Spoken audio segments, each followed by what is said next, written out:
How's it going?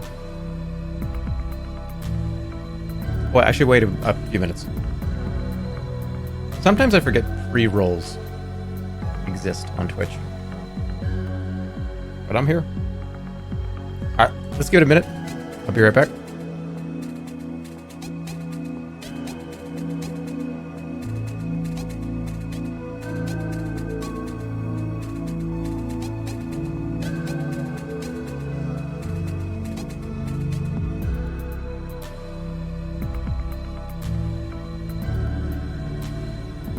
This community is so funny. I love this place, and I'll tell you a couple of reasons why. First of all, everybody in here is so excited, not for sorcery, not for any announcements. The most exciting thing is me taking a bite out of a BLT. It's like, this is a huge deal. Oh, BLT, let's go. No way, is he gonna eat a BLT? Tons of streamers eat food every day on stream. In fact, there's probably, right now, there's probably 5,000 to 10,000 different streamers right now across the whole website eating food right now.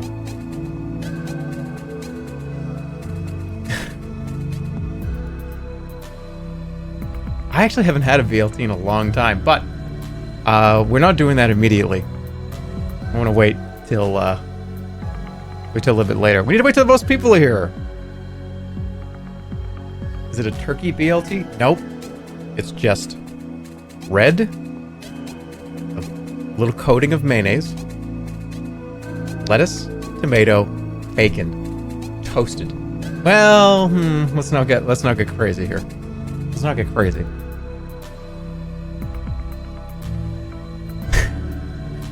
What do you mean mayo with question marks? You eat dry ass BLTs? Who does that?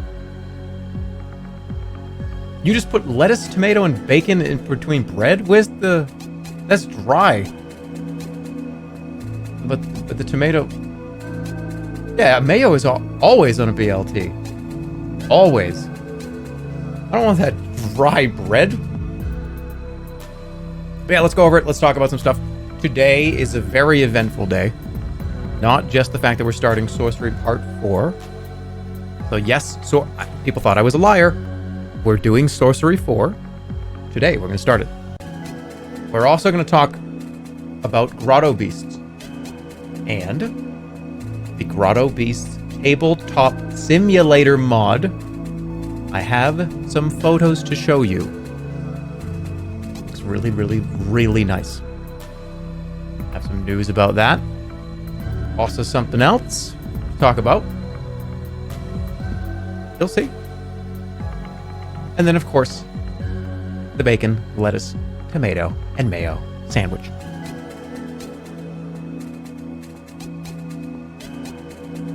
We know what it is. I don't think you do. I talked in pre-stream today.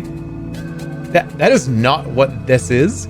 This is different, and I think it's going to surprise a lot of people. I think a lot of you might know what this thing is, but it's not what we were talking about in pre-stream. It's something else. I'm already shocked. How many bites am I going to take? I don't know. A few. I might eat the whole sandwich. I don't know.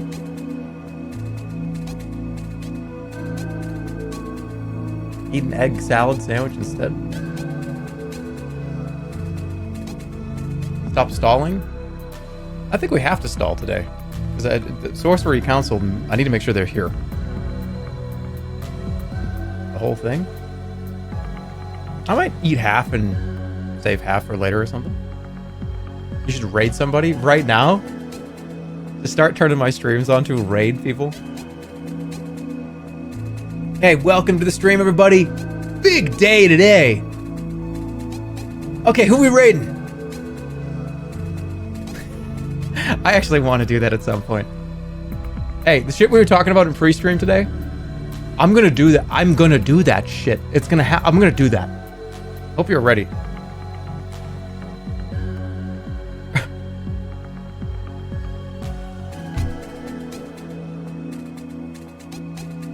unfortunately, for the Sorcery High Council. But wait, somebody on the Sorcery High Council is at work right now? Uh-oh.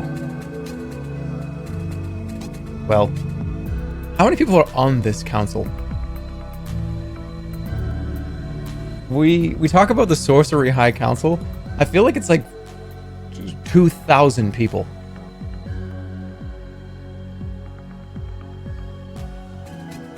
It's at least a few thousand people. How are we ever gonna get anything done? If there's like 5,000 of us that need to be present for every single vote that we do for the Sorcery High Council, how do we do anything? You have to be like present in the room. There's like 15. Imagine if there was like 15,000 senators. Everybody must be in attendance when we take these votes. There's a stadium full of people all screaming at each other.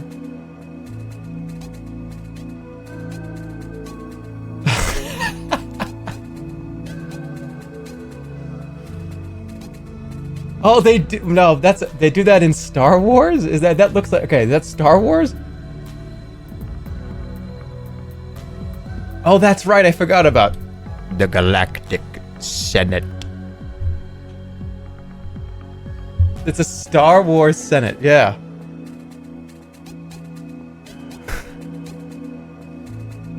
So I forget what happens in Star Wars. How did Let's just call him fucking Senator Pompadour. What's his name? It's Palpatine.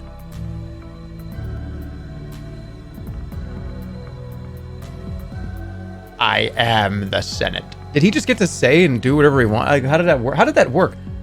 There were like 20,000 people in that room. How did he... What do you mean, spoilers? Guys, Star Wars spoilers are... They're ingrained in human society. Humanity. There a Star Wars original trilogy spoiler is like... That's like saying that Gollum is in Lord of the Rings.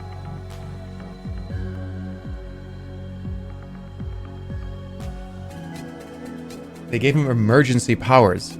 Oh, right. Those are the prequels. Oh, I never saw those. I never saw those ones.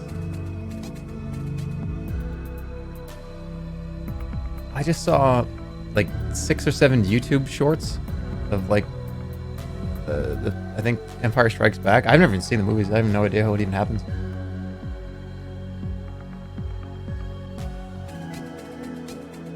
Of course you watch shorts. Can I talk about shorts for a second? When I scroll YouTube shorts, I do it for a few minutes, or even like it doesn't matter. If I do YouTube shorts for a little while, I just kind of sit there and I'm like, I have to do something else. Like I have to clean my mind. Like sometimes it's just chaos over there. It's just chaos.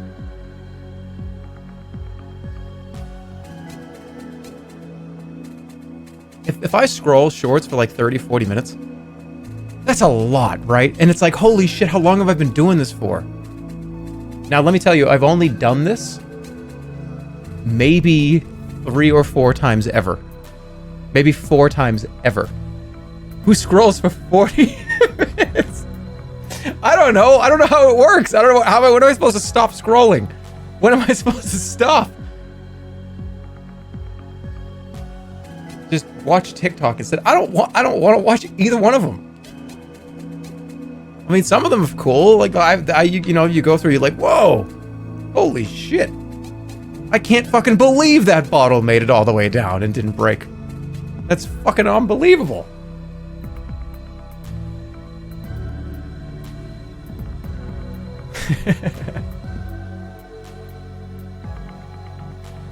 He watches the bottle ones. YouTube shorts are fucking insane. Yeah, so, like Subway Surfers, Sludge. I don't know anything about it. All I know is the few times I've done it, I've gone, right, that was all right. I'm good for a little while. Yeah, I've seen the entire Skibidi Toilet. I've seen all of them except for the last. Like, I gotta catch up. Is it bad that I've seen all of Skibidi Toilet, but I stopped watching Better Call Saul at season 2? I don't know why I do these things. It's just like, I don't know. It's bad. But whatever. It's okay. If the entirety of Skibidi Toilet is, what, like 20 total minutes, 30 minutes? What is Skibidi Toilet? I don't know. I just was on one and it was like, Skibidi did it. I'm like, okay, just go to the next one. Go. 40 minutes later, that's how it happened. That's what happened.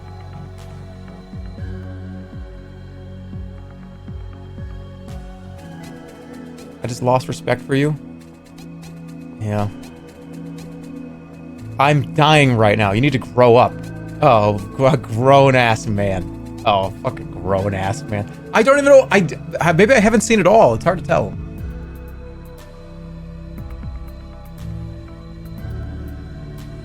Bro, you're 40. I don't know how these... I'm not like a shorts guy. I want to maybe get back into YouTube. Talk about that another time. But I don't know, maybe should I make some shorts or something? Maybe I can make some fun ones. I don't know. Remember, you're 40? Not yet, almost. When was the last time you saw an entire TV show? All right. I know I'm stalling, but mods, can we do a poll, please, and answer this truthfully? Because I know people going, oh my god, dude, you can't believe you fucking watched that. How did you watched Skibidi Toilet? How many of you have seen it? How many of you have seen it? Like, I want like a real answer. Have you seen at least 10 of them? Yeah, and I want it to be answered truthfully.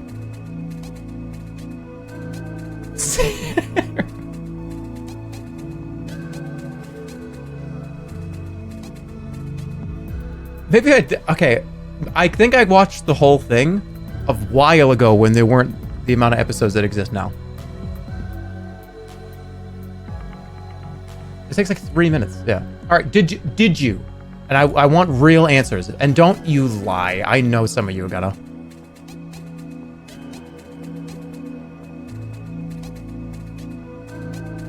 All right. We got a 20% yes, which means it's more like 40% yes. The other 20% that are not voting yes, you're in the same room with somebody that's like, oh yeah, Skibidi Toilet, fucking, what? Yeah, I'm voting no. And you are like, yeah, me too. Yeah, it's at least 30% of you.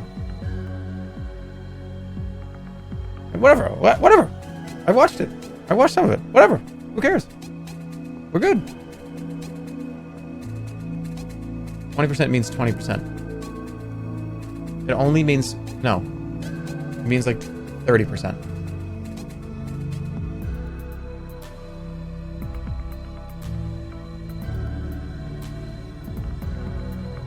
Day 44 of asking you for a nun cosplay. I saw a trailer or like an image for like there's another like evil nun movie. This October, The Nun. Hey, remember that movie with The Nun? Fucking evil nun.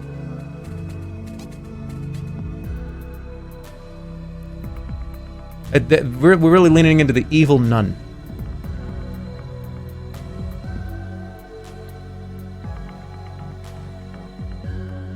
The Nun 2.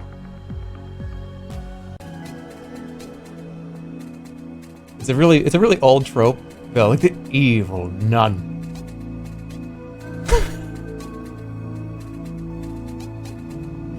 Watch the new Saw trailer? No, I don't.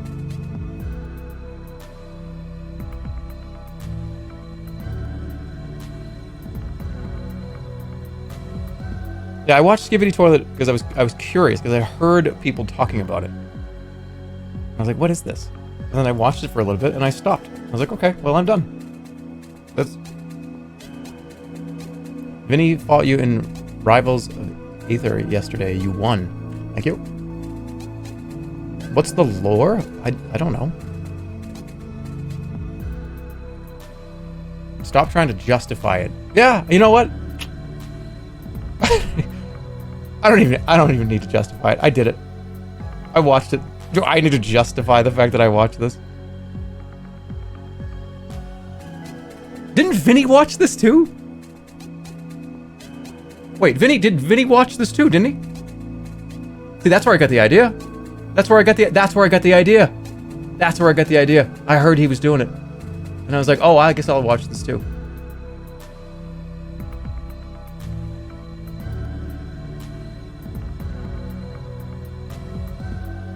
Anyways, he's blaming Vinny. Don't you blame Vinny. Ludwig watched it. Ludwig watched it too. Hey. I'm gonna blame other streamers for this. It's not me. I watched other streamers do it, and I thought I was gonna do it too. It's not my fault. But he said, fuck this guy. Alright, I don't know the lore. I don't care. I don't need to... We're just gonna move on. Because that's what we're doing, playing sorcery.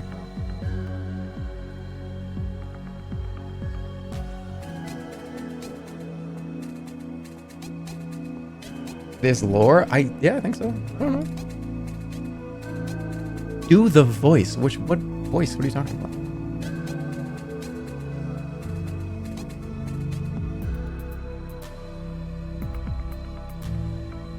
The High Council has voted for you to move on. Well, as the senator, the king senator. I wanted to talk for a few minutes before we went. So, all right, let's go.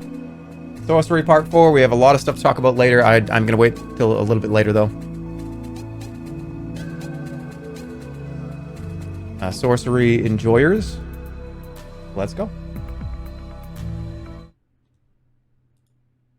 Okay. So this is going to catch us up a little bit. Long ago, or so they say, the ancient world was prosperous and free. From the Kakabad Sea to Lake Lumley, harvests were plentiful, people were happy. All was at peace. I may have been sitting at this screen for too long for the music to have played a few times and no longer is playing. So, okay. All was at peace, even the thundering skies were calm, tamed by the arts of the sorcerers of Mampang. Then everything changed. A fearsome sorcerer leveled the cities and turned the fields to dust with towers of devastating light. He heard no plea. Cutting down village after village, the mages scrabbled to defend the ancient world, but they were weak. Finally, the last archmage sealed the walls of Mampang and sent out 7 deadly serpents to keep the dark sorcerer away. All 7 died. And now here you are, climbing the narrow pass into the mountains of High Zaman. The price of your journey across the Backlands has already been paid. Now, the Anoland is coming to Mampang, and nothing will be allowed to stand in his path. The crown will be yours. Ladies and gentlemen, Inkle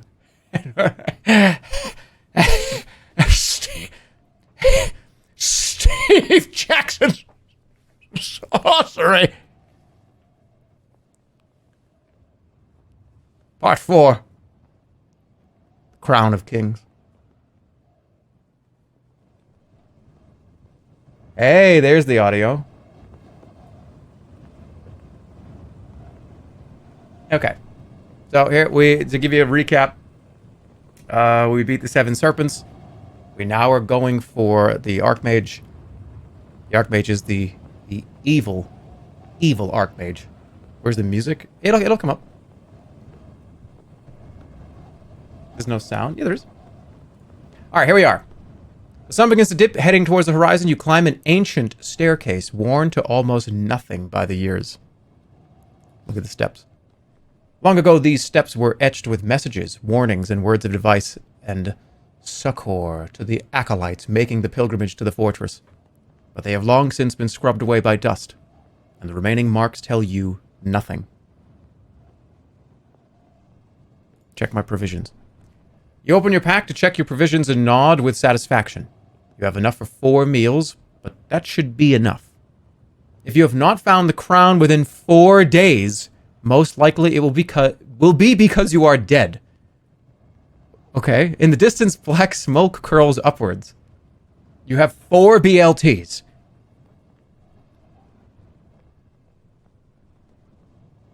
Check the sword. At least you have your blade. You draw your assassin sword an inch from its scabbard, its edge flashing in the dying sunlight. It is a fine, strong weapon. You're well armed for whatever terrors lie ahead. Pulling up your hood against the chill air, you stride onwards, through the meager mountain sunlight. You must not linger out here. I don't want to do any spoilers. He waited for the +2s to come in. Well, I read it in chat. So there already was a chat +2, so I was just talking about it. You reflect on your progress with a heavy heart as you climb. The Backlands were a cursed place, and your journey across them was slow. Was it? Even with the serpents defeated, caution would be wise. It is possible that other messengers will have brought news of your presence to the Archmage's ears. Walk on. You walk on, head held high. Up the steps. The wind picks up as the evening draws on. It will be night soon. The Zanzunu peaks rise on either side like jagged teeth. The path winds back and forth as it climbs, and glimpses of the brooding horror of Mampang come and go. You should make progress while there is still plenty of light. Sing as I climb. You try to sing as you climb. An old Analan song that tells of a wandering wizard and his 3 small children. But even you cannot be jolly in this dread place. The song dies in your throat. Okay. Rough undergrowth. Rough undergrowth springs up, lining the path on either side. Should we just look in it? Perhaps one of the acolytes who climbed this way years ago dropped something of use. You pause and push back the undergrowth with the blade of your sword, and then jump as you disturb a nesting spikehawk. The creature flaps in alarm. Kill it, stay back, or walk away. My acolytes! My acolytes! Stay back. I'm gonna stay back. You stay well clear, and the hawk screams and flaps its wide wings, but does not chase you. It sounds something like this. I can't do that voice anymore. I'm fucking 40. Never mind.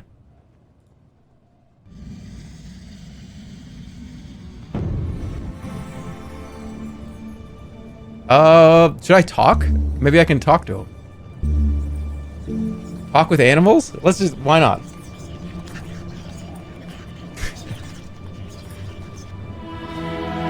Grabbing the wig from your pack, you pull it onto your head and weave your spell. Faint chitterings from the bush resolve into words. Worms! Worms! Dark! Dark!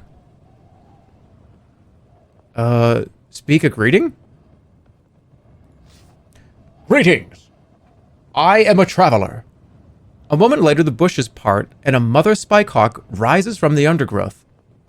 Intruder! Attack! Beast! Eyes! Get the eyes! I mean you no harm. I mean you no harm, you reply quickly, the wig translating your intention into clicks of your tongue and curious squawks. Harm? Harm! The bird screeches back, rising higher. Oh, shit. Back off. I come in peace. What am I, a fucking alien? Did I just get out of a spaceship? I come in peace. Peace! Settling somewhat, the bird. What can you tell me of Mampang?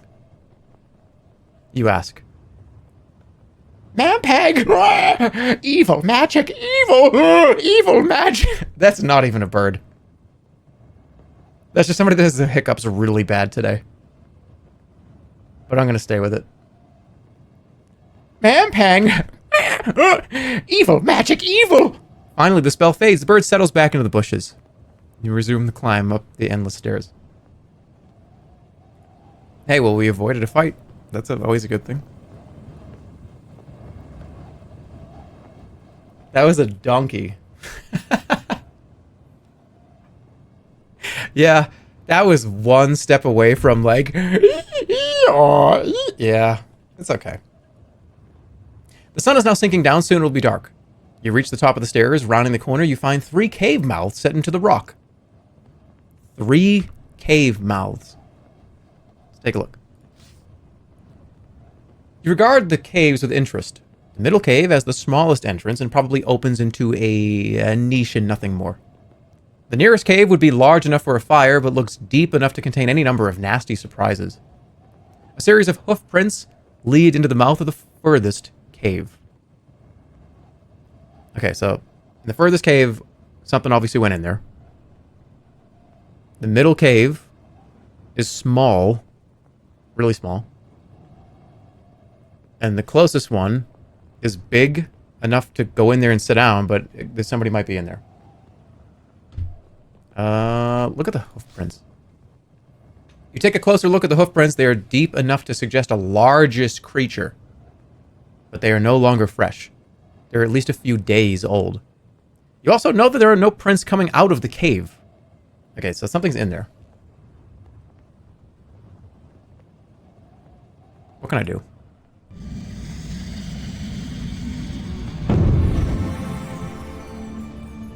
Should I just throw just fucking bowling ball a fireball into one of them? Should I just throw a fireball? That would be very rude. Cause stupidity? Hop? I just throw a grenade.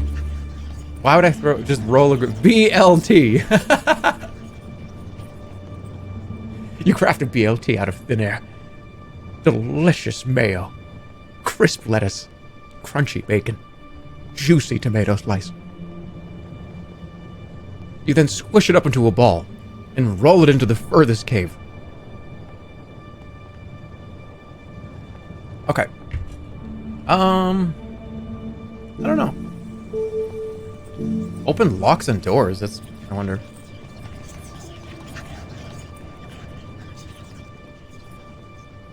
There's no gob, so we can't do goblin. It's really just throw a grenade or not. Heal disease. Maybe there's somebody in there that's sick or something? I get... Ooh, I got it. How about how? Find safe passage. Let's do it. You cast the spell, and a familiar, calm voice begins to speak to you. Every cave has its dangers. This voice informs you. The smallest cave requires courage. The largest, brawn. But what the third cave requires, you are never going to find out. Goodbye. What? The smallest cave requires courage. The largest, brawn. Aren't these kind of the same thing?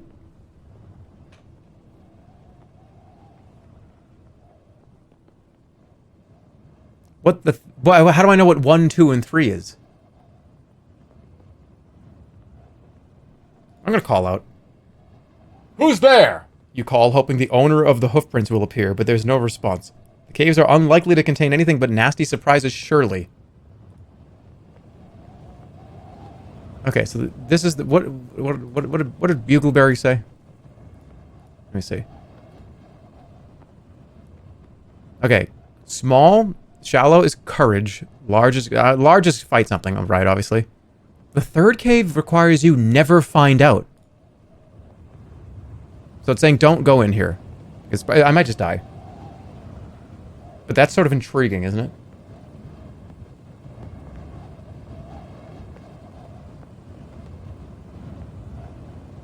I'm going in here. Shallow.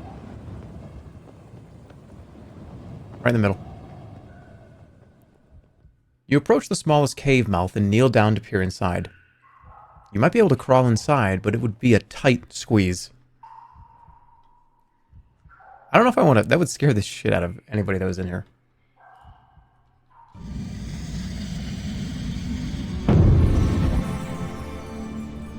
Okay. Protect from magic? That might not be a bad idea. Put the wig on and just start talking?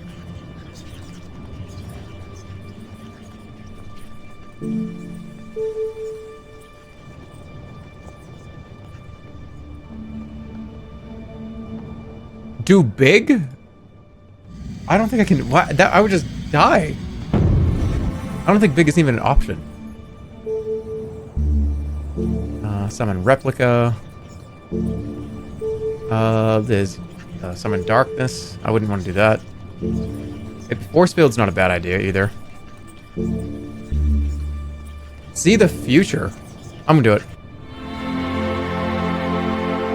You settle into a sitting position on the ground and take out the orb of crystal. Looking to the stars, you craft the magic and suddenly you find yourself somewhere quite new. You stand on a bridge, slung across a deep chasm.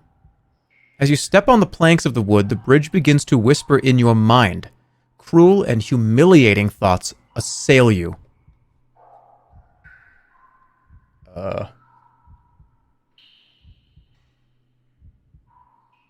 Step forward. You take another step forward, but all your hope is gone. Your body feels like lead, but then you find you are reaching into your pack and taking something out, slipping something onto your feet. Look down. You look down, hoping to see what you are wearing, but catch sight of the dizzying drop below you and your head begins to swim. The vision fades. As your eyes adjust to the darkness within, you can see that beyond the entrance, the space opens out somewhat. Looney Tunes? Yeah, that was kind of like a Wile E. Coyote bit. I was gonna scream in here. You call a wordless greeting into the cave mouth, listening for the echo, ready to react should you disturb any creatures. Nothing stirs. Then a shrill howling issues from the cave. Like, what am I even doing? Do it again. You call inside again, a wordless cry of threat. Then wait, expecting something to rush you any moment, but still nothing emerges. Toss a stone into the cave? Am I gonna get rid of an item here? Hold on.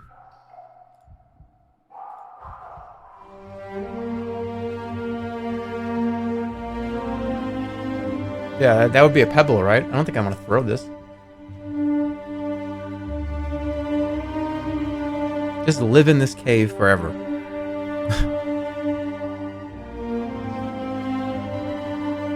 Hopefully it doesn't remove anything. I'll try it. Throw a stone in the cave.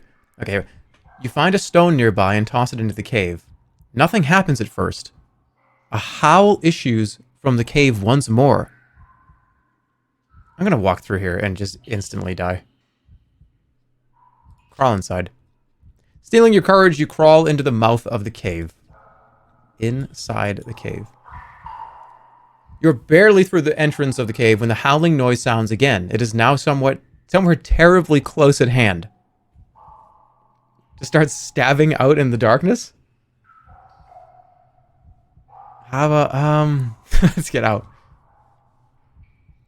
Strike a light?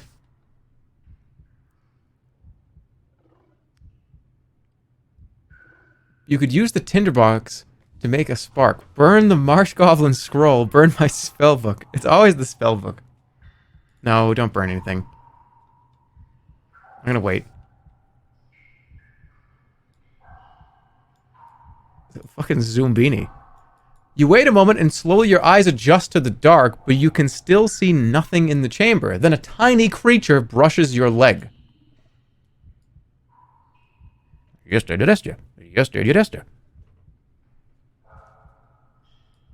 Anybody get that one? That was very specific. The thing is a jib-jib, no more dangerous than an overgrown mouse. Threaten the creature. Get the fuck away from me. Look at it. Covered in fur and no larger than a bomba fruit, stands on two duck-like feet. Its body must be mostly lungs, as despite its size, when it howls, it makes a noise like a horn. I feel like it's kind of mean to just be mean to the little creature.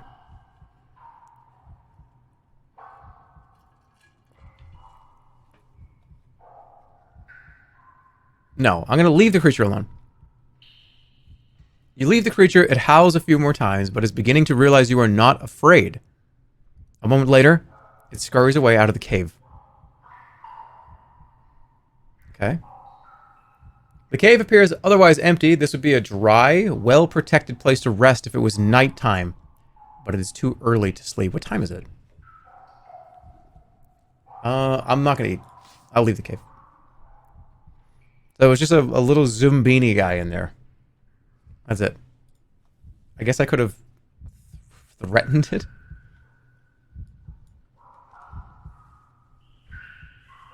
Okay, the sun is almost set, and the sky is a deep pink. The path continues on past the other caves. Do I want to do any of the other caves? I feel like I'm afraid to do it. That one was no danger. This one said I'm to be scared of this. Why not? I can always rewind it. I have free rewinds. Stepping towards the northernmost cave, you see a few more sets of older hoof marks near to the mouth. Let's see if we can peer in. The cave appears to be deep but quite empty. Whatever creature made the hoof prints, it has either left another way or is hiding in the furthest shadows. You draw your sword in preparation, feeling more secure with the metal in your hand. Enter. You step inside the mouth of the cave. Outside, night has fallen. But in a moment you stop, for sitting on a rock just inside the mouth of the cave is a figure.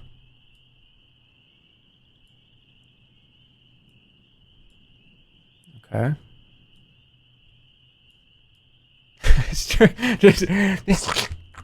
Oh! You can really be a dick in this game. You can truly be. I'm just a maniac in this game. I'm just gonna attack this person, but I'm not gonna. Look.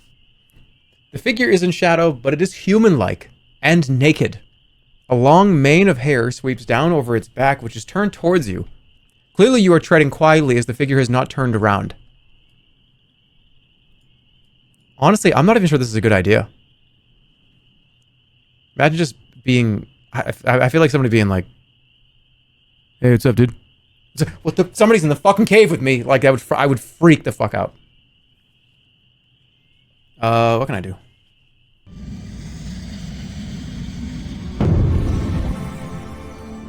Oh, this is why you try to get all the items, and it can be kind of a pain. But I can read this creature's mind.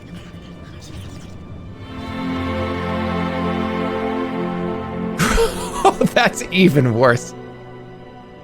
Not only am I saying hello, I'm saying hello telepathically. That would be awful. Okay, you bind the starlight into shape around you, pulling on the cloth as you do so. Why not?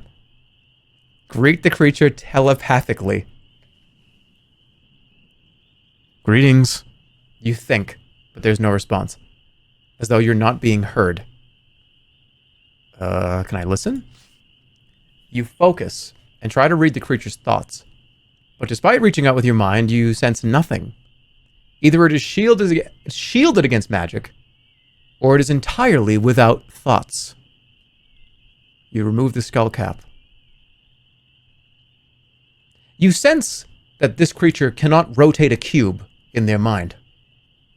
What do you do now?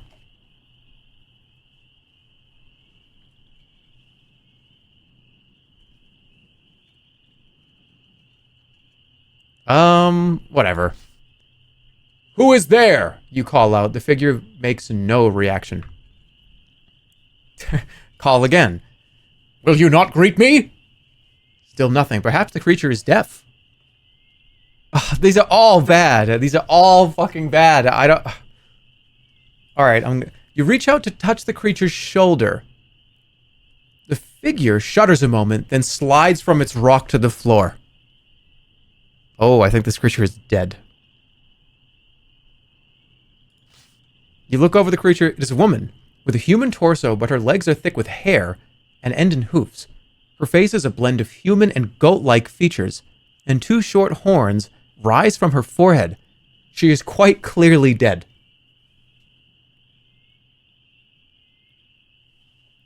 Bury the body? Search? Leave?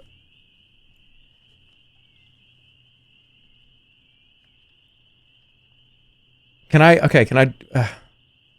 I'm gonna bury. Search? Did she have a pack?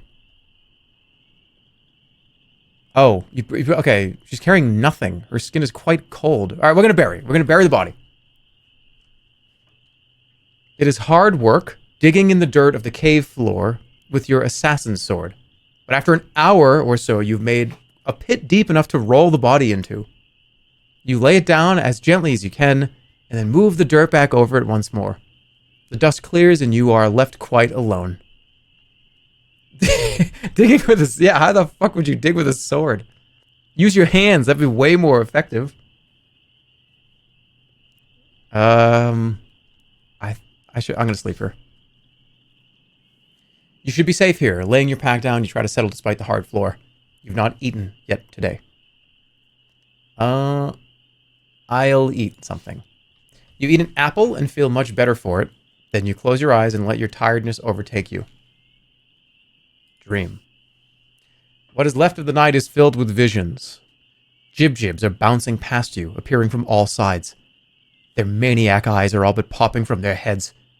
You are standing on top of a tall, black-tiled tower, clinging onto its tiles with one hand, while with the other you wave something in the air. What is it? You look in your hand to find you are holding nothing less than the crown itself. Then, you hear a cawing sound, and a great shape moves towards you. A birdman? No, a gold-crest eagle, shimmering into view. The Sightmasters have seen you. They are taking you home.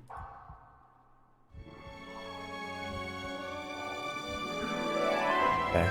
You ate one provision, explored the caves of High Zaman, and began your ascent into the mountains. The Archmage remains unaware of you. Good. That's actually a huge deal.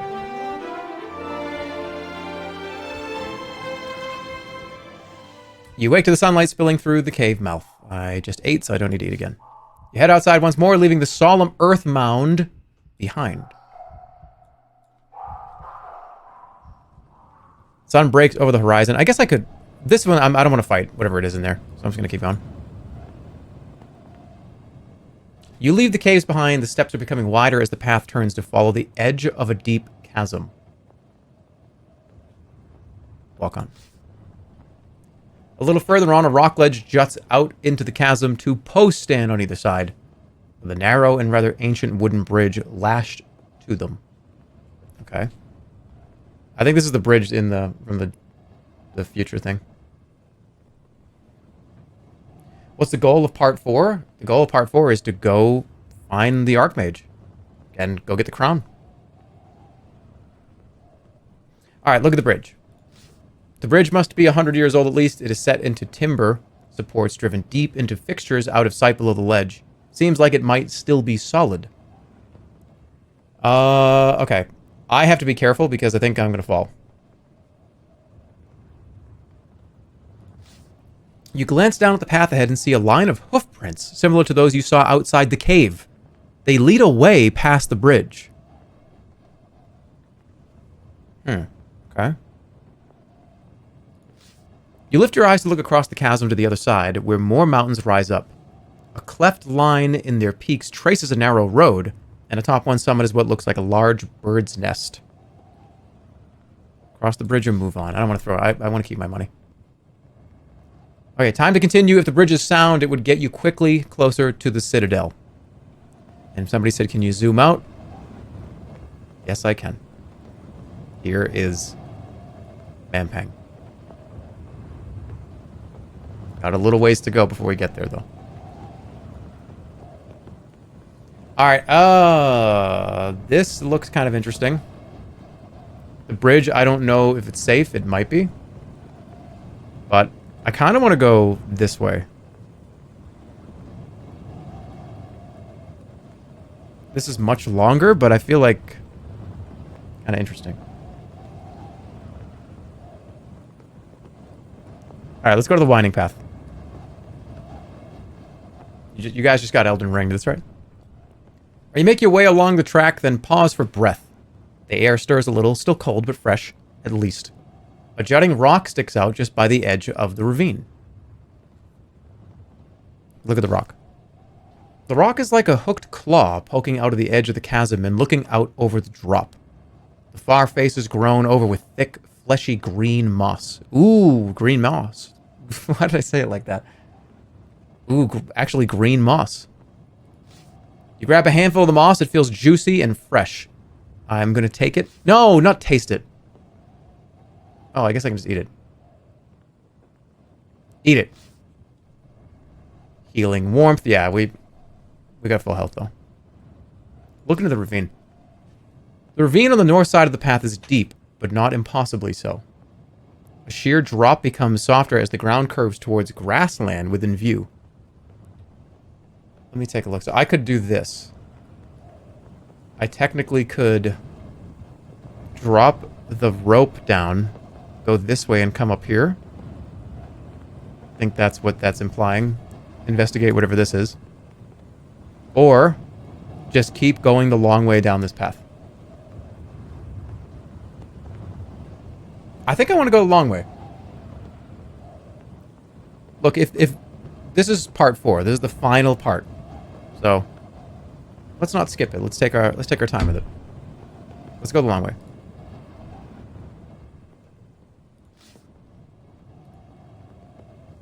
Yeah, that's riskier. I'll probably take damage doing that.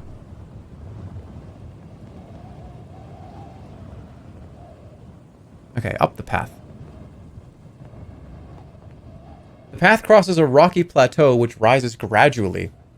Few clouds move across the heavens. You're almost in the peaks now, with sheer drops opening on either side. The plateau is relatively sheltered, but there's no time to waste here. Ooh.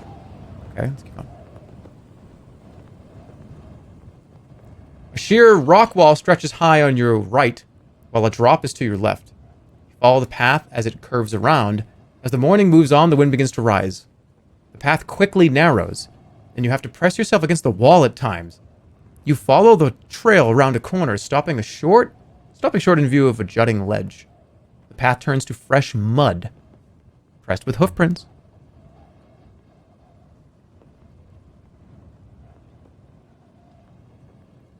Let's take a look. The prints are similar to the ones you saw before outside the cave. Could there be more of the goat people here? You continue upwards, sweating under your pack, head low. But as you wind around a bend, a voice like gravel calls out. Halt! You stop. In your tracks, and a rock strikes you on the temple. What? Looking sharply up, you see two creatures, each half human and half goat, perched against the southern slope, spears held ready. What is your business? One demands. Okay, so here are the goat people. Who are you? I mean you no harm. I discovered one of your companions. Hey, I think this is it. I discovered one. Should I say that immediately? Or are they going to throw another rock at my head? I discovered one of your companions. One lowers her spear. Where? In a cave. She is dead.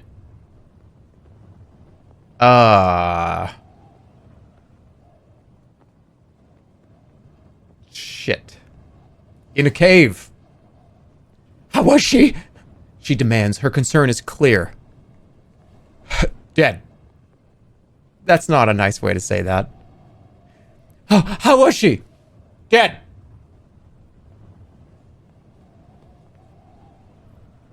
I have to say this, though, because if I lie and they go find out that she's dead, they're going to think I did it. Dead. Dead. As expected. You must have discovered Shihimbli. She disappeared a few nights ago. She was very ill, and I suspect she left to prevent her disease from spreading to others. Oh, fuck. It is hard to hear of her fate, but I am glad you told us of her sacrifice. Forgive my curiosity, the second goat woman says. But where are you traveling from?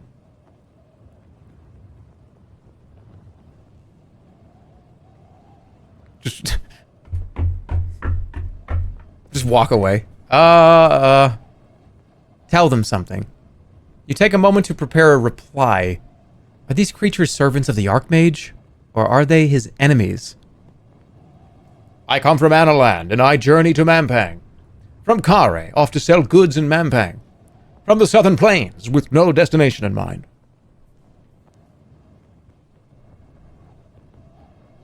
Let's just tell the truth. I come from Analand, and I journey to Mampang. You declare, unafraid who should hear your words.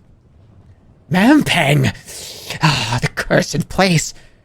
And what is your purpose?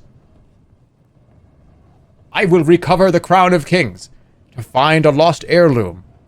I will not say.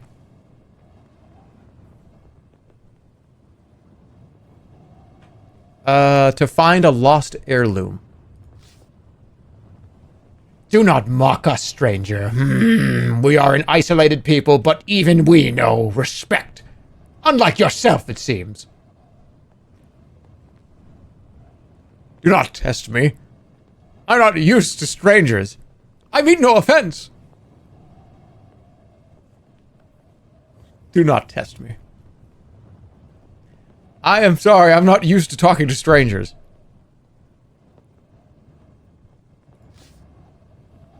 As we are not. I suppose there was no harm done? The creature nods. Please, come with us. Shihori will wish to hear what you have to say. The Hoofborns turn and begin to climb up a side path. It's what we're doing right now. We will take you to our village if you are willing.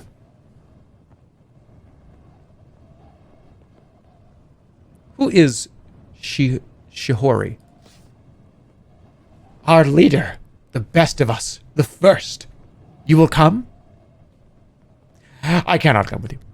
I cannot climb. I cannot. It's too... my back hurts and my legs hurt. I can't come. I'm sorry. Maybe another time. Lead the way. Take me with you. The two Hoofborn sling their spears and beckon you to one side. To a narrow way, almost invisible behind an outcrop of stone. And then you begin to climb. Into the peaks. As the sun climbs the sky, the winds begin to rise. After about 20 minutes of climbing, the Hoofborn pause to let you catch your breath. They're impressively nimble on the rocky paths, using their small hooves to perch on narrow ledges. As you continue, they even have to help you climb up unstable stretches. Eventually, you spot a cluster of huts surrounding some caves. Approach the village. This is elaborate, okay. You follow your guides towards the village. On an outcrop above, you spy two Hoofborn standing guard, spears and rocks at the ready. It seems these creatures take their protection seriously. Now, you find Shihori. One of your guides says to you, she will be keen to hear of our companion's fate. I will talk to her. The Hoofborn nod. Alright, well, we got a whole village here. The village outskirts. Your guides grow quiet as you enter the village. There are a few well-maintained huts, but it is clear many of the Hoofborn live in holes in the cliff face. Let's take a look. From the outside, the caves appear clean and spacious. A surprising number of Hoofborn stream out to gawk at you. These caves must honeycomb the entire mountainside. An older Hoofborn, draped in several hides, emerges from a larger cave. One of your guides extends her arm straight out. Shihori, we have brought a visitor. Shihori stretches her arms towards you, just as the guide did. Welcome. We do not entertain often. You open your arms to begin casting a spell, but Shihuri knocks your wrist apart with a swift movement of the butt of her spear. Do not think we do not understand the ways of sorcerers. I know that to sever a sorcerer's hand is to remove their power. Do not test me on my resolve. Oops. Sorry. Accepted. I found one of your villagers in a cave. You tell her, relating your discovery of the dead Hoofborn girl. Ah, yes. That was Shihimbli, the poor creature. She caught a terrible disease, and rather than risk the village, she slipped out at night. A scout saw her heading down slope looking for a place to die. What disease? The trembling sickness. It plagues our kind and stalks the mountains like a vengeful ghost. The creature looks up at you with large, bleary, goat-like eyes. What did you do with her body? She asks. I buried it. I burned it. Nothing. I buried it. Then I must ask you to leave us.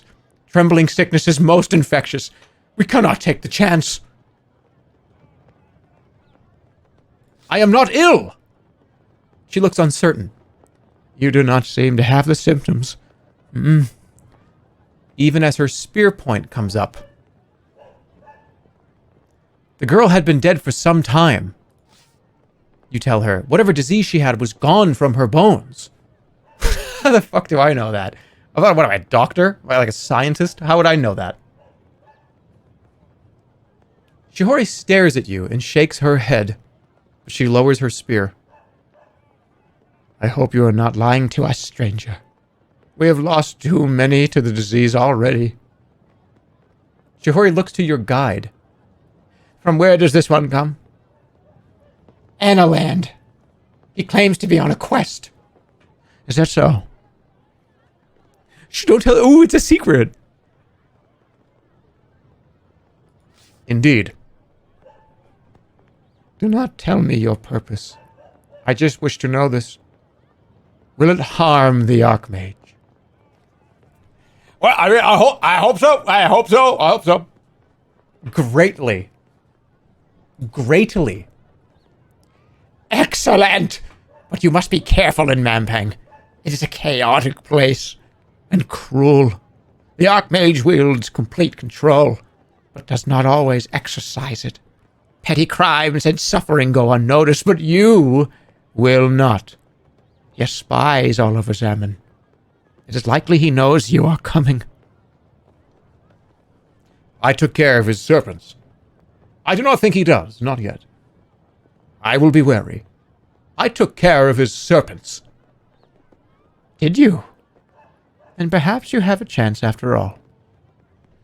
Can I come in? Can I enter your village? The Hoofborn leader makes a cantering step backwards and ducks her head. Feel free. Eat and rest. You will be watched. We also have items to trade, if you are willing.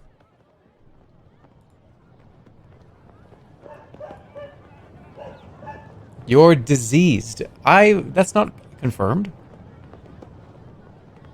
That's not confirmed.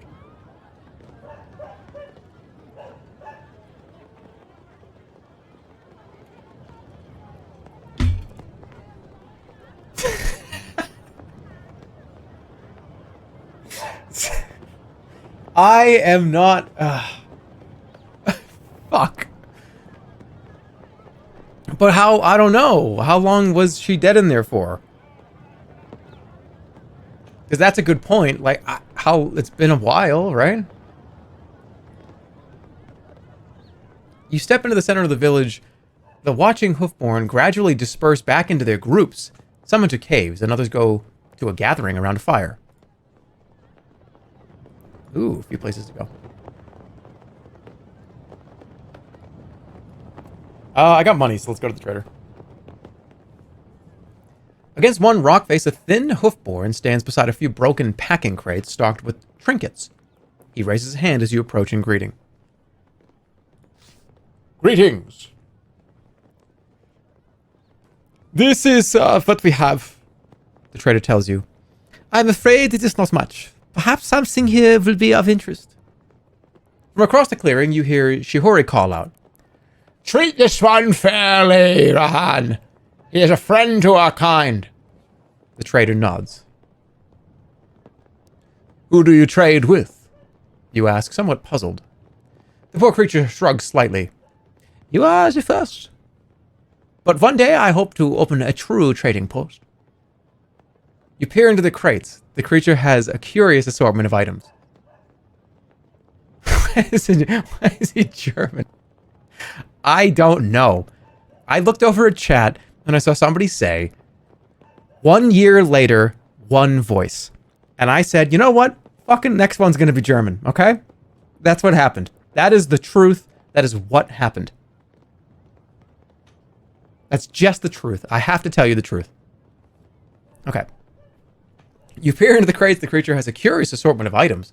Some most likely highly valuable. Others all but worthless.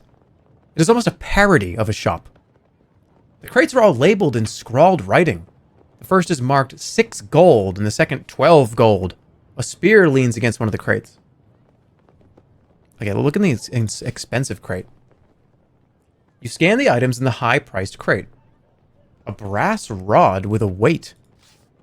You lift a brass rod, which turns out to be a pendulum, with a gently pivoted handle at its top.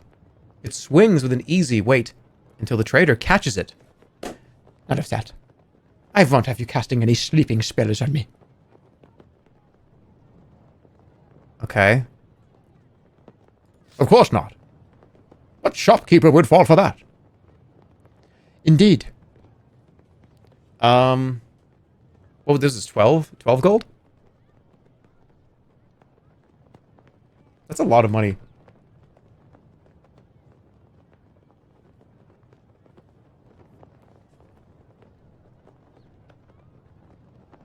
You can never have too many items, though.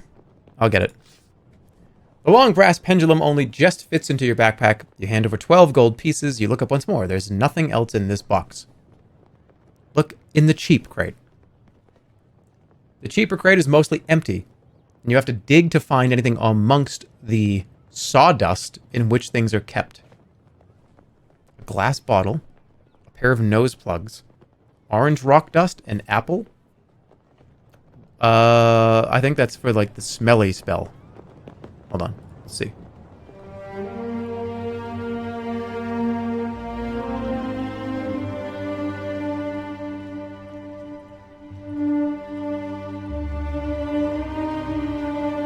Yep.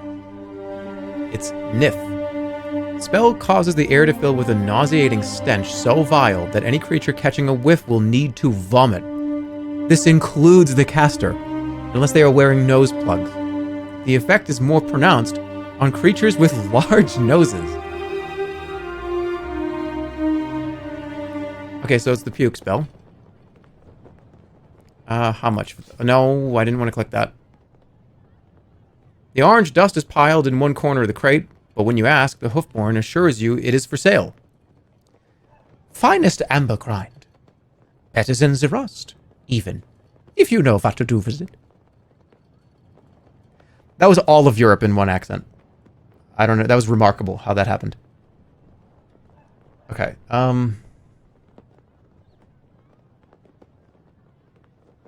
What can I do with it?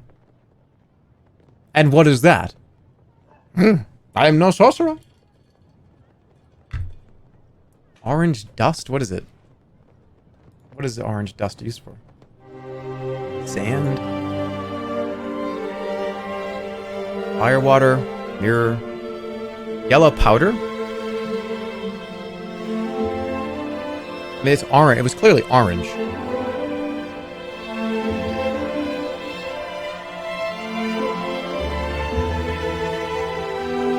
Sun jewel. I have most of these.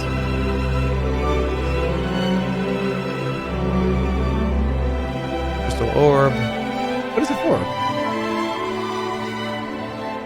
There's an option to ask what it is. Yeah, I don't think he knows. He said, I'm not a sorcerer. How would I know? But why would he own it? Hey, what's this for? I don't know. It was orange and I picked it up off the ground. Maybe it is just like sand.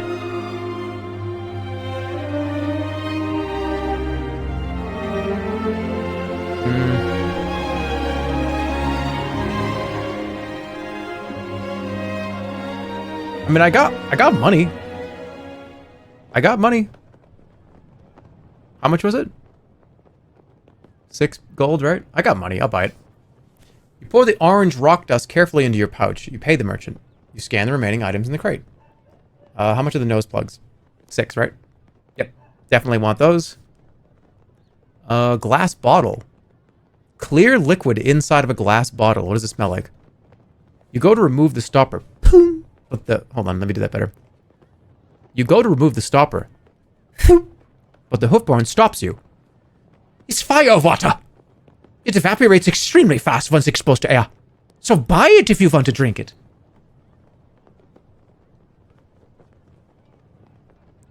Oh, I want that. Give it to me.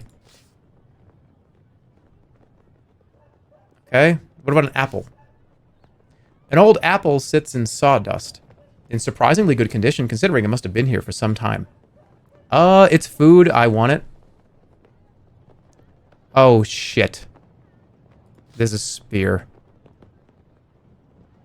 You lift the spear and the trader nods. It is a blessed hardwood spear. It is virtually unbreakable.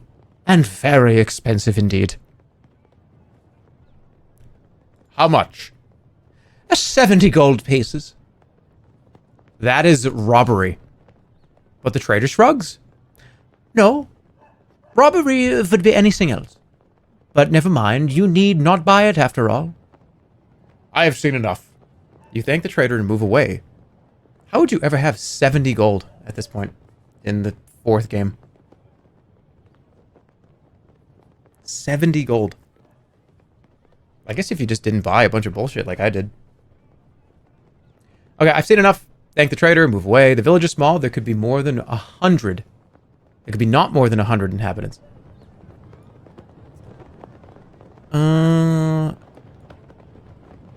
This is Shihori. Fire. And viewpoint. Sell your teeth. I think there was only one place I could do that. Let me go look at the viewpoint. On the north side of the village is a lookout point that offers a spectacular view across the valley below. You stay for a while, watching birdmen circling the peaks across the ravine to the north. One of the hoofborn comes to join you. They are cruel creatures born of pure hate. But they say they are nesting in the mountains outside Mampang. All birds make nests. They are not birds, no more than we are goats. Birdmen cannot have children of their own. Only the Archmage can birth them. Looking around, you suddenly notice that he said something true. In the whole village, you have not seen a single infant.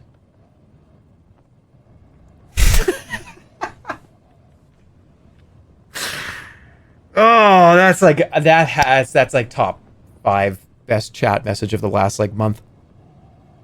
Oh my goodness. Somebody said from software Trump. God damn it. Like, don't you just get mad when you don't, like, I wish I thought of that. Like, I wish I thought of something that funny. That's so funny. Okay, well, I'm gonna, that's what I'm doing. That's what this person sounds like. So, I don't remember the voice now because I'm thinking about it too much. So why do they build nests? The hoofborn man shakes his head. I do not know. It's a mystery. Perhaps they believe that nests will make eggs come. I cannot say.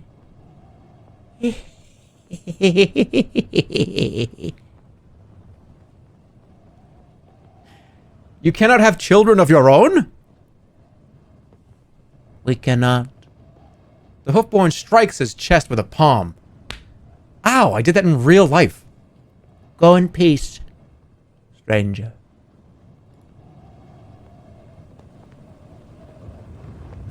Believe me. The fire. You go over to the fire and sit down with the gathered hoofborn. They're sharing out a meal that smells of oranges and charred wood. I will eat. You sit with the hoofborn and share their meal. It is a greasy chunk of meat with some kind of sweet glaze that smells of oranges. It sits in a bowl of small grains and is very filling. That sounds good. That sounds great, actually. Doesn't that sound good?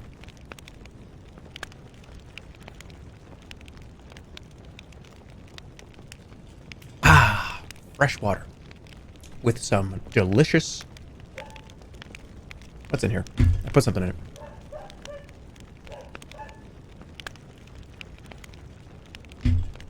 Ah, no, not vodka. Yeah, I put vodka in my water. No, what? That would be terrible. Paint thinner. No, not that either. It's like a little hydration packet thing. Okay, here we go. Let's talk. Since the Hoofborn are so entranced with the wider world, you offer to tell them of your adventures.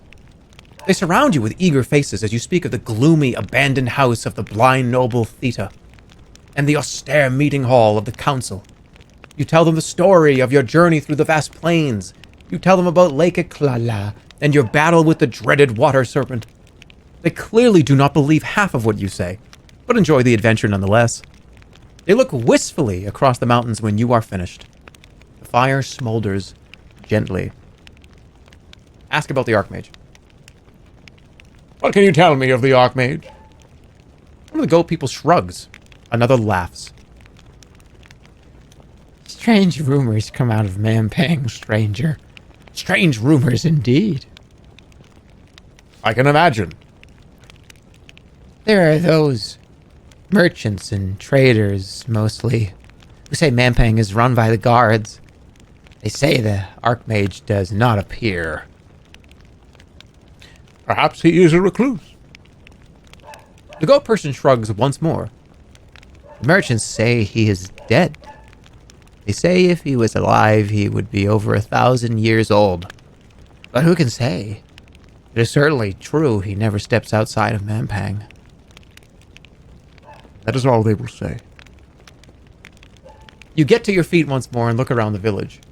There are some youths playing around in the dirt. They're hairier than their elders. Some are using all 4 legs. Do they grow into their humanity? Or are the younger ones simply more goat-like due to the Archmage's interference? Yes.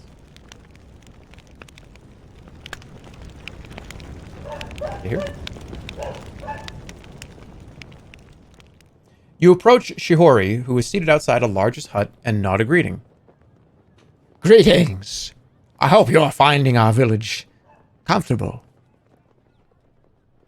Thank you. This will be your last respite, I think. Shihori looks away into the distance, and for the first time you notice that her eyes are blurry and weak. You are blind? Not yet, but I lose sight with every passing year. We are all made creatures, but not made to last. You've been to Mampang. We used to live in Mampang. Several of us, at any rate. We escaped. You were the Archmage's prisoners? Of a sort. No, you were experiments? Yes. Yes, we... That is horrifying. She stomps once, a sharp sound that echoes through the nearby caves. We are not horrors, She says. We are the product of cruelty, but that does not define us. Shit. What can you tell me of the Birdmen? What will your people do? I'm told you cannot have children. There's nothing we can do. We must live as well as we can. And that is all. You nod and turn to leave. One last thing, before you step away. If you should find the Archmage, Yes? kill him without hesitation. With that, she looks away, her weak eyes searching the distant horizons for answers.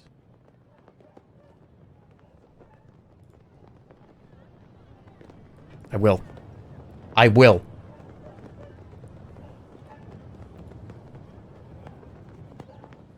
You head for the edge of the village, but Shihori clip-clops over to you. She is armed now with a long and heavy spear, which she levels at you. What? Shihori? Shihori holds your gaze for a moment, then flips the spear around to lie handle first.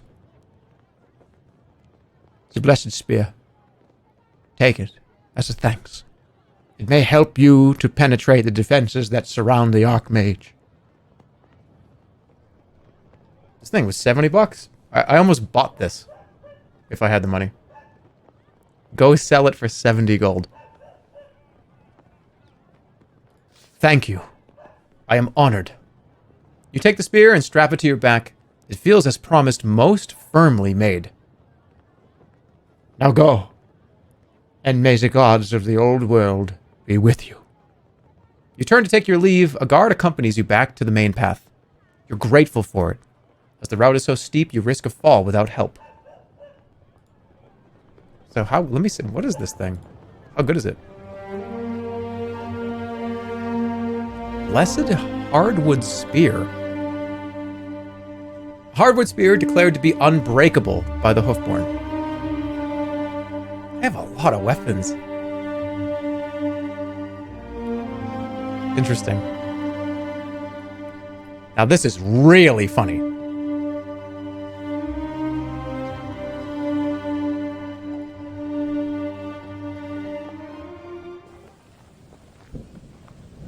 Once at the road, your guide extends his arms in the Hoofborn bow.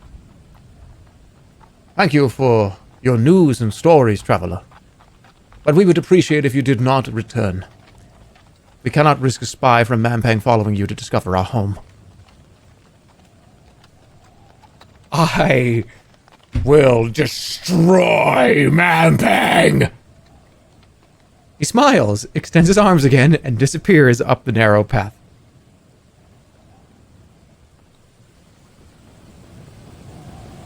Okay, back to the trail. Am I going to be okay going down here? You skitter and scramble the last few lengths down to the trail once more. The sun is beginning to lower and the air begins to cool. Look for the Hoofborn path. Yeah, that's a good idea. You look back trying to find the path by which you climbed up into the peaks, but after a few false starts, you've managed to nothing but a few scrapes and falls. Perhaps you only ever had the confidence to climb such a slope because the Hoofborn were leading you. At any rate, the Curious Cave village now is vanished from reach. The path runs in both directions along the chasm edge. Alright, so what is this way?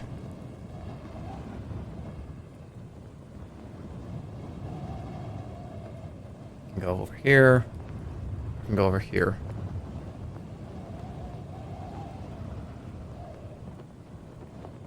There's going to be a few opportunities across the bridge, but what is this? I want to know what that is.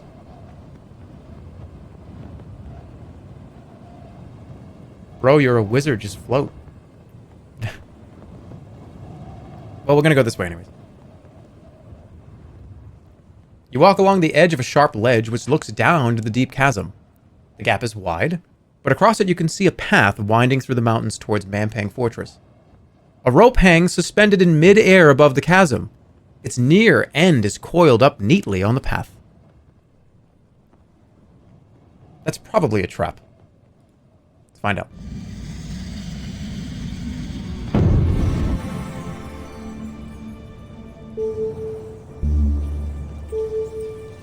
Okay.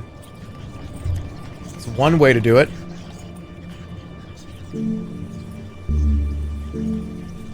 Read minds of who? I mean, we're gonna go for it. 1 stamina. You weave the enchantment. A quiet voice enters your mind. The voice informs you that the rope swing is a trap, but so are the bridges and the path ahead. And then before it can offer anything more useful, the voice fades from your mind, so everything sucks. Okay, good. Hey, be careful. That rope swing is a trap. So are all the bridges. So are all the paths. So are all the foods. So is the air that you breathe. Everything is going to kill you. Good luck. Everything is sus. You're fucked.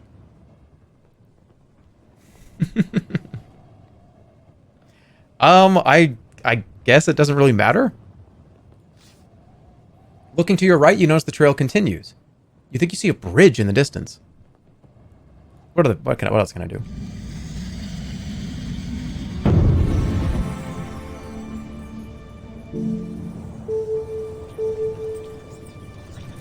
That's not a bad one either. You cast the spell, expecting the calm voice of the enchantment to talk into your ear, but it does not come. Instead, without any explanation, the rope's invisible anchor point seems to evaporate and the rope plunges away into the ravine and is gone. Definitely a fixed spell. Countered by how? Oh. Okay. You lean over looking down the chasm. I knew it wasn't going to be that easy. There is no sign of the rope. At the bottom, you can make out a rocky path that winds out of view. It is all but hidden below a layer of fog. I'm going to keep going. I'm going to go all the way to the end here. If I can. Okay. The rope was clearly a death trap. You leave it behind, walking towards the bridge in the distance.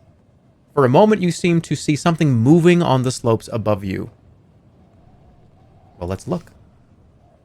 You look up but can see nothing. A hoofborn, perhaps, watching your progress. Wave. Hey! A few moments later, a rock strikes you on the temple, though you do not see if it was thrown or if it simply fell.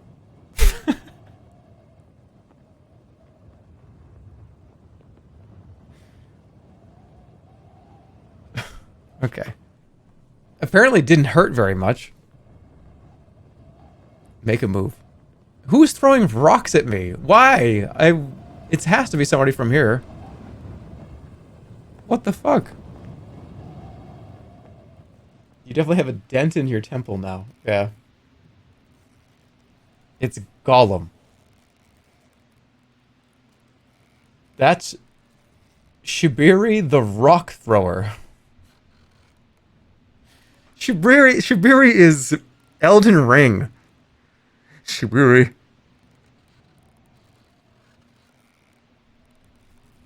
Okay, you head along the path until you reach the foot of the sturdy-looking bridge that spans the chasm here. The sun begins to dip, heading towards the horizon. Sturdy-looking bridge that spans the chasm here. I am not going over that bridge. Bugleberry told me it was unsafe.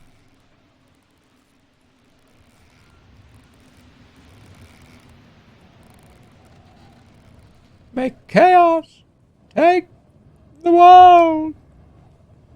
The wind picks up as the evening draws on. It will be dark soon. Continuing around the side of the mountain, your hopes are lifted as the path up ahead pinches and curves back in on itself. The chasm itself has shrunk to a small gap. Oh, I can jump this. Or should I? Should I just keep going? Look across. Looking across the chasm, there is a rough path cleft into the far peak. It curves away out of sight, roughly in the direction of Mampang. Does that say judge the gap or fudge the gap? Okay, it's judge. The gap cannot be much wider than a stride and a half. With a decent run-up, you should be able to make it. Should I jump it or should I just keep going?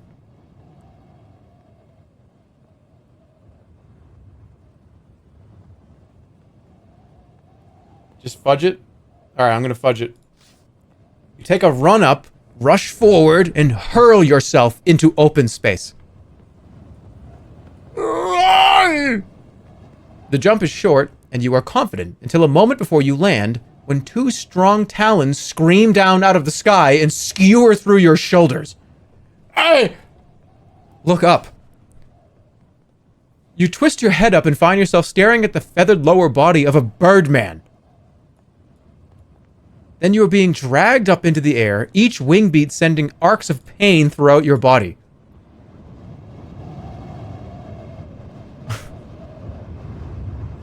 Okay. I think I remember this. I remember this is possible. The mountains become a furry gray. I was going to say fury. The mountains become a furry gray as you rise. The ravines are now nothing but deep black scars. Cast a spell. You try to spread your arms to cast a spell, but the talons have been skewered expertly to prevent your arms from lifting upwards. The creature wheels in the sky, crowing with evil delight. It is still rising. Oh shit. The birdman screams out in a cruel and vibrant voice. Threaten the creature. You scream a threat at the bird, brutal, angry, disgusted. Perhaps the creature takes offense, or perhaps it was always going to do the same thing. Either way, a moment later, the talons open. The birdman banks above a peak as it releases you, and you tumble downwards through the air.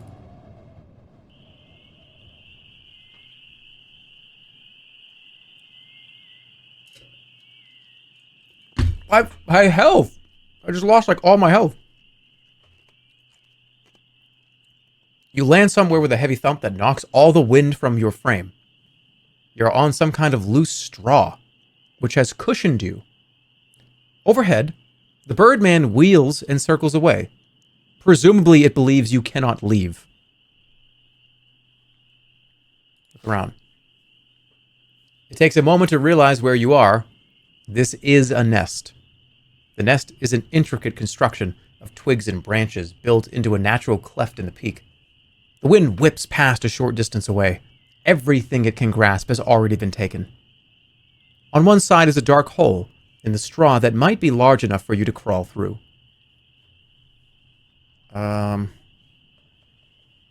Strike a light.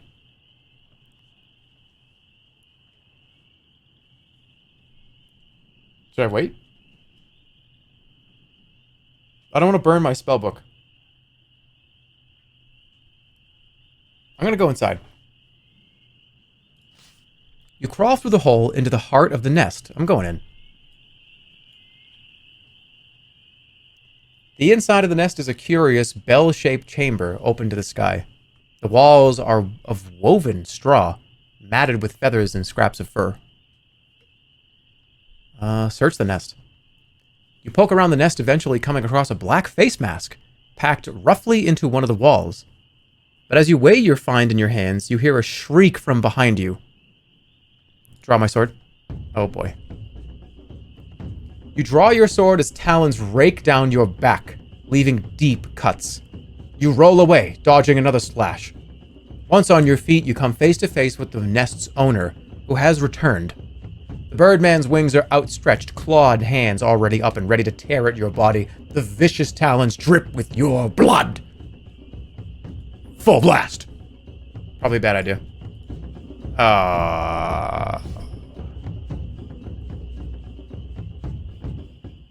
The birdman charges across the nest, spitting and cursing. You squat into a defensive crouch, blade raised. The birdman rushes at you before slipping aside moments before he strikes, merely scraping at your defenses. You escape mostly unscathed. The birdman opens his beak to cry, and his feet worry at the ground. Alright, well, definitely coming in hard now. Really? That's it? Shit. I'm so nervous. He's got so much... You stay low. The birdman tries to slice you with a lazy slash of his claws, but you duck. The birdman issues a bloody call and spreads its wings. Alright, you don't have enough. Full blast. That's a huge blow.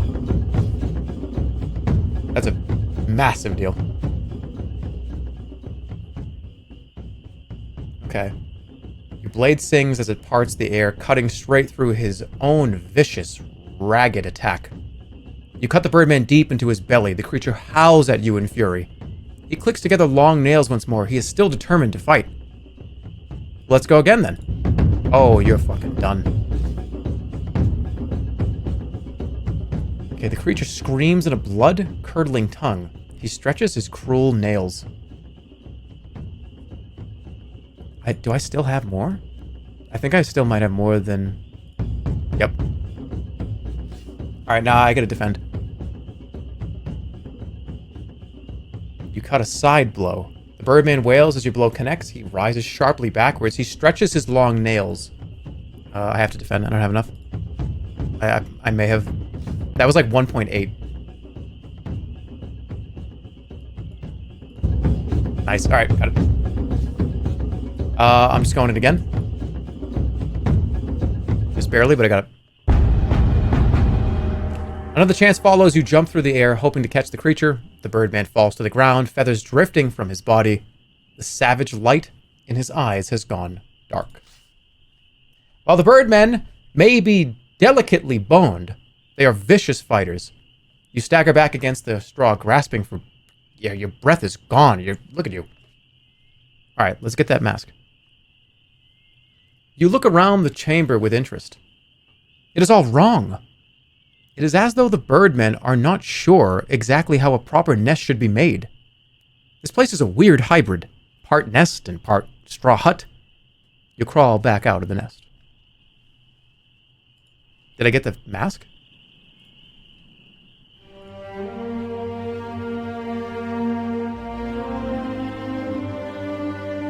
I got it, okay.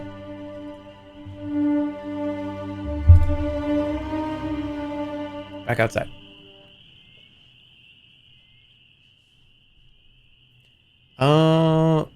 Can I strike a light without my... You bend down and spark a flame. A moment later, the flame has jumped to the dry straw of the nest. The delicate twigs begin to glow and curl. Oh, shit. Hold on, let me read this again. You emerge into the fresh air and biting wind on the edge of the cliff. Night has fallen and you are worn out. You should find somewhere safe to sleep, for if you keep going through the night, you will be weaker for it. And then I just burnt the whole fucking place down. I have to extinguish the flames. You stamp out the flames, but they have spread too far and are too fast to put out.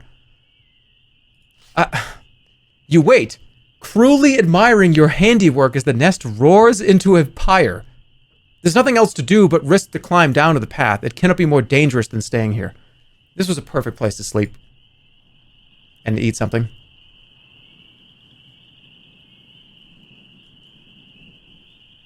Shit. You clamber slowly and carefully back down to the path. Smoke plumes from the nest above, trailing into the sky. You can only hope no one in Mampang is watching. That's very bad. That is very bad.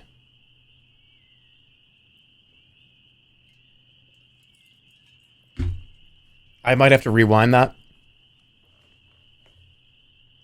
Yep. I'm going to use one of my 3 rewinds. Because he's going to see. Okay, climb down. Yeah, I'm cheating. It's fine. Okay. So, here's the thing. I could go up through here. Or I could go down. And I would have been crossed the bridge. And over here. I guess I could also go this way too. No, I don't think so. There's this. There's also this.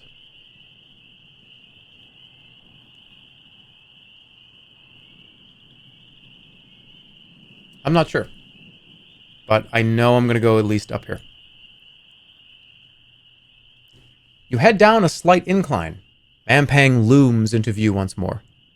It is as though these mountain passes had been carved to ensure no one approaching could forget the Citadel's looming presence.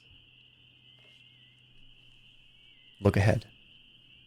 Looking at the path ahead, you see the ground appear to buckle where a sharp rock rim rises out of the ground.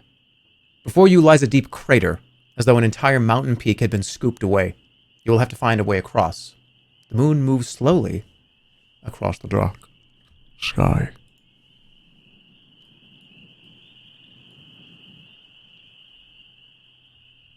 You climb over the rim of the crater. Then you skid and slide several feet down the rough slope, finally landing on what appears to be a path. Check myself over. You are uninjured, but there is no way back up. A path leads down into the crater here. Another trail leads north to south around the rim. Scored.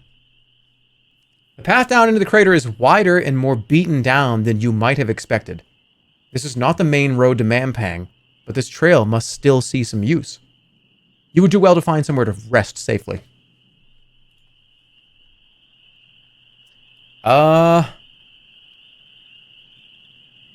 Okay. This could be wildly different depending on which way we go, because this way is this little house. This way is this house. And this way is whatever this kind of chasm is here. So, I'm going to let you guys choose for the first time. Are we going left, up, or right? If there's a mod that is available, we're going to go left, up, or right.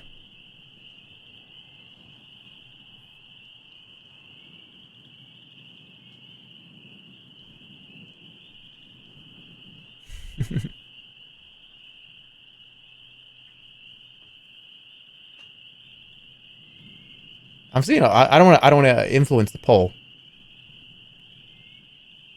Yeah, this is left, up, right. Your voice just cracked? It's going to. When you go like this, when you go like this For 2 hours, you're going to get a voice cracker too. That's just the way it is.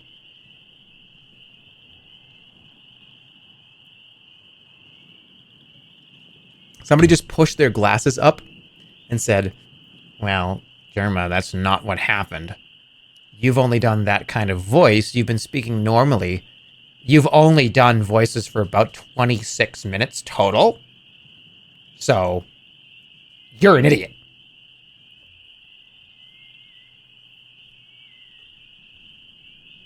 Why is it Squidward? Alright, where are we going? And it looks like...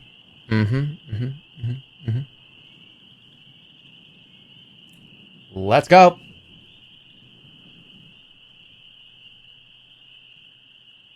Up. Why are you mocking your audience? I wasn't mocking the audience. I was mocking one person in the audience that I made up to prove a point that doesn't really even matter.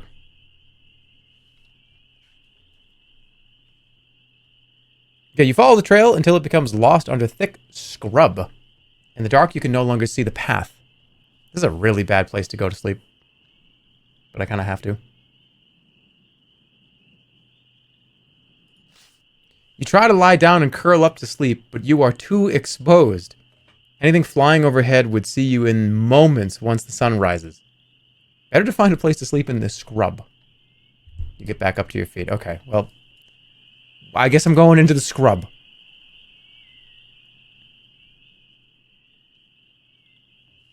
You fight through the scrub that fills the crater basin. In the darkness, you can see little beyond your feet. But there's plenty of cover you could sleep under. Yes. I need health. Bad. Okay, setting down your pack, you try to stretch out despite the cold. At least you've eaten already today, so you don't need to eat again to avoid hunger. Though more food will make you stronger. I think I'm going to drink a potion. This heals me more, right? Yeah. Unstopping a vial of Blimberry potion, you gulp down a mouthful. You feel a little better, and all traces of hunger are soon gone. Then you lie back and try to forget your troubles. Dream. You wake in the night to see a black shadow slipping into the gloom beside you. You open your arms to gather starlight, and a voice laughs quietly.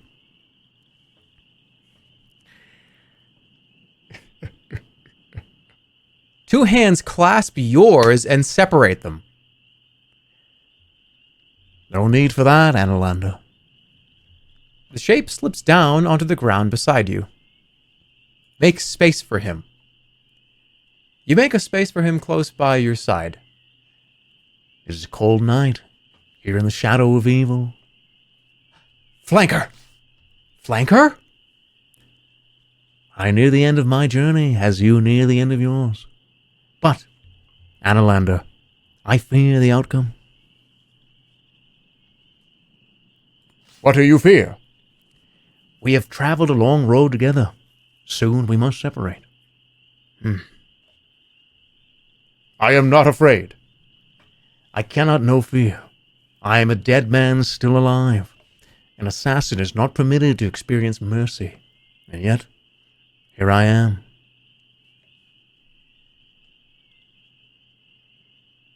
Will you murder me in the dark? I am glad of your company. And I of yours. The assassin is close enough to you for you to feel the movement as his powerful body relaxes. Wait, what? Is like air coming out of him? Like...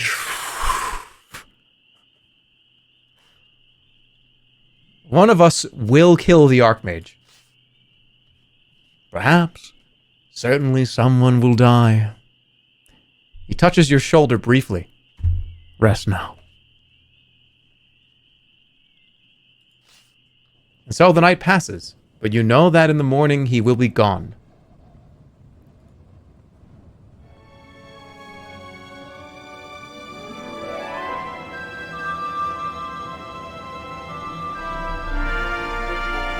You fucked up.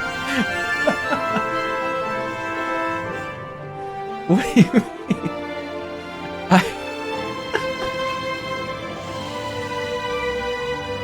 You fucked up. You fucked up.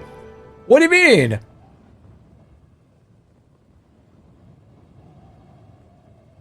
You didn't. We wanted to kiss him. I don't know if that's an option. Rewind.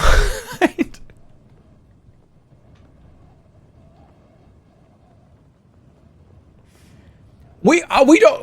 What? Rewind to flanker. Rewind to flanker. Franker. Franker. Oh yeah, don't worry. Me and Franker we'll see. That's not the last time you're gonna see flanker. Rewind. Wait. Hold on. Are you actually telling me to do this? Is this how it works? I'm curious.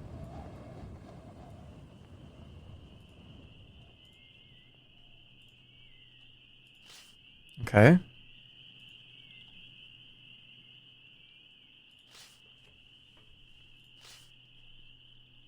Is there actually a romance option? Okay. Flanker? What do you fear? Okay, I am not afraid. Okay. I'm glad for your company.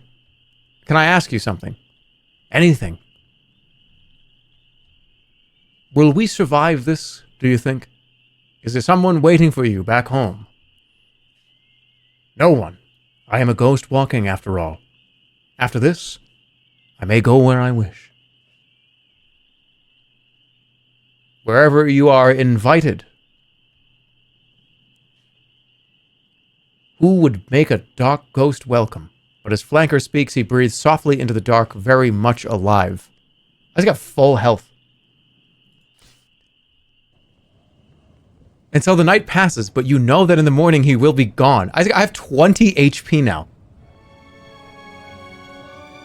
Holy shit. The sex option full healed me. But we don't know what that's what happened. We may have just... who knows?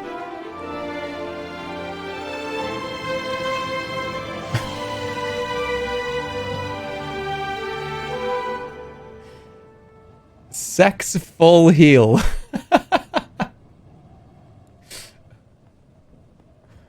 I just want to hear like a Super Mario mushroom sound right now. Like...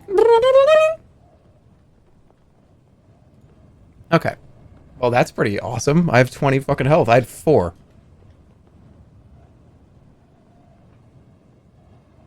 It is half light when Flanker slips away. You pick yourself to your feet and look around in the daylight. A short distance ahead, you spy a large black bundle hanging from a tree. Go look at it. The bundle is long, at least 6 feet tall and jet black. It sways slightly as it dangles from the branch. As you get closer, you notice a chain running from the bundle to a stake in the ground. You also notice the bundle is somewhat hairy. What?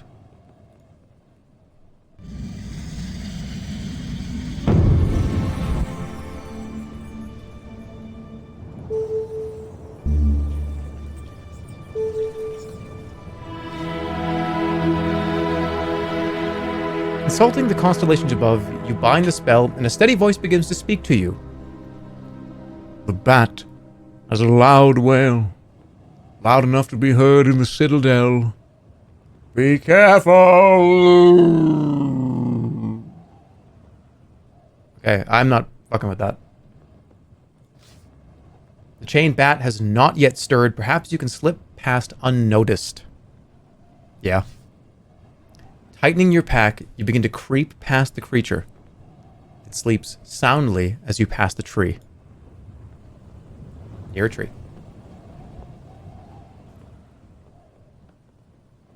But then the creature snorts, distracting you for just a moment, and you step on a branch with a crack.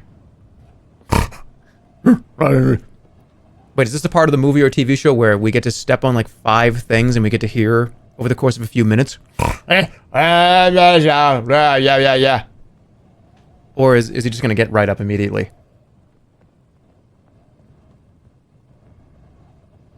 Freeze. You stop frozen to the spot, hand at the hilt of your assassin sword. The bat's head swivels this way and that, and then its beady eyes come to rest on yours. Charge! Cast spell.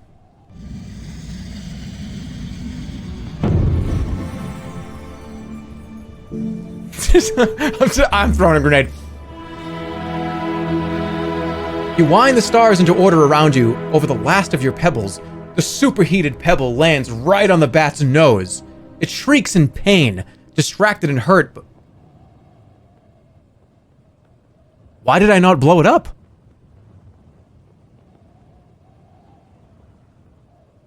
It didn't blow up. Why was it a dud? It's just really hot? Why did it not explode?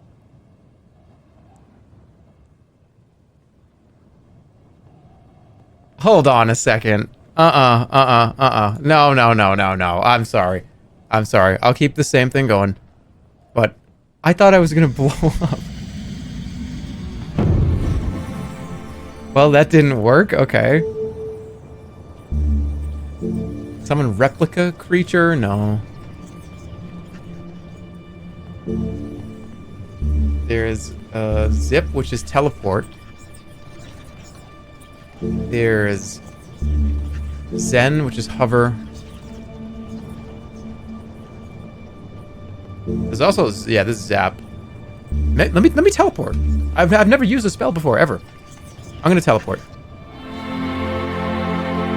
You wind the stars into order around you, trusting to luck as the ring of green metal on your finger begins to gleam like a serpent's eye. You close your eyes as your body is wrenched away. You reappear a fair distance away. The bat flies at you, but is halted by the chain. Frustrated, it tugs at its bindings, which hold fast.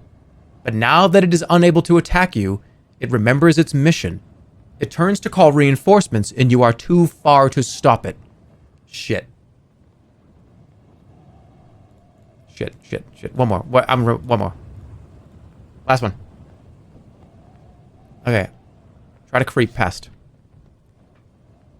You keep going, brazenly picking your way amongst the rocks, watching for more branches, but it is too late and the damage is done.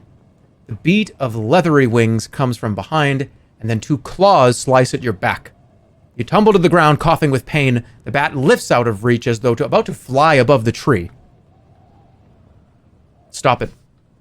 You stare at the chain, realizing suddenly that the bat isn't a captive or a guard. It is a lookout, placed to warn the fortress of intruders in the crater. Its high-pitched wail will be heard by the sensitive ears of the birdmen even miles away. You have to stop it before it can call a horde down on you.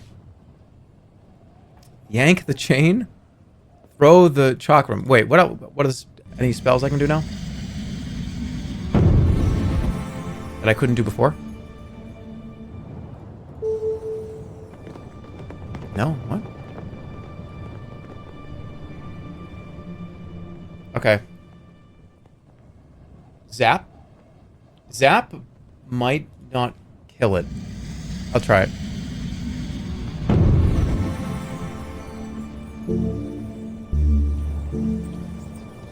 Zap. You wind the stars into order around you, building up a charge of electrical energy around your palm. Then you unleash it into the bat's body. The creature jerks and smokes with energy before falling to the earth, a mere dark husk. The trail runs in both directions. I killed it. Oh, it's connected to a chain. Wouldn't that amplify the damage, probably? That makes sense. Metal? Alright. Cool, good. It is almost time for us to talk about a couple things. I have a few things to talk about. First of all, we've got Grotto Beasts to go over. We also have the BLT to eat. And there's also a piece of merch that's going to drop soon. Unrelated to Grotto Beasts. This is a completely different thing. And we can talk about it. Some of you may already have seen it. Oh my god, it's happening! Don't, hold on.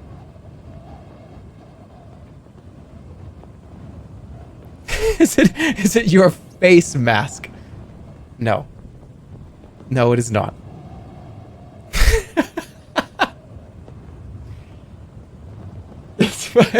Yeah, I gotta sell that fucking mask of my face, the incredibly detailed that's... No. But, let's talk about a couple things. Do you know what today is? Does anybody know what today is? Well, we'll just do this in order. Do you guys know what today is? It's August what? August 20 what? August 21st. What is this the 2-year anniversary of? As of literally right now. It's Stir's birthday, obviously. Happy birthday, Stir, but something else, something to do with me. It is the exact 2-year anniversary of the Dollhouse and baseball. So, U2's is coming out with 2 vinyl figures. One is a Dollhouse Jerma, and one is a Umpire Albertson Jerma. So, to talk about this for a second, there's a lot of people that came to the channel over the last couple of years that saw like clips of Dollhouse. The channel grew a lot since Dollhouse. And I've seen over the years, the last couple of years, like we had the Dollhouse shirts, we had the posters for the Dollhouse. But I feel like a lot of people have approached this channel because of Dollhouse. So, if you've got a Reddit shelf at your house, maybe you'd want these 2. I can show them. I'm going to show them. You can take a look. You can get it on your Reddit shelf. That's what brought me in. Yeah. So, I figured, okay, that like makes sense to me. Give people an opportunity to get it if they want. Is it wearable? It is a figurine. They're vinyl figurines. They're toys. Jerma has gotten into toys!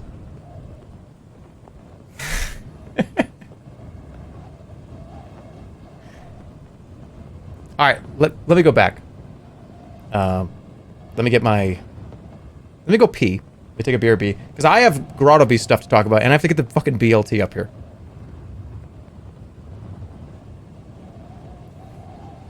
They're action figures! Show them? I'm telling you, I gotta give you the plan.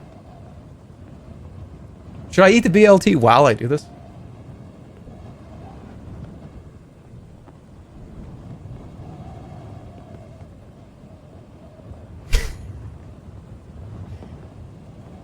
Where is the cat boy figurine? That's not getting sold. All right, be right back. We'll talk about it. Then we'll talk about grotto beasts. A lot of stuff to go over. I'll be right back.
People saying, did I miss the BLT? No, you didn't.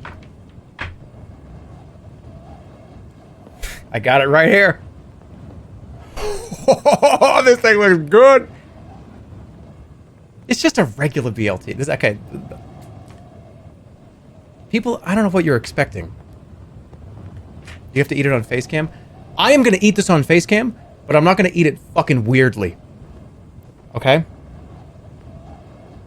I'm going to just take normal bites. I'm not going to eat this weirdly. I'm gonna eat it in like a side profile. I'm not gonna look at the camera either. Do you understand? Alright, I'm gonna give you the review.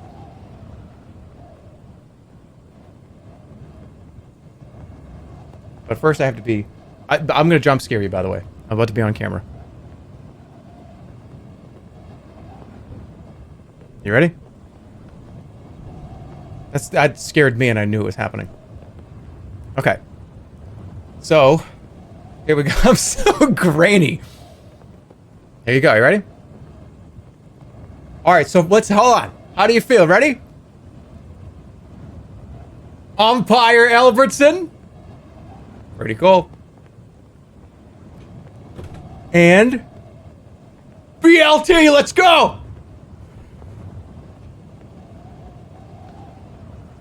Yeah!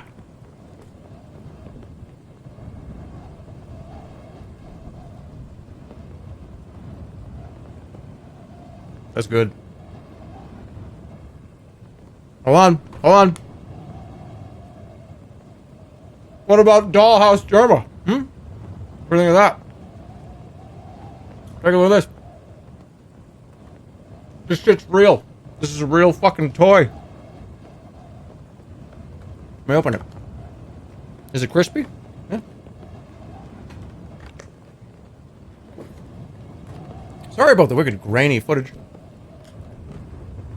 BLTs is so good. Just hits every note. Alright, hold on. Here we go. You guys ready for the reveal?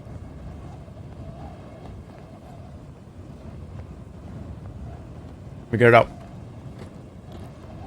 The stuff on the package too, can we see? That. What does it say? Warning. This is an adult collectible, not a toy.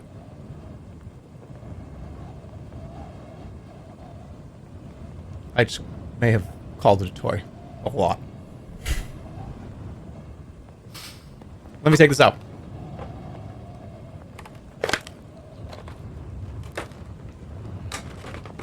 So, there's an image of me from Dollhouse, which is the 2-year anniversary of Dollhouse. I don't want to be loud.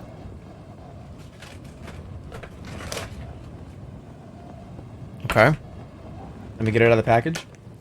There's a picture of me leaning against a door. And that is the image that the people at YouTube's used for this. As you see. It's like that. Let me get you a good view. It comes with the door. It does come with the door. There's that one. You can sit. It could be like a little, maybe like a little bookshelf. Your Reddit shelf. Bookcase, you know? Very neat. Let's do the umpire. So I got this one here. Wait, what's on the back? Say this.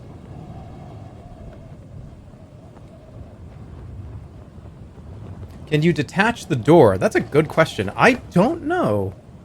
I don't believe so. I mean, you probably could if you really wanted to. I don't know if yeah, that might not be covered under warranty. Let's just put it that way. Like there even is one. I don't know, but I don't think that that would probably break it. Warranty. It's not a fucking laptop. Like, what am I talking about?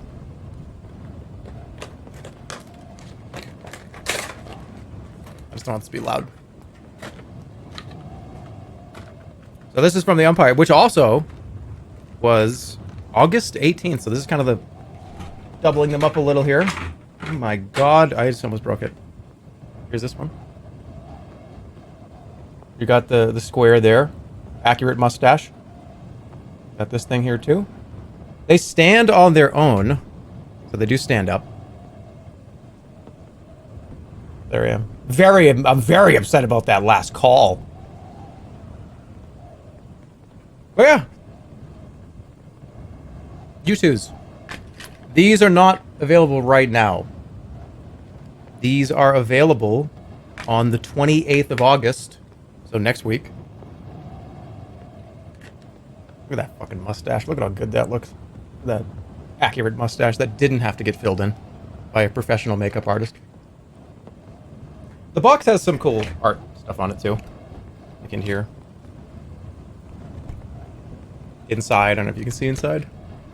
I don't want to break the box. This is the only one I have. This is the only one I have. Here and there. You can see the logo. Then you saw the back of it before. What's on the inside of the other one?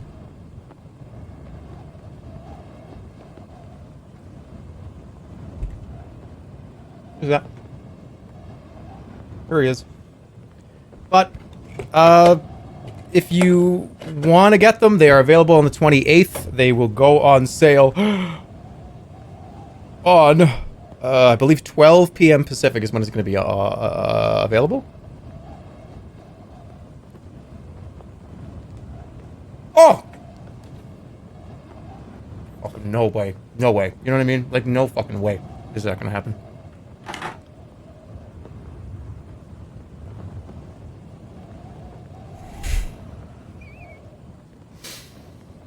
It's a sandwich! It's a sandwich! Everybody chill.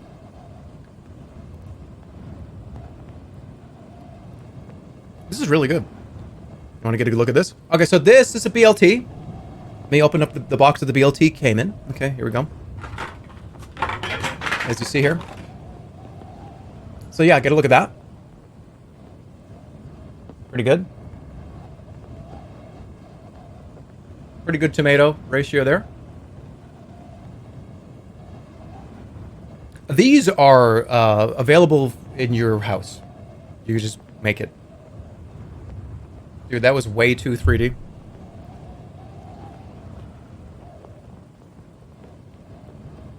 I eat like a fucking weirdo when I know people. This is why I don't eat on stream.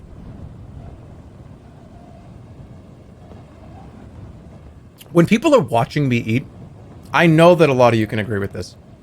When anytime somebody watches me eat, I immediately start thinking of every single chew, every single bite, every single is it something on my face, something on my nose.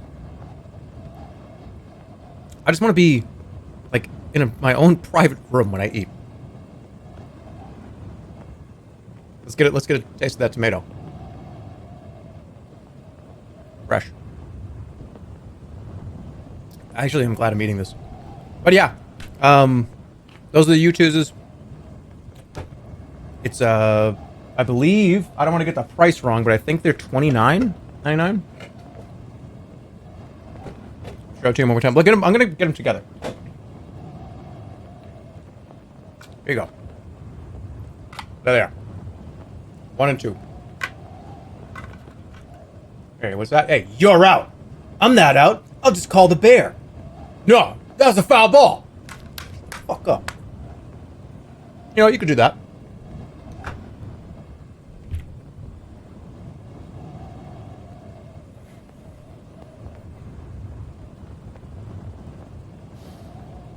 They're fighting.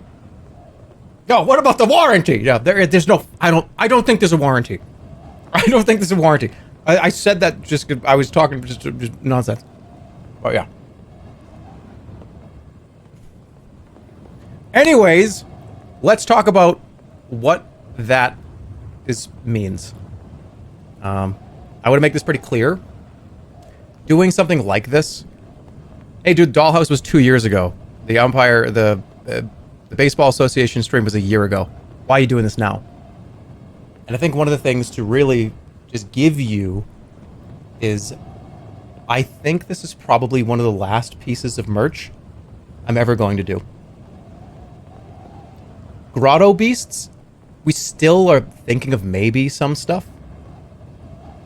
We're thinking of it's possible to do some more with Grotto Beasts, but just like Jerma merch, like Jerma 985 merch, I don't know if I have much more plans to do any more me merch. If that doesn't make any sense. The old man is done. No, I am not. Far from it. I talked a little bit in pre-stream today and in the Discord, but we don't have to get too far into it. It's just the one thing is, it's kind of like, I don't know, memorabilia for me at some point too. It's like, hey, the Dollhouse stream, that's like one of my favorite things I've ever done. The baseball stream is one of my favorite things I've ever done. And I don't know, it's a nice way to, I think, to solidify that it existed for me, as well as, you know, obviously the stream's existing, but these can go on my, you know, jokingly, these can go on my Reddit shelf, and I can like look at them and just be like, oh yeah, that was a thing that I did.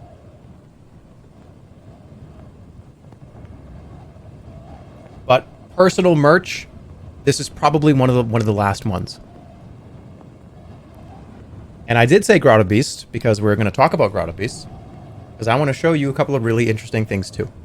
But again, August 28th, those are going to go on sale, 12 p.m. Pacific. I believe they're only going to be available for a limited time. This is not going to be like Grotto Beast, where it's like a pre-sale, and then like we do another thing, and you can still buy it. I'm pretty sure these are only going to be available for a few weeks. So, as of August 28th, you'll have all through pretty much most of September. But anyways, really cool. Dude, talk faster. I want to show you something else. So Grotto Beast Tabletop Simulator, the digital version, is something we've been kind of talking about, working on.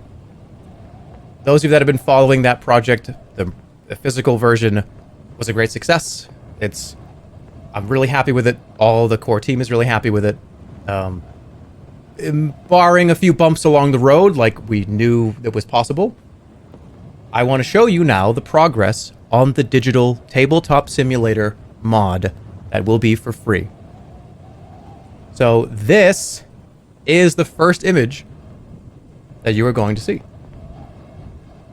Here is the Grotto Beast tabletop simulator mod that is currently in development right now. It's very, very soon to come out. You will see it soon, very soon, judging by what the image I'm going to show you today. This has all of the cards. You can make pretty much any deck you want. There's a lot of interesting scripting that went into this. Here's the table, which is the Rumble ring, the wrestling ring. Again, this is all free. Anybody that wants to play it. We want to have a good way for people to go and actually hang out and play. Versus, how the fuck are we going to play a physical card game together? And the card game portion was something that was built on top of the merch portion, right? Because it was merch. It was supposed to be merch, but we had an awesome game designer. We had an awesome game built on top of it. So here's where you can play it and have it be supported pretty much in perpetuity here. Let's get some more images. There's going to be a deck building portion of this. You'll be able to craft a deck. We have all kinds of plans for this.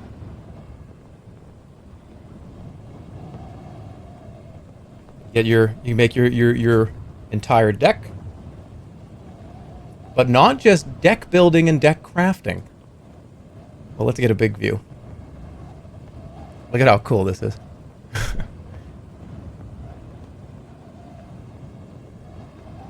Isn't it beautiful? So I told you when I said I wanted to put some money into it, some time into it, actually have people working on it. I meant it, and we meant that. So it's going to be a fun experience. It's not just going to be a card game. There's going to be other stuff here too. You're probably noticing there's like a treasure chest over there. What's that stuff on the table? What is that cauldron?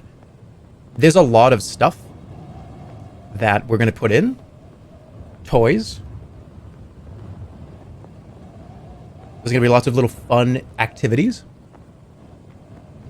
It's just all free. None of this is going to cost any money at all. You have to own Tabletop Simulator. That's the only thing you have to have. If you have Tabletop Simulator, any of the patches, any of the updates, any of this, you will have for free forever. So there's not going to be a cost to entry for this. So there's the treasure chest.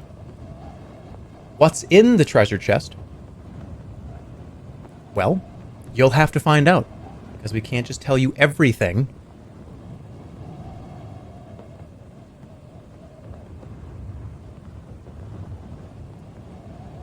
Ooh, what's that in the top left corner? You see the end turn button? So this tracks a lot of stuff. The devs that have been working on this have put a lot of time into it, and it's going to be very fleshed out.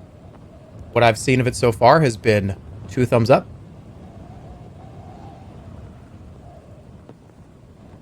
Gonna have an arcade? Come on, you didn't even see that. This is all work in progress, by the way. This will be... things are probably going to change. Things will probably move around a little. But... there's like the little toy section, potentially. Little arcade section.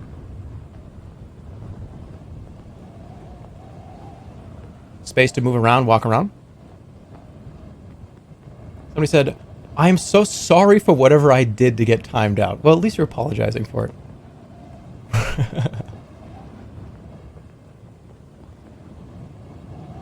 Is this going to be on Steam? This is going to just be a free Tabletop Simulator mod. You have to own Tabletop Simulator. Tabletop Simulator goes on sale all the time if you don't have it. But how much is Tabletop right now?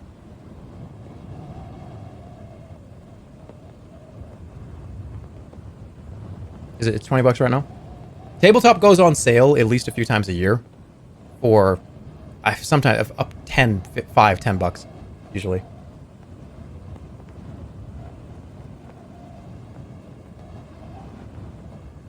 I'm seeing some really interesting comments here about like what to do with this instead of just in Tabletop Simulator. Like I said a couple months ago when we first were really talking about this, let's get this one out first and then we can figure it out. Yeah, I'll scroll through them again so you can see.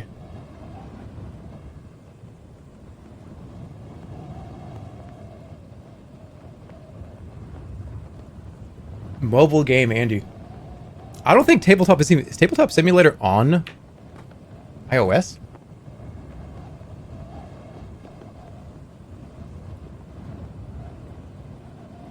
Well, I wanted to, when we first were talking about doing this, I was like, you know, I want to be able to have people like walk around and look at stuff and pick up stuff and throw it around and go to the cauldron and look at it, and I want it just to be more than just playing the cards. How come you're not playing sorcery? Well, we gotta talk about some stuff.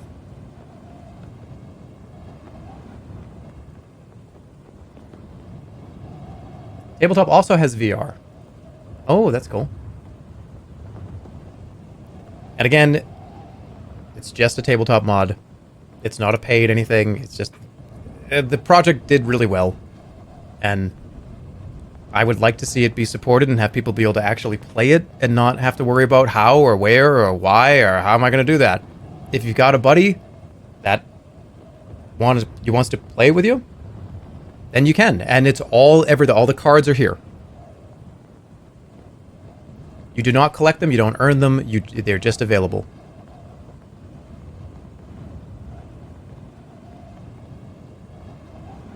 But that's what I wanted to show today. And again, the U2 stuff, that is the 28th. There's no release date on this yet. This is kind of just like, hey, it's really close. So prepare for a lot of stuff in the GB chat and talking about it and how we're going to release it out there and what the plan is. It's happening very soon. But yeah. We can now go back to me taking another couple of bites of my BLT.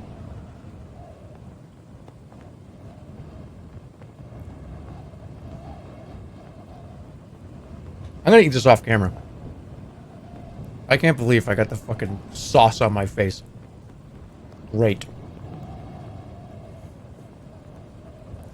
But yeah, thanks you twos for even considering it. Thanks all of you for supporting this channel for the fucking decade plus.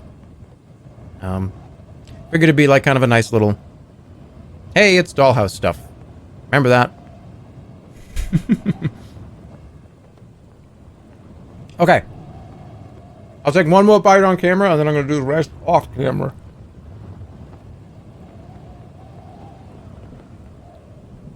It's actually really good. See the toasted bread?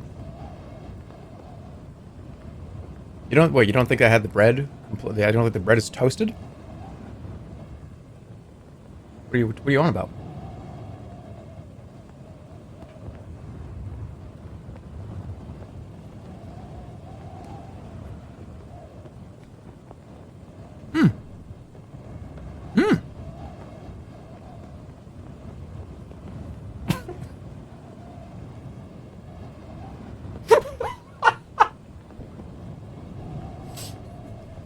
He said, dude, you just Minecraft ate that. You need to add sound effects. You gotta get sound effects on that. You gotta get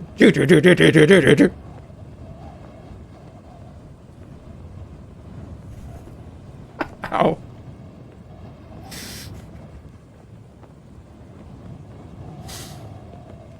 Why is your camera from 2001? Because I don't care. Oh my god. Okay. Alright. I'm gonna slowly eat the rest of this. Give me one more second while I put this, these figurines away. Very exciting stuff.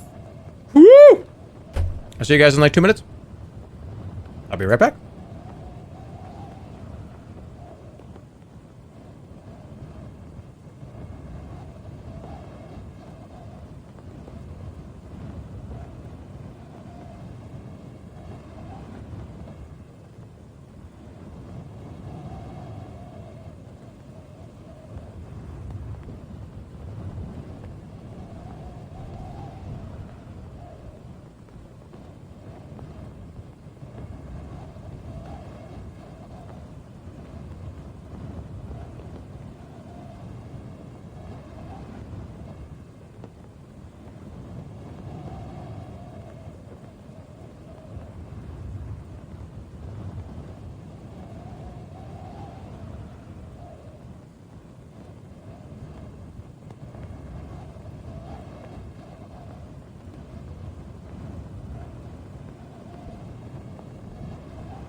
I'm being reminded that I put BLT in D tier.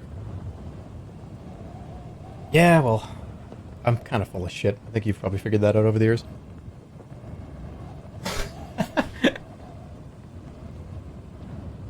Hey, can I take the door off?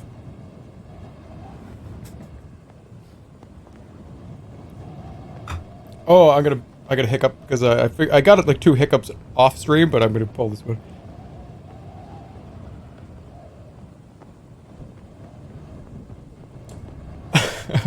Yeah, all jokes aside, I don't think there's a fucking warranty on these. I don't know. You have to look at the terms.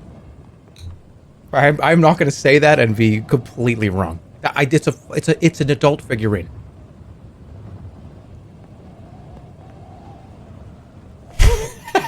Oh.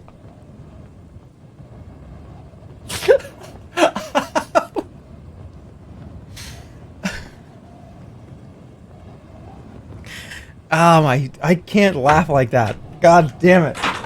Okay.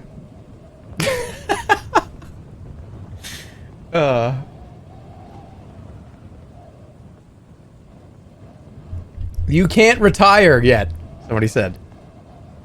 We'll talk about that when I need to. Just know, still here.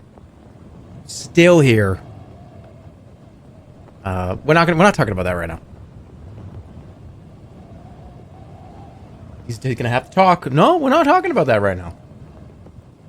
If you really want to know what we talked about in pre-stream, you can go look. But it's not something I really want to bring up right now. Just know that there are plans in the short to medium term to eat another BLT on stream. Okay? Alright, where are we going? What are we doing? Looks so good. Look at that. Where are we going? Oh, you're not allowed to retire. Well, that's for me to decide. Okay? Okay?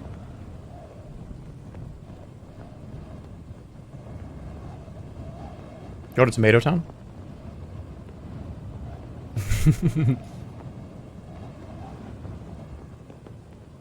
Jerma, give me your remembrance. No, that's mine. I get to keep the two-handed lightning sword. Or the offhand orb that gives you 30% resistance to fucking fire. That's mine. You can't have it.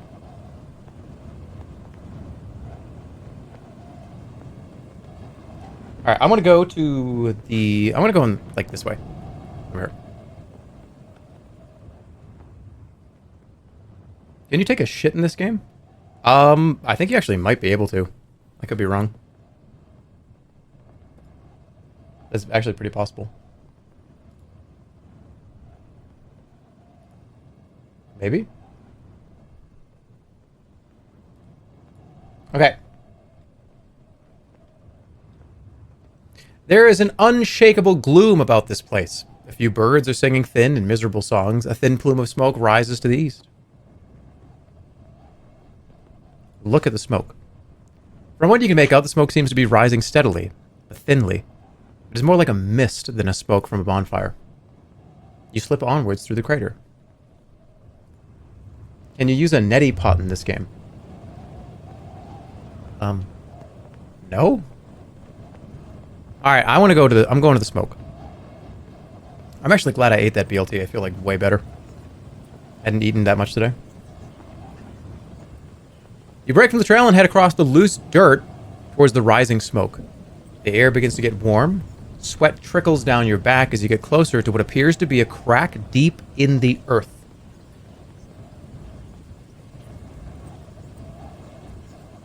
Approach the fissure. You make your way carefully to the fissure's edge. It is almost pleasantly warm here, with soft moss underneath your feet. Superheated steam bursts up every few minutes with a hiss. There's something else on the air, too. The sounds of the wind, surely. Not voices.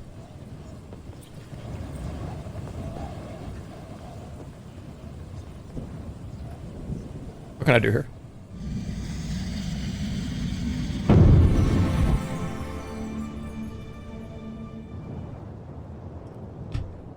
So it's hot. Talk all languages. Can I talk to the crater? This is the easy thing to do.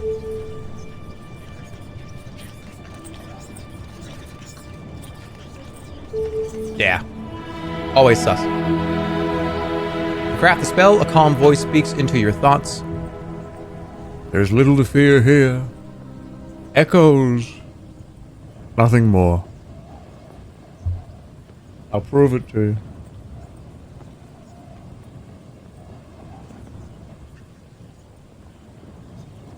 Hello!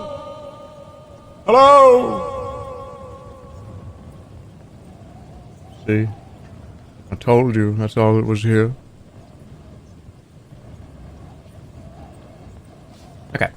The vent is a jagged crack in the earth. The black stone is deeply cut.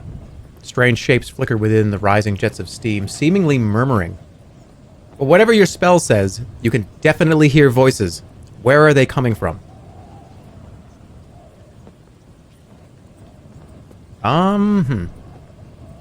Let's listen. Straining to listen, you make out distinct voices coming from deep inside the vent. It is like standing on a balcony above a room full of whispering people, all crowding for attention at the edge of your hearing. But how can anyone survive down here? There are no creatures near the vent, despite the warmth it provides. Oh, yeah. I said... Who's there? You call out. The voices become louder in response, crowding over each other. But they're speaking a language you do not recognize. Huh. But there's nothing here. Echoes. Can I talk all languages?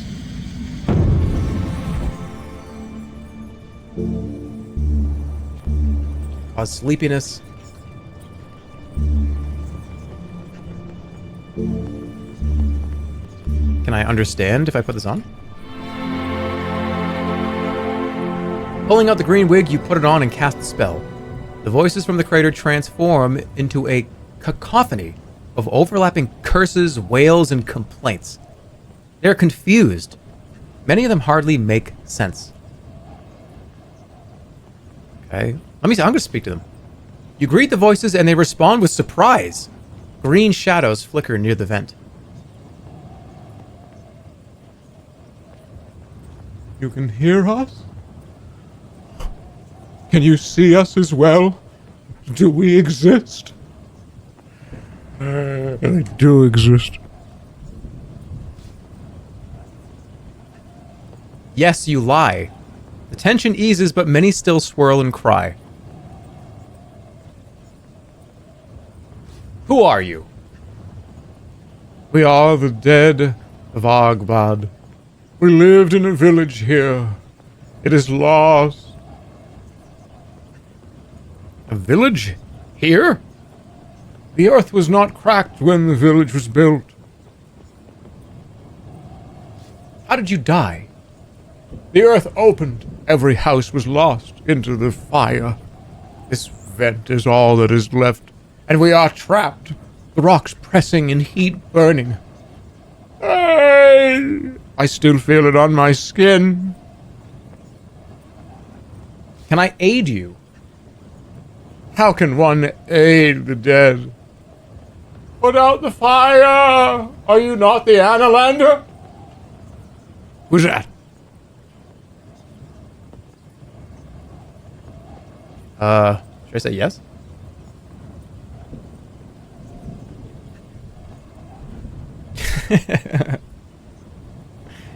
I'm gonna say it. I am the Analander, you declare. The Great One. The one who was to come. Our savior, our hope. It is too late for you. You are dead. Rivers of death run under the citadel beyond. The people within are trapped in their lives as grain in the Archmage's mill. Oh, break the spell, break him. We will rise. How can I reach him? He hides in his tower. He hides from us, from the dead, from death. But his tower door has a key. Something rolls up from the vent and rests by your foot. You pick it up. It's a vial of water that sparkles with light. Do not drop it. It is blessed by Karth himself. Okay, I don't want this shit. Kick it back into the vent. You dead, or yet live. You lifted up a vial of holy water. Powerful, certainly, but how will it open the door of the Archmage's tower? The spell begins to fade. You take the wig from your head, and their words become meaningless sounds once more. The steam hisses up, and then settles on the nearby moss like dew. Hold the vial up to the light. You lift the vial to the light, and for a moment you seem to see laughing faces of a cruel god in the shimmers of light. Then it is gone. I don't have a god right now. I'm currently godless. There's no god here.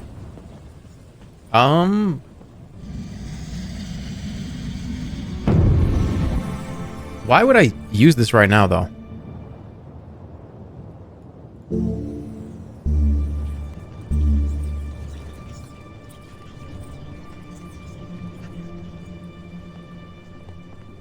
I don't think I want to do anything.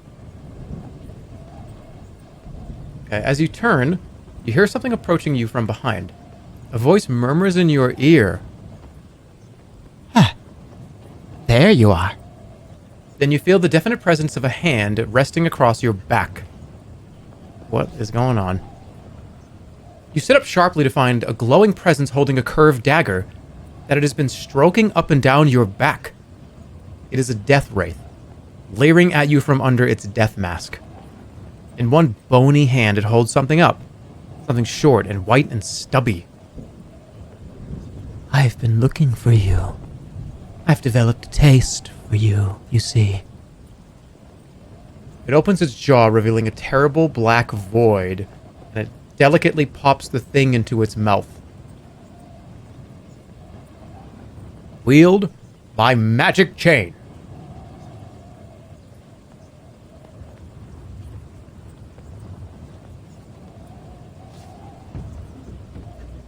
Thinking, whoa. What? Why do I have such a little bar?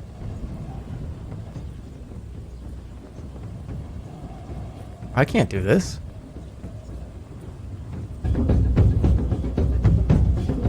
I actually might be able to do it.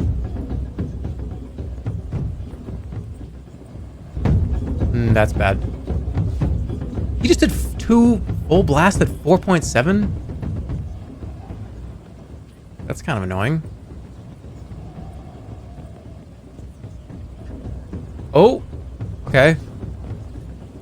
Warm air seems to cool, but you seize the moment to strike. You lash the death wraith with your length of chain. You cut across its cruel blade, and the wraith moves between the boulders. It does not bleed, but it seems to flicker. It leans forward with crooked hands. Your heart will be mine. It will stop. I had to do that. I'm in so much trouble. I'm in a lot of trouble. I can't. I can't. Okay, you stumble and fall. The wraith grins its bony teeth. Okay, so do you think I can do it now? Like 1.7? No. Shit. Oh, come on. I'm dead. That's a loss. Oh, shit. I gotta do this again.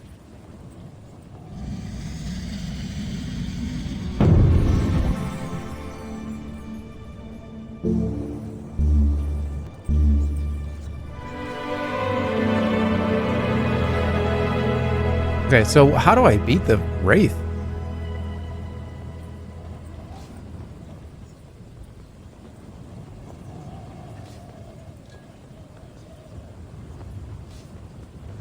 Just picking the same things I already did. Can I aid you? Put out the fire. Okay, I'm the Analander. Is it too late for you? How can I reach him? The door has a key. This is apparently... This holy water is a key. Hold it up. Take a look. Okay. That's it. Make a move. Here we are. Okay. Turn around. Alright. I've developed a taste for you, you see. Okay, puts the thing in his mouth. What was that? You didn't recognize it? Figures. Fingers! The empty stub on your hand throbs where you lost your finger.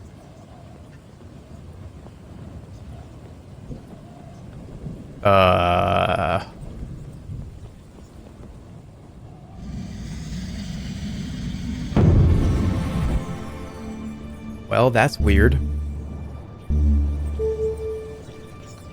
Wait, could I cause fear with the face mask? I'm afraid that's not going to do anything. It's a wraith.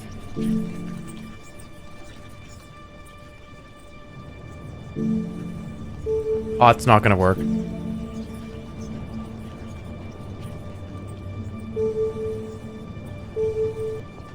Shield.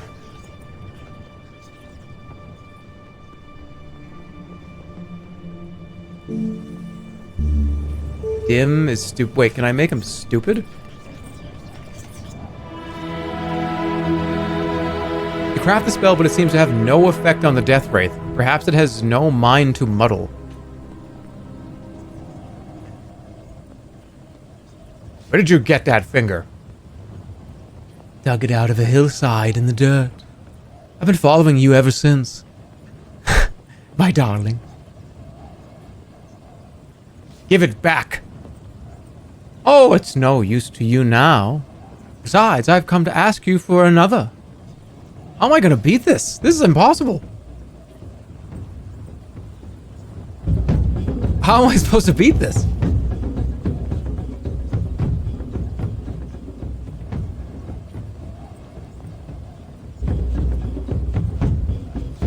Okay, I have to get either really lucky or maybe like a defense thing.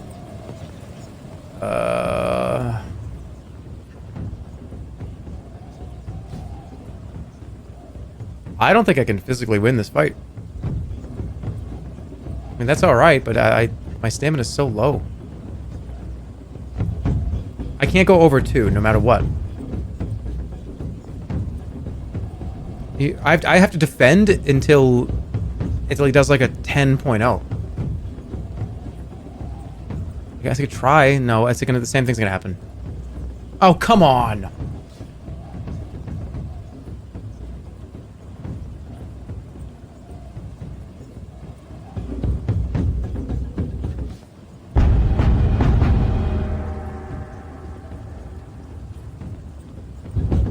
Okay, that's my chance.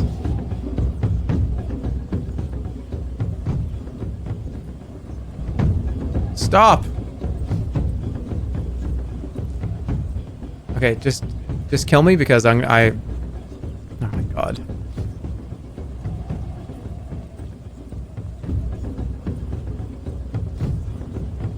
So I think I just defend 2 times in a row. Defend 2 times in a row. I'm gonna try it again.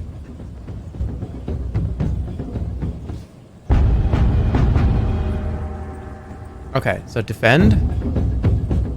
Defend again. So now, steady your chain. The Death Wraith wails and sings. It slashes its blade backwards and forwards. You parry in a flash. You can't have any more in the tank. There we go. Okay.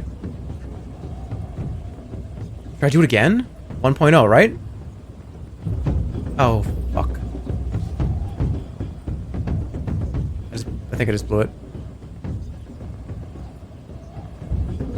No, I wouldn't be able to do it here either. I will come for your blood. I will, okay. Good. Okay, I just have to do that 2 more times. Should I go for a tiny one? You think I should go for like a little one or just defend? Shit. I'm gonna have to defend again. Okay. I think, is this the opportunity here to get good? Okay, just one more and I got it. Should I go again? That was a bad move. Oh, I blew it big time. I blew it big time. I can't. I have to defend again. Now I might be able to get it with 1 health. Let's see. 1.7. Yes! You power at the Wraith. With a final strike, the creature wails and moans, seeming to vanish in on itself. The air is suddenly a little warmer. 1 health left. You pant breathlessly, still shivering from the creature's terrible, chewing smile. The air cools as you move away from the vent. What's the new clue? Oh, the door. Okay, well that was disastrous, but we're okay.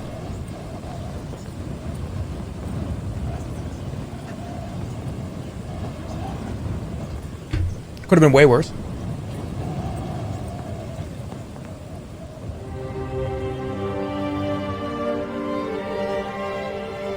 Do I have... What?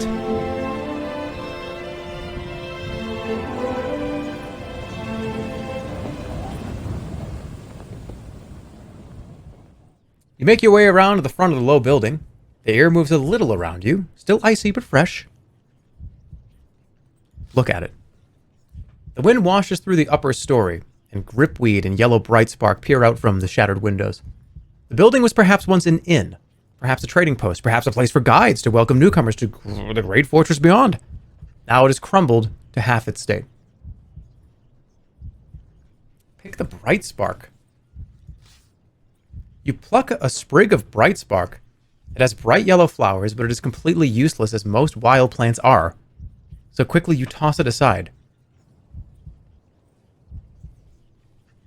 I can't use it for anything? This is dangerous. I probably shouldn't go in here, but I'm gonna. I don't remember what happens in here. Okay, let's go in. You enter the crumbling building. It is missing its roof, so you are exposed to the sky. Search the building. With great care, you search the rest of the room, but find nothing of interest. The building is quite empty, but carved on one wall is what appears to be a scratched message. Let's read it. You read over the message. Third, that the Throben doors is invisible. Curious.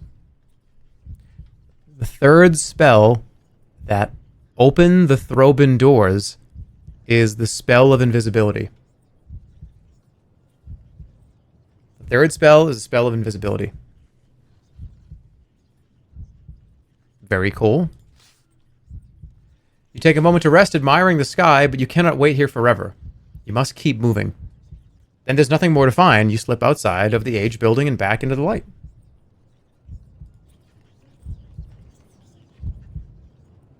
High performance IQ. I'm personally timing you out for 1 second. Actually, no. I think that was a compliment. Never mind. You can stay. You step back out onto the trail and look around once more. Paths lead in several directions. Let me take a look. So this is going right up kind of Main Street here. Leading us here. It's also going north this way, maybe across the rocks. I think I'm just going to go up.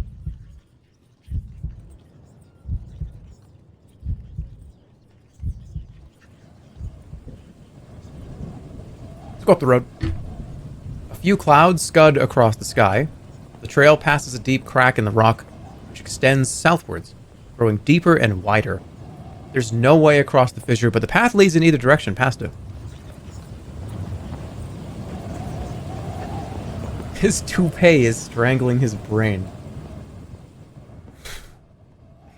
You ever put a hat on and you feel like that's actually happening? A hat has to be fitted just right for me, or I either look like I'm 5 years old, or I feel like my head's gonna explode. That's so bad getting hats that fit. They never fit correctly for me.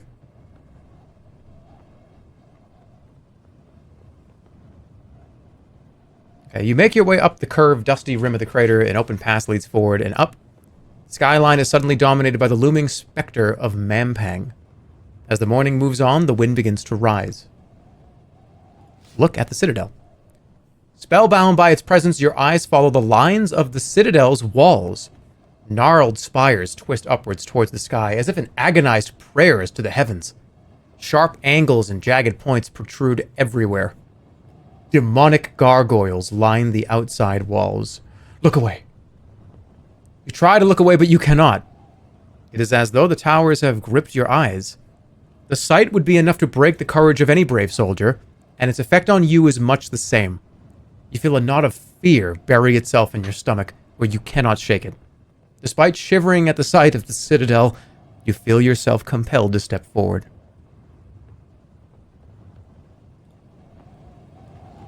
Alright, here we go. Here we go, into Mampang.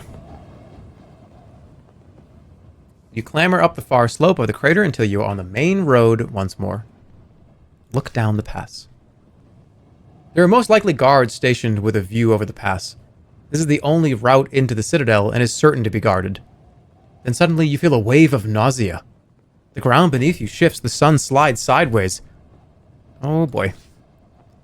You open your arms to cast a spell when you fall. The world rushes past you, further than it should. You hear a woman's voice singing gently above the sound of lapping waves. What magic is this?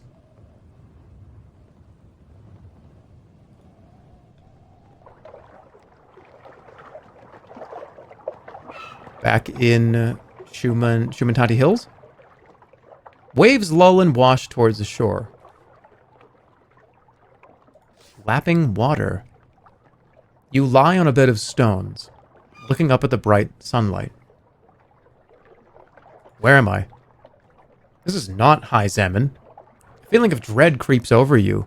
What kind of trap is this? How far have you traveled? You open your arms to gather the stars to you. Stay your hands. You will not need protection here. Look for the speaker.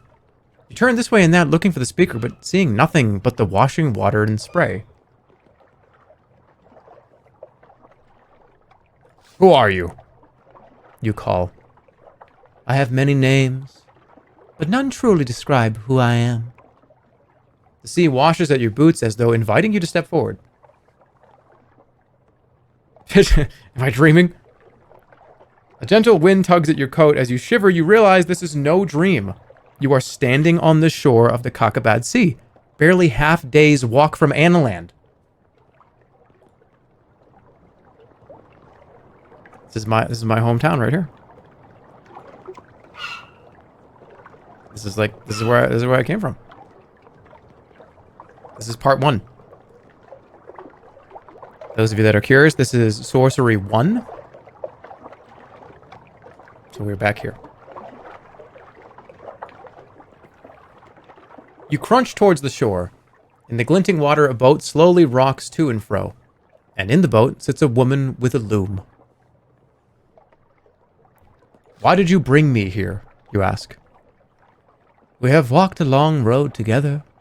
Perhaps you do not know it, but that road is almost at its end. I bring you here to deliver a warning.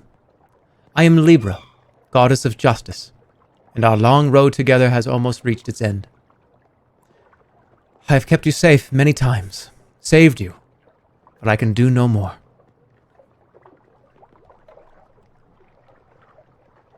We have never met. You have never aided me. You reply. You do not understand, but you will soon enough. When you enter Mampang, you will understand. The walls around that citadel are more than those of physical stone. It is a cursed place, guarded by sigils and long knives. I don't know. I will explain, Analander. For as long as you have walked, I have walked beside you. I have granted you waking dreams, dreams of your future, dreams from which you wake to walk a different way.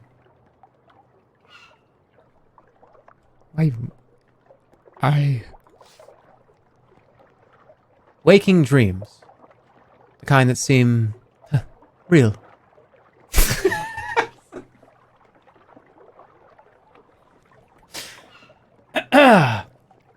Reset. Let me take the new take. Take two. Waking dreams. The goddess continues. The kind that seem real. Until they disappear as though they had never been. She shoots the shuttle across her loom once more. But no more. Once inside the walls of Mampang, your future will become precious once again. The word strikes a knell of fear in your heart. I grow tired of riddles. A weave can be made, and then unmade, and made again in different fashion. The final garment does not know how many times it was stitched. So it has been with your journey. Or perhaps you consider yourself to be simply have been lucky to have survived so far. A large wave strikes the shore, and as it drains, the boat tilts and begins to drift away. You realize although this woman is very intelligent, and maybe a god, she has a really, really strange, off-putting laugh. The woman makes no move to stop, merely continuing to weave. Wait! How can I leave this place? Oh. She's gone. The thought of the long journey back to Mampang begins to sink into your mind. I'm going to the cave. You step away from the water towards the mouth of a dim cave. Inside, the stone drips salty tears. These tunnels must be flooded at high tide.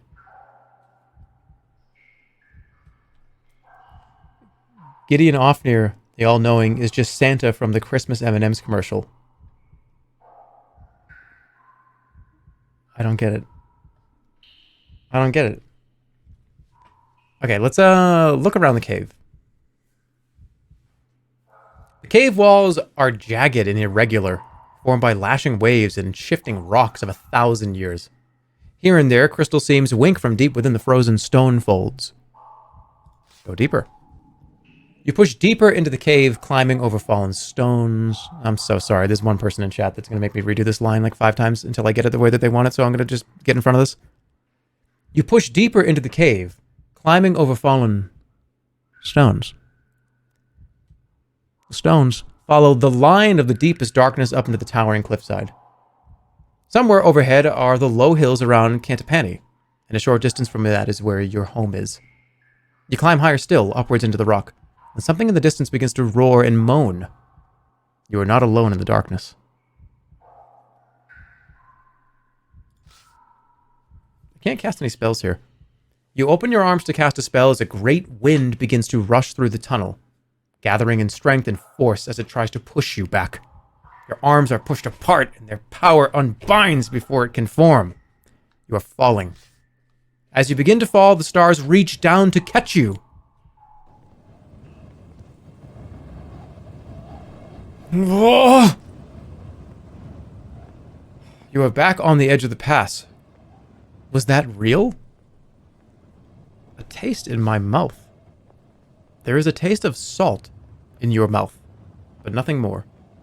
You shake the vision away and look around yourself once more. I'm going to rest. Looking at the pass ahead, it would be best to try and cross under cover of darkness. You settle down to wait. The sun disappears behind the tall mountains and a few stars appear between the peaks.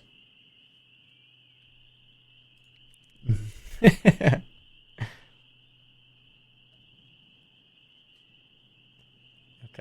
You get to your feet once more, night is settled around you. You creep forwards into the narrow rock pass.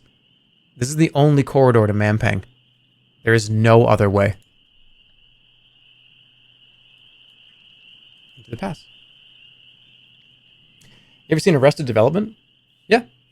Long time ago. I thought it was good. I liked it a lot. They did that like 10 years later season, right? I thought that was all right. I prefer the original, obviously. I think everybody probably does. You make your way slowly forward as the narrow walls close in on either side. The sun disappears.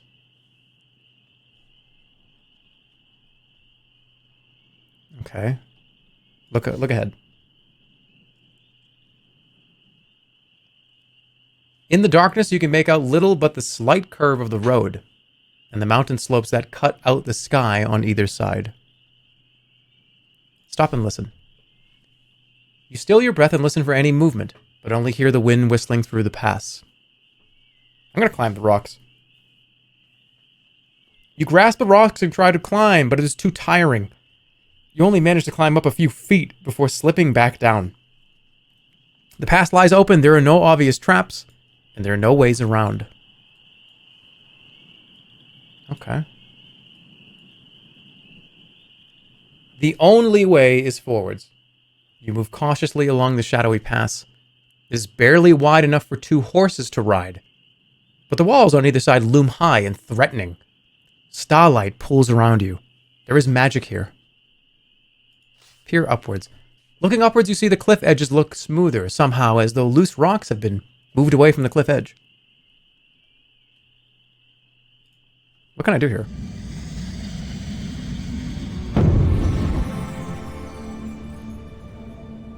Hey, can you give me some motivation to start my programming homework? Yeah.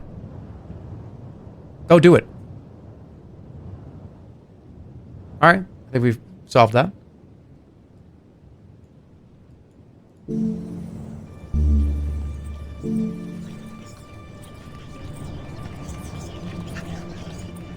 Somebody say that guy said that an hour ago? Did I read that wrong? Wait, can I just teleport? I think I want to teleport into the castle.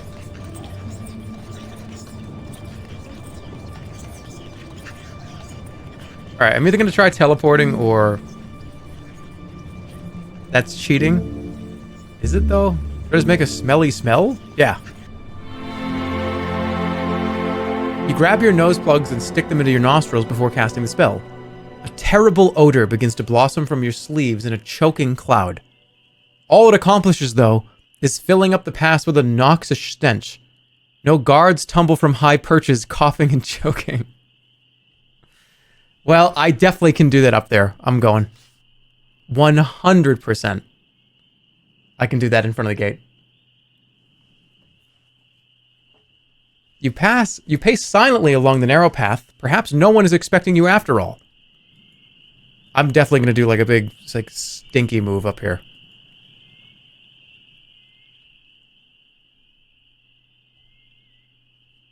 Can somebody please explain this starlight thing to me? Just link me the wiki page? I mean, I don't think there even is anything to even know. The end of the pass is almost in sight. It is very dark down here. The night sky, a thin strip of blue above. Glancing up, you see a dancing light a short distance ahead. Guards. They are above you, staring down into the pass on the cliff tops. A small fire crackles behind them, but the light does not reach the bottom of the pass. Okay, sneak forward. You crouch in the heavy nighttime shadows and sneak along. A lone guard stands above, but does not see you. You leave the guards behind as you reach the end of the pass. Oh, coming here at night, I think, solves this problem. You follow the path between sharp peaks, moonlight covers everything, and then the pass opens and provides you with your first clear view of the Citadel's gate. After 33 days of walking and hardship, you have arrived. Mampang. There it is. Bones, rocks, stones, death, dried blood, spirits, echoing wails, agony. Good luck. The dread citadel seems to be at peace. There are no patrols of birdmen, no marching guards on the walls. They're not expecting your arrival in the least. It seems you have covered your approach flawlessly. Stars turn in the empty air above you. Actually made it for the first time ever. The first time ever playing this game, which I've played through it at least 3 or 4 times. Getting here without being, like they know I was coming every other time I played it. So I have no idea what this even happens here. Because last time I played it, I didn't do this. Before that, I didn't do it either. You have to kill all 7 serpents, and I think you have to do all the 100% carry too, don't you? Okay. Maybe I should just sleep here. Is that a stupid move? Because I need health. Although if I wake up in the morning, I can't really sneak around though. Hold on.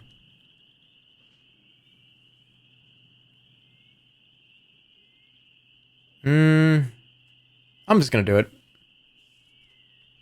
Alright, there seems to be nothing but to do but wait. You find a corner of the road and settle down to sleep. Laying your pack down, you try to rest despite the wind. You do not need to eat any more today. You get comfortable and rest. Alright, so Libra apparently was telling us, like, I am in your dreams, right? The remainder of the night is kept busy with vivid dreams. You are curled up on a bed of straw and bones. A bird maid is carefully plucking grit from your skin and nuzzling you with its cruel, hooked beak. You are safe, warm.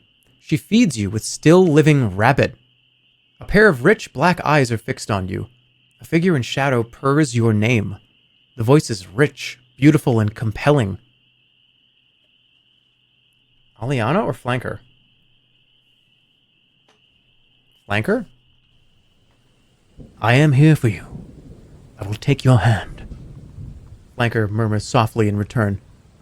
And all the while, you hear distant laughter from the east.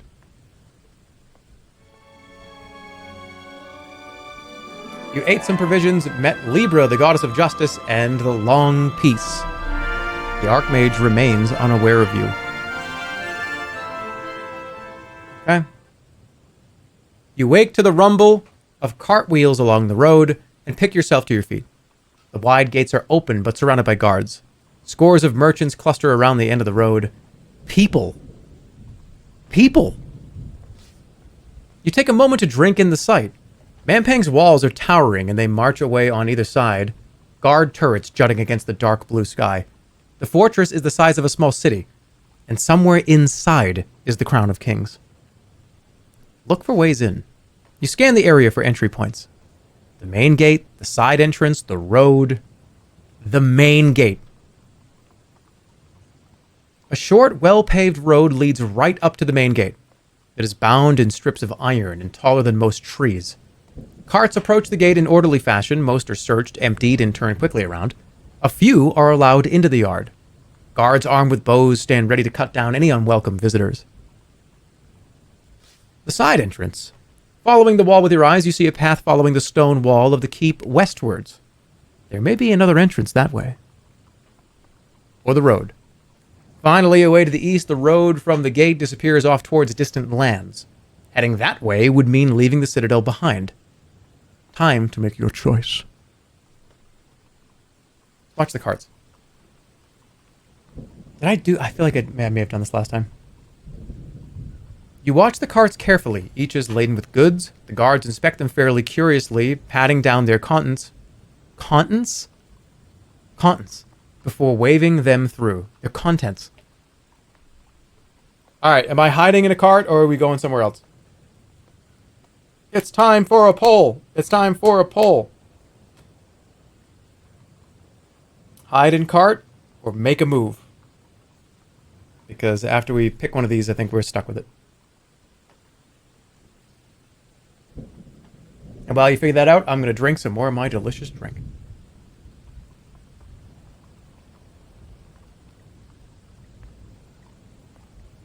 Good.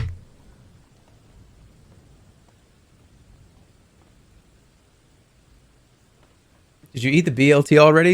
Yes, I did.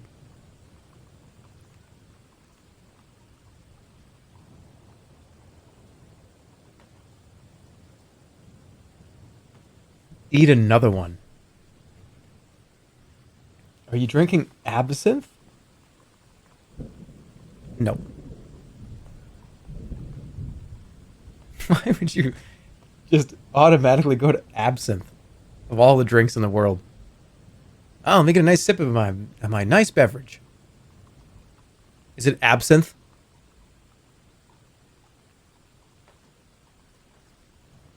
Anytime I've ever heard of absinthe and seen what it looks like, I always feel like it's some weird magical potion from like the 1400s.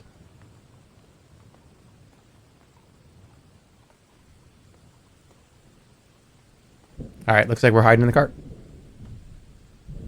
It kinda is, because it is. Yeah, absinthe just looks like it belongs in Skyrim or something. Okay, let's hide in the cart. You fall in behind a merchant's cart and, unnoticed, flip up the tarpaulin that covers the back. You have plenty of time to jump inside. The guards are quizzing each merchant and examining their stock as they reach the gate. Let's jump in. There is a crunch as you settle down inside. You've sat on a group of very large eggs. In fact, the whole cart is full of them. The cart rumbles forward.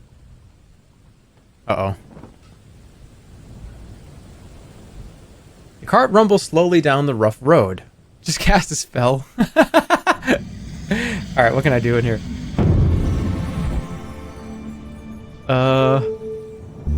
Sap? I could cause depression to, what, the driver? Oh, I can make a smelly smell.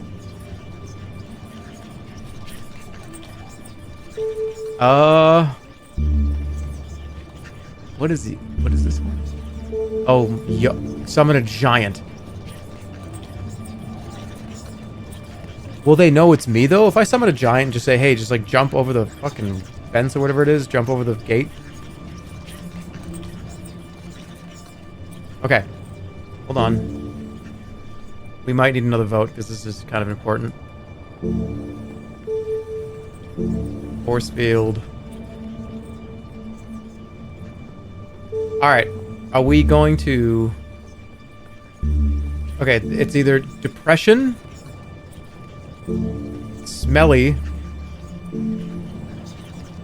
I can make the cart fast. What would even happen? Would we just barrel through?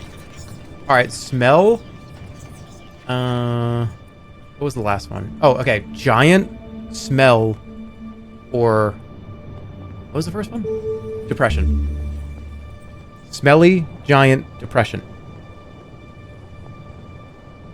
Giant, smelly, depression. Which one?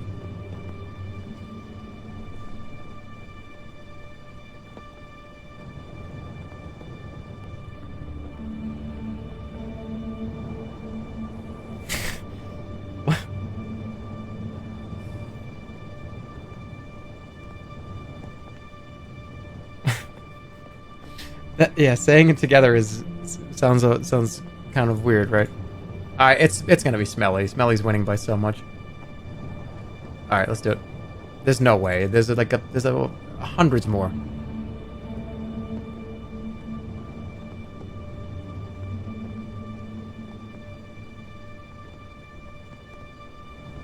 Rose, I don't think the Sorcery Council is going to be pleased anymore. All right, let's do it. I've not really had nose plugs in any of my playthroughs either, so this is kind of fun. Let's see. You grab your nose plugs and stick them into your nostrils before casting the spell. A terrible odor begins to blossom from your sleeves in a choking cloud. The cloud of stench stays trapped under the tarpaulin. Your trap is set. Now you wait. Wait, I just did this. Oh no, that's not good.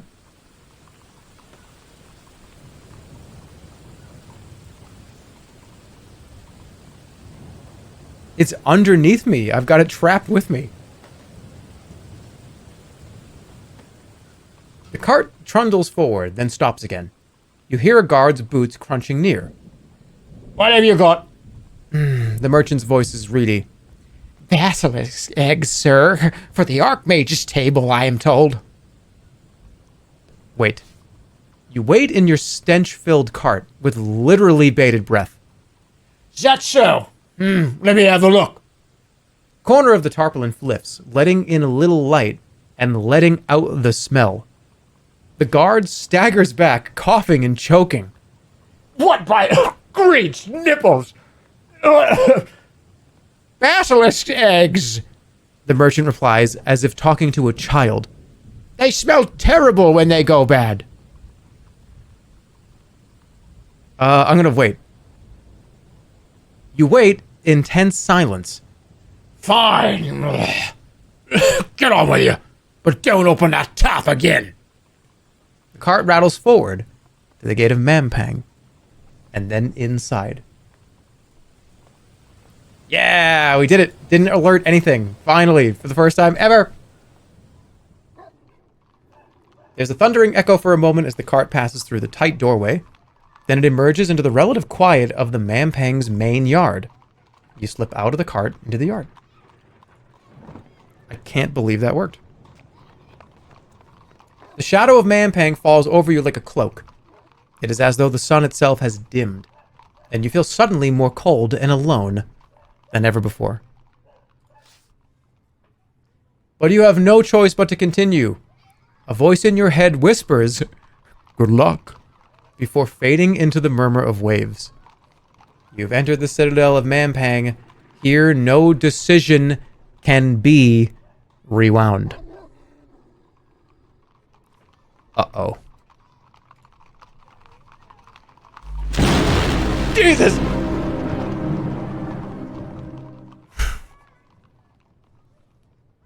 That was really loud. And I forgot it happens, like, right there, too. The early morning sun makes the air glow.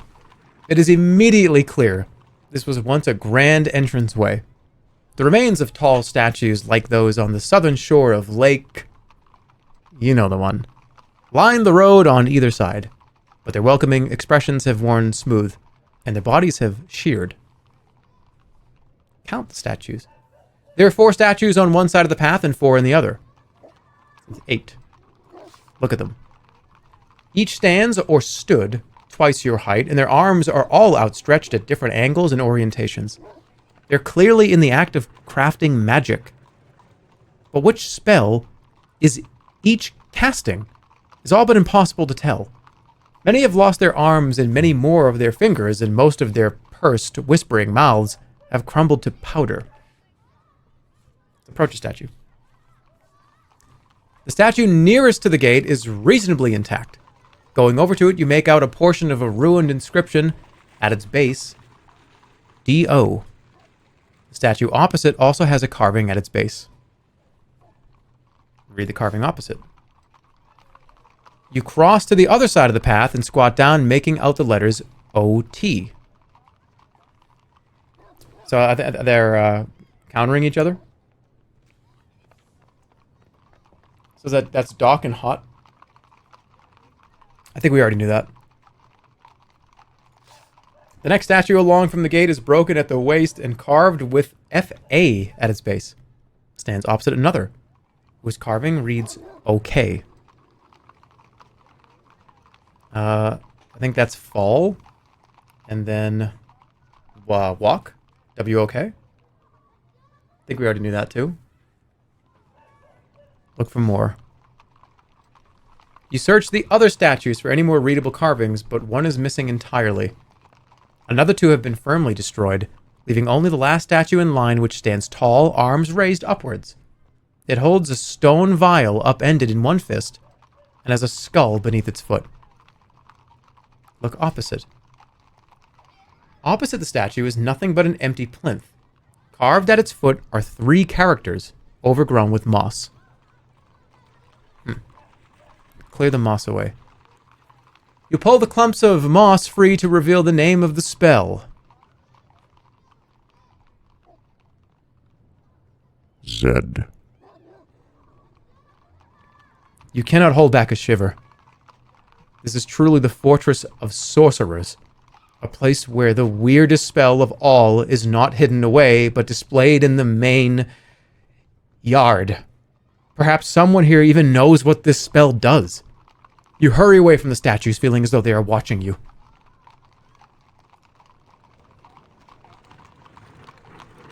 The weirdest spell, yeah. This is a weird spell. The center of the yard. You stride further into the bustling yard. The air stirs a little, still cold but fresh. The square is busy with traders and their porters, carting goods from the gate to the high inner wall, where a rack of pulleys and ropes is in constant operation. Strangely, there is no door in the wall into the city. That's weird. Look around. Doors are set into the walls on either side of the yard. To the east, rich smells come from a noisy kitchen. To the west are a series of rooms through which guards occasionally walk. Watch the pulleys. You watch the crews on top of the tall wall working the pulleys on top of the wall, transferring goods into the city inside. Perhaps there is a way to use them, but you cannot see one. There are scores of people working on every rope, and nowhere to hide. News reporter. Alright, I'll do it as a news reporter. Most of the merchants are stopped at the gate, but a few are allowed to drive their carts all the way up to the far wall. Here, their goods are unloaded, strapped to the ropes, and hoisted over the wall, presumably into the citadel proper. Gold coins are shuttled back again. It seems remarkably elaborate. Let's talk to a merchant. You find a merchant waiting for a free rope. He nods a cautious greeting as you come to stand beside him. What are you trading? Leather, skins, fibers. It's a small enough trade, but it serves me well. What are they used for? Shoes, clothes, I suppose. I don't rightly care. Have you ever been inside Mampang? You ask, watching the curious arrangement of pulleys and ropes. Of course I haven't. I'm still here, aren't I? Are you new or something? Of course not. The merchant continues his puzzled stare, but says nothing else. He edges a fraction away from you. Have you ever seen the... Oh, I shouldn't have said that. Have you ever seen the Archmage? The merchant shakes his head and smiles. No, but I'm told he walks around Mampang once a week in his robes of power and kills anyone who does not bow. That's just what I heard. A hook descends near the merchant and he nods farewell before settling about, loading his crates onto the hook. You need to find a way through, over or under the wall. I need food, so I need to go into the kitchen. Kitchen. You said the wrong words with the wrong voice. It's okay. Any opportunity I get to do like the crabby British guy. You know what I mean? Like, Oh, do this one right here. I'll try to avoid it. I'm gonna do it. Opening the door a crack, you see a riot of activity and heat. Goblins rush between fires and low tables. Carrying heaps of food and pots of water, an enormous hobgoblin stands at the front of the room, shouting orders and waving a cleaver above his head. There might be some useful information to be overheard here. Let's stride right in. You swing open the door, trying to look like you belong. No one pays you any attention. The large hobgoblin burps as he stirs the soup. Alright, we gotta go talk to the hobgoblin. You stroll right up to the hobgoblin by the stove. The head chef. Wait, let's look around here. This is cool. I like it. The head chef looks up to glare at you. You see the kitchen goblins pause, waiting with bated breath. Most have cleavers or knives of some kind, and you are quite considerably outnumbered. No one crawls in here without my permission. So tell me fast, why shouldn't I put you in the soup? I need some food. The chef waves his cleaver in your face. And you think you just walk in here and ask for some? Into the kitchen of Throg?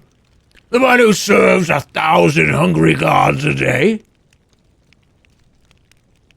Indeed. At your calm reply, Throg explodes with fury. He rants, calling you a Philistine and bemoaning those who shackle his brilliance. He's soon red and puffing with the effort. You nod along to his raving, trying to plot your escape. Oh, so you are the new assistant then. Why didn't you say so? You frown, puzzled. You must have nodded at the wrong time. Nod again. Better to make soup than end up in it. Throg is already turning around. I see, Filk. She'll get you started. With that, he turns away.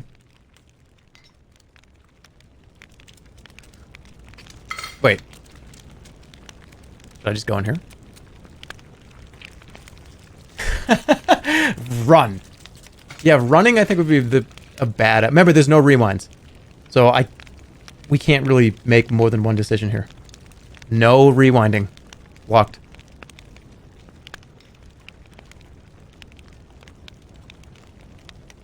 Let's do this. You make your way around to the counter to where the goblin Throg pointed out is trying to lift a bag of potatoes that is almost her size.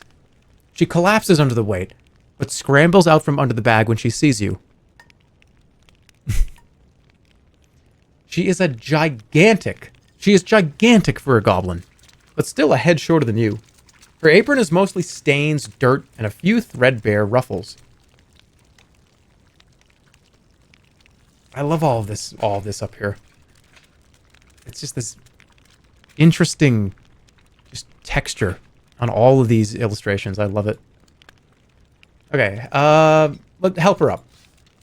You reach down a hand and pull her up. Filk! She announces, and you realize with a sickening feeling that she is vainly trying to tidy the thick mound of greasy hair on her head as she speaks. Hello. You greet her and explain that you are the new assistant. Filk is clearly impressed. Finally, we have someone who can reach the top shelf. But before you start, there are a few rules. What rules? First, never annoy Throg. Second, don't drop anything. Third, don't go on the ladder. Throg is very paranoid about that. He's convinced there are spies everywhere trying to steal his recipes. Frankly, I'm surprised he didn't skin you the moment you walked in. She blushes at some unknown thought. Spies? You ask with some interest. Oh, I don't think they're real. Who would steal old Thunderbowl's recipes? He doesn't even use spices. The Archmage is just as paranoid about spies, I hear, but at least he's got a reason to worry. Filk looks at you sideways, and then reaches out a tentative hand to touch yours. He's trying really hard to make new voices. Alright, let her touch me. You stay still, and her cold, greasy goblin flesh settles on your arm. I'm so glad you're here. And we need to get this soup made. Yes, we feed all the guards in the yards. We're always busy. You chop these vegetables and get it simmering. I need to go grab some roast pig meat. I'll be right back. You can start the cooking, can't you? She turns to go. Of course. Good. It'll be nice to have an expert pair of hands around here. She leaves you to your task. Before you is a chopping board heaped with vegetables, onions, turnips, potatoes, and a few purple orbs you don't recognize. You will need a knife. The knife rack. Don't go into the larder. You go over to the knife rack and pull out a blade. Two goblins across the kitchen are talking in low voices. Archmage.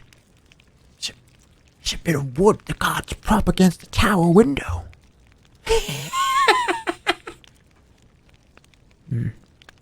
Test the knife blade.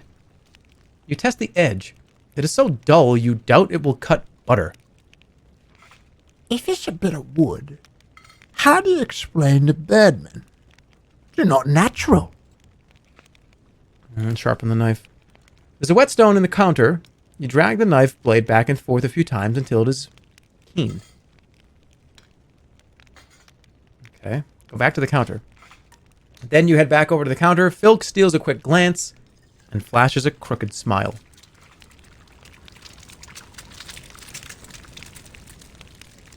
You examine the vegetables. Several of them are rotten.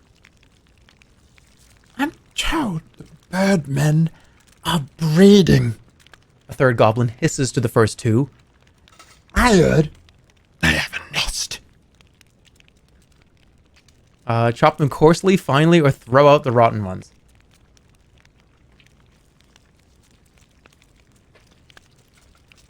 I think they want them in here.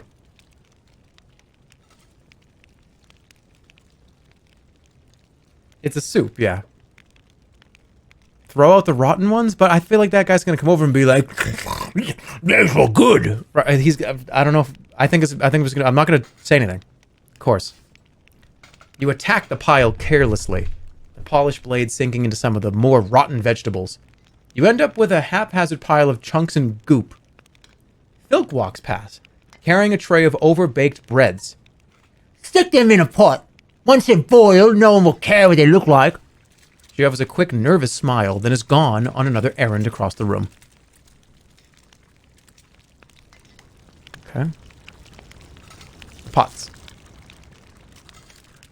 Next, you head over to the rack, where a random assortment of pots and pans hang from nasty-looking hooks. Most are dented or cracked and have holes rusted in the bottom. Don't be stupid. Birdmen can't lay eggs. Think how big they'd be. We'd be using them to make our This food sucks. We should probably eat those. We would make an omelette with them, wouldn't we? Yeah. Okay, take the rusty pot, take the dented pot, take a new pot.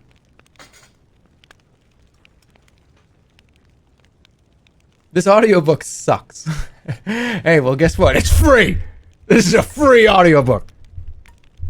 And this is on the recording, too. You are hearing me say this. This is part of the audiobook. This shit was free, okay?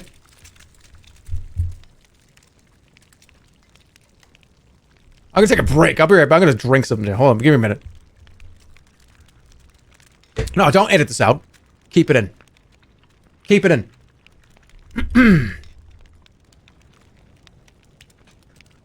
Take the rusty pot, take the dented pot, take a new pot.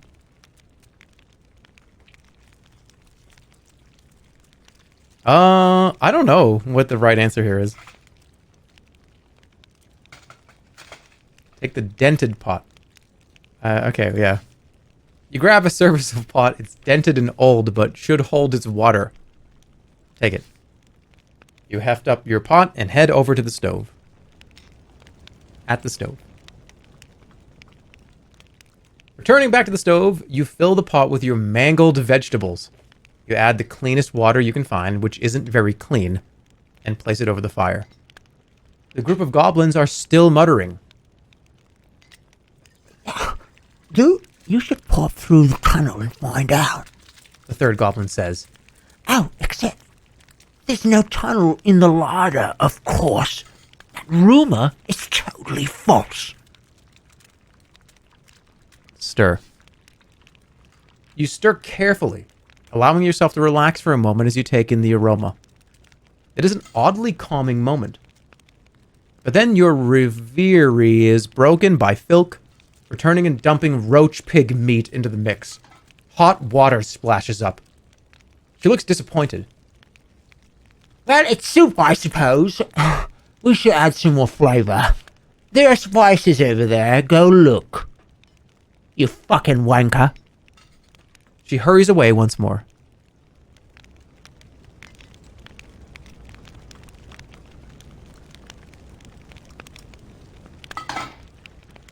The spices are kept in boxes at the back of the room. All the herbs are from Zaman, and you don't recognize a single one.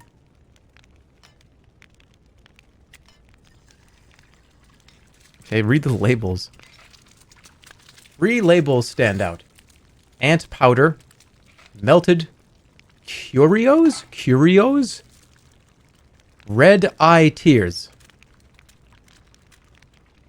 What is melted Curios? Inside the jar is a solid lump of what looks like black wax. It smells like a sewer. From across the room, Filk waves. Not that one. That one's for blackening the stove. Okay. Pick something else. How about the red eye tears? Red eye tears? Really? Inside the jar is a fizzing, bright red liquid. A drop on your tongue burns a little, but pleasantly. Take it. It's hot sauce. You grab your jar, hoping that what's inside is edible.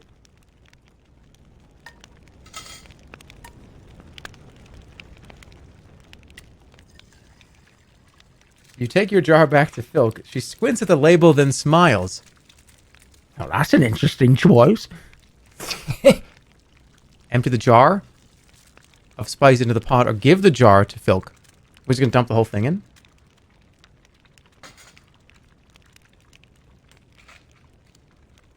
Empty the jar of spice into the pot. You pour some into the pot, and Filk watches. The soup bubbles and churns. If the Birdman, somebody else is talking. If the birdmen are breeding, does that mean they might rebel? The fourth goblin asks from the nearby group nervously. The Archmage can't control creatures he doesn't make. Summoning all of your bile, you spit into the pot with fiendish glee. Filk grins.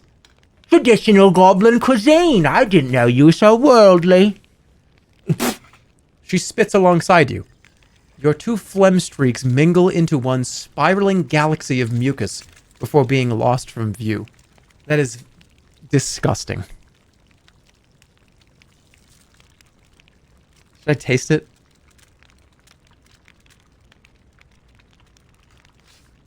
You lift a spoonful and take a taste. It's surprisingly palatable. You stir the broth, excellent smells rise up from its surface. At Filk's insistence, Throg comes over to sniff the pot. Not bad. What's in it? Roach pig? The finest turnips? Whatever I could find. I mean, these are both true, but this is accurate. Whatever I could find. Whatever I could find. Throg smacks Filk across the back of the head in reply. Like, what? Throg takes a spoon and sips carefully. Then he beams with pleasure. Delightful. Oh, come around, you lumps. Hey, come here. Oh, nah. Ow. He gives you a hit on... I don't need to read it. You heard it. I just did it. I pantomimed it. Now, this is a chef. He's going places, you hear? Ow. You try to look suitably humble. Someone take this to the mess hall. And you get access to the good ingredients. Ding! Go check out the larder. It's full of real meat. Trying not to think about what he means by real meat, you head towards the larder. We're allowed in. This is big. You open the door and slip into the larder. It is stocked with food that looks actually edible, unlike most of what is piled in the kitchen. But there doesn't seem to be much more to it, except that you were told that somewhere in here is a secret passage into the heart of the fortress. The door behind you opens, and Filk slips in, somewhat breathlessly. I thought I could help. Unlikely. I heard there was a tunnel in here. This affair has gone far enough. I heard there was a tunnel in here. This is giving it away. I'm gonna say it. I heard there was a tunnel in here. tunnel into the fortress? Is it true? I've never heard of a tunnel. But if it was true, why aren't people coming through? Perhaps no one knows. Yeah, they're like rats in there. Rats always know when there are tunnels. Enough talk.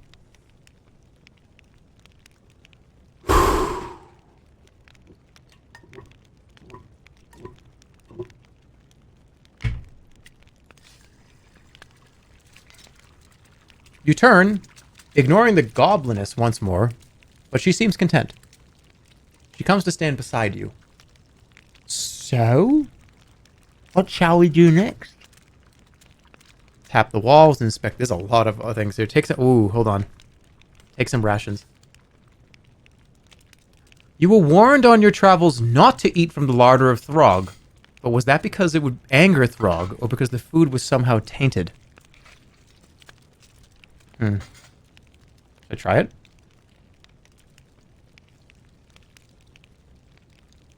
Okay. I'll leave it. Leave it. Yep. You leave the food on the shelves untouched. Better not to risk it, whatever it might be. So where do you think it is? This tunnel? What about ingredients? Look on the shelves. You search around the shelves and come across an interesting old cloth bag that rattles when you pick it up. There's probably a fucking snake in here. I'm putting it back. There's no rewind, so I'm actually kind of scared of this. Is there like a rattlesnake in there? I can't. I don't know. What should I get from here is good. What should I get from here, you ask Vilk. What would you like? That doesn't help.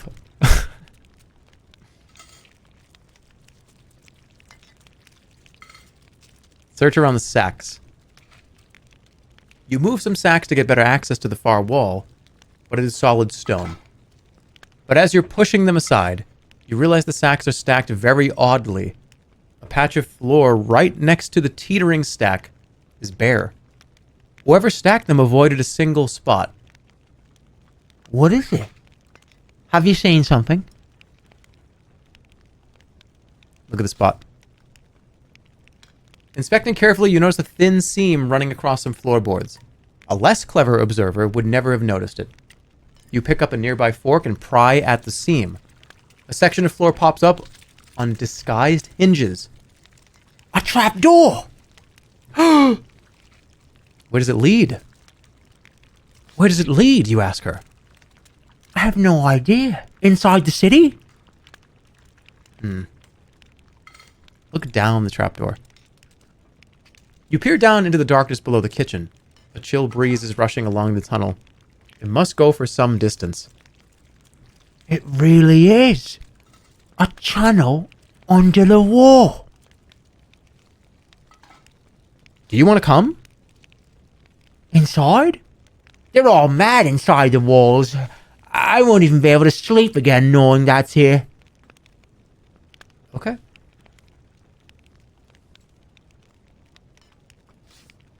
Vilk is tense as you peer down into the hole. You could turn back or descend below. Well, this is interesting because if we go back, we'll head out this way and head here. But this tunnel, if we don't die a horrible death somehow, we will end up here and then probably out this way. What do you guys want to do? Secret tunnel or main entrance? Do we? I mean, do we even need to do a poll? I feel like everyone's gonna say tunnel. Yeah. I don't even. It's gonna be like 90%. Okay, we'll go to another tunnel. You worked for this. Yeah, I did. Okay. You climb downwards into the tunnel, squinting in the dim light. It's narrow, but there doesn't seem to be anyone in it. Are you really going? Vilk whispers from above. Come with me. I have to. Why would I stay? Goodbye, Filk. Come with me. She seems to consider your offer for a moment, then she shakes her head. Well, I can't come with you. Look at that tunnel. I won't fit. Isn't there another way? I need to... I'll come back for you. I'll come back for you. I'll come back for you. You promise, but she shakes her head, not believing. Goodbye. I hope you find whatever it is you're looking for. With that, she closes the trapdoor over your head. You hear the scrape as a flour bag is shifted on top of it, and the distant wail of tears. There's no turning back now. No.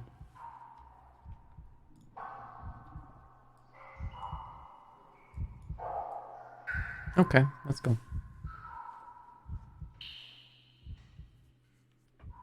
You slither and slide your way down into the darkness of the tunnel. It is unclear who built this. There are no supports or indications of construction. There seem to be tooth marks in the walls. Scramble onwards. You splash on through the shallow water. The rock walls drip with dank moss, and the smell is stale and fetid. There's no way to tell how much more of this there is to go. Scramble onwards. You splash onwards. The tunnel turns a corner here, rising upwards towards a chink of light. Okay, around the corner. You climb upwards using the rough edge of the tunnel as footholds to ascend. There's a fresh scent from somewhere overhead. Keep climbing. After some more clambering, you come within sight of a grate in the ceiling. Light filters through, and standing right on top of it are a pair of feet.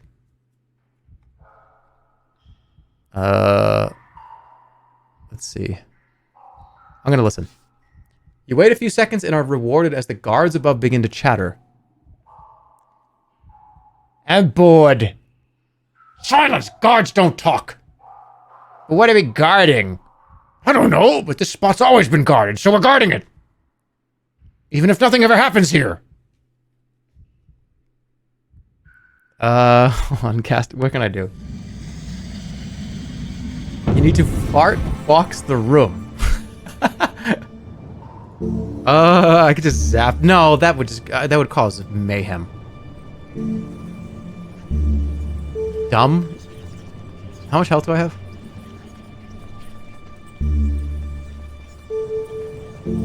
Oh my god.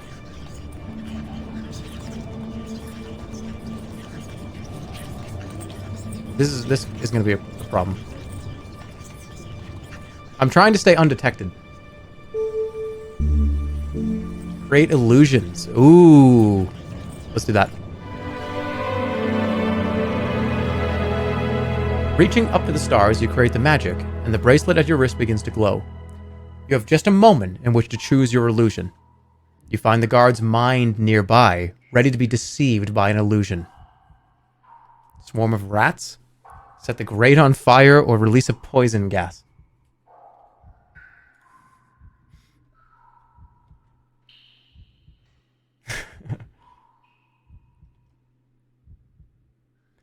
Let's do rats. Rats or gas? Yeah, rats. You unleash a swarm of rats that scurry up through the grate and surround the guard's ankles. Crip, quick! We have to get away from here! Come on, quickly, there's rats! You hear their footsteps running away. More light filters down from above now that the guards above have gone. Quick, we have to get out of here. Come, quickly. Are they still there? Okay, so they're gone. So if I press on... Can I press on? You push on through the tunnel further underneath Mampang. Oh, no. I wanted to... Oh, shit! I wanted to press on. Oh. Because what... Couldn't I have come... couldn't I have gone through the grate up here? There's no rewinding. It's okay. You might not actually have been able to do that. You reach the end of the tunnel. A short flight of slick stone steps leads up to a trapdoor in the ceiling. Look at the trapdoor. The trapdoor is set neatly into the rocky ceiling and is closed tight. It looks as though hasn't really been opened for a very long time. Can I open it? You scramble quickly upwards, keen to get out of the tunnel as quickly as possible. But the trapdoor, when you reach it, is so firmly locked, it does not even shiver when you shove at it. This is what DOP is for. We can do it.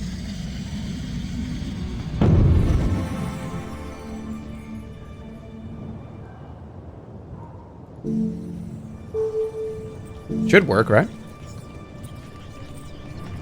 Yob is an amazing idea, but we will absolutely alert the Archmage that I'm here.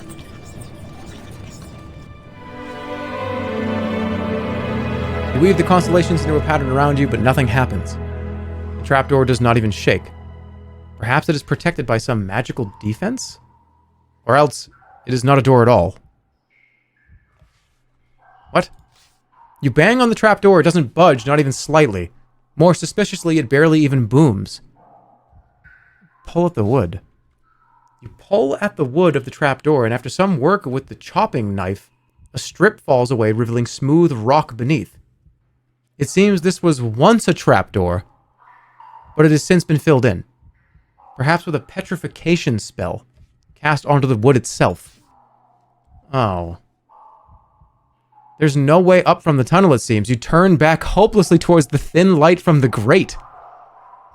What? You return along the tunnel when you hear something growling. It seems your banging has attracted attention. Oh, God. You stop to listen. The sound is all too familiar. It's the yawning growl of a rat bear.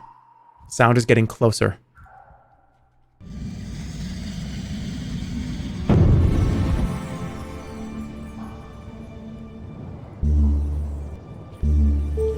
Create glue.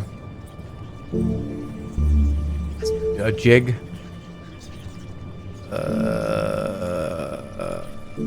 It's hot. No zip. Let's do it.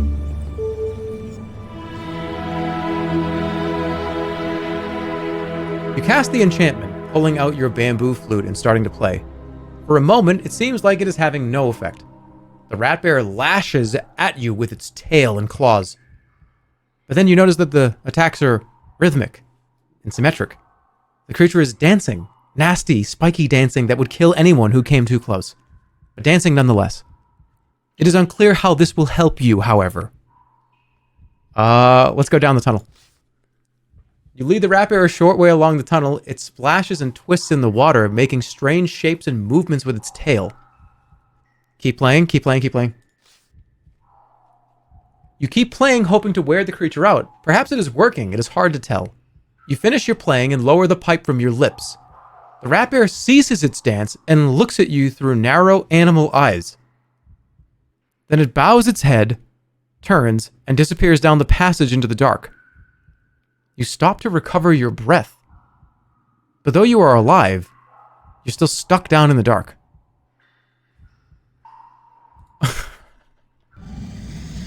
I was thinking I could bring him down the hallway and have him attack the door. Okay, I think we have to go giant here. Oh wait, no, shit. Yeah, let's just do it. Fuck it. Let's just go for it.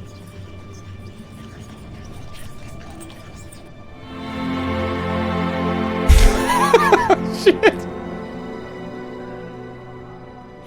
The Archmage is on the toilet right now, and his whole fortress just shook.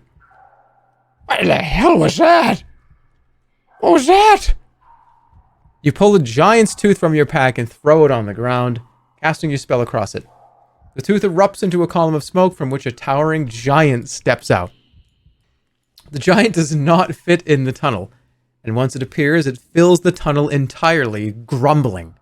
One elbow squashes up against the grate, and it flips open, moments before the giant pops out of existence once more.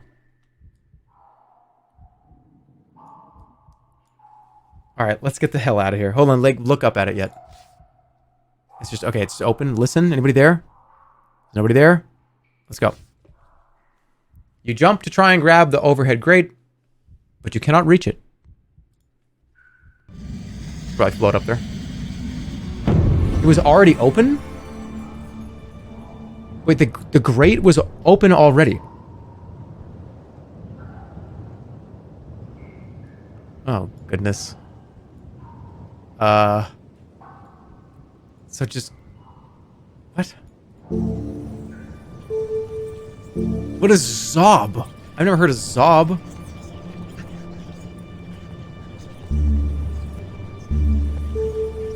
Gak. I can't float up there. I can't reach it. Should I summon another giant? Summon a second giant?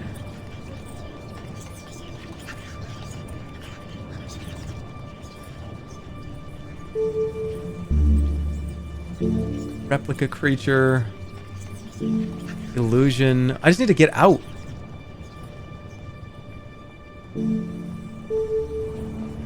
Like, how do I get out of here? Looking, you cast the spell, but the grate is already open. Okay, so wait. You settled down to wait. There seems to be nothing else you can do. Hours pass. Then you hear a distant rumbling noise. What about Zen? I think all I had was Zap, right? Was Zen available? I thought it was just Zap. It was Z-E-N? It wasn't just Z-A... Really? I didn't see Zen.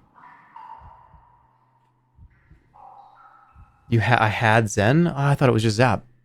Okay, well, I'm gonna brace myself here. You brace yourself, fairly certain what is coming. Water. A high, heavy torrent of water that fills the tunnel you have moments before it strikes. You fill your lungs, then the wall of water strikes, thumping hard into your body. The world is turned upside down and you cannot see for rising bubbles. You are only held in place by clinging onto the hole in the ceiling. Thank God I did this first.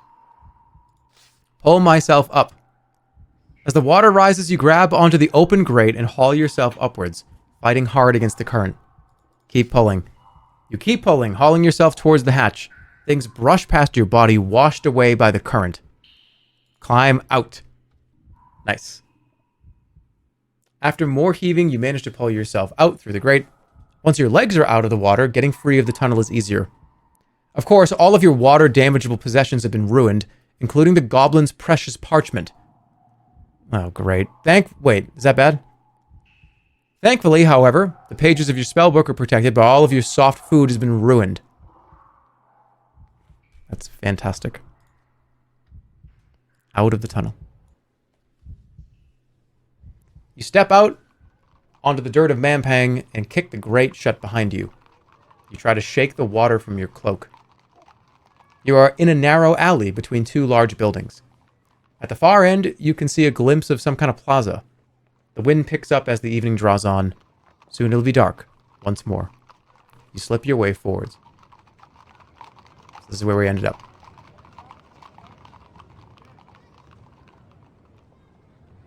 Along the alley. There is barely enough space to walk between the two buildings, which list inwards on both sides. Look at the buildings. The buildings on both sides are topped by large glass domes. The one on the right larger than that on the left. You slide onwards down the alleyway.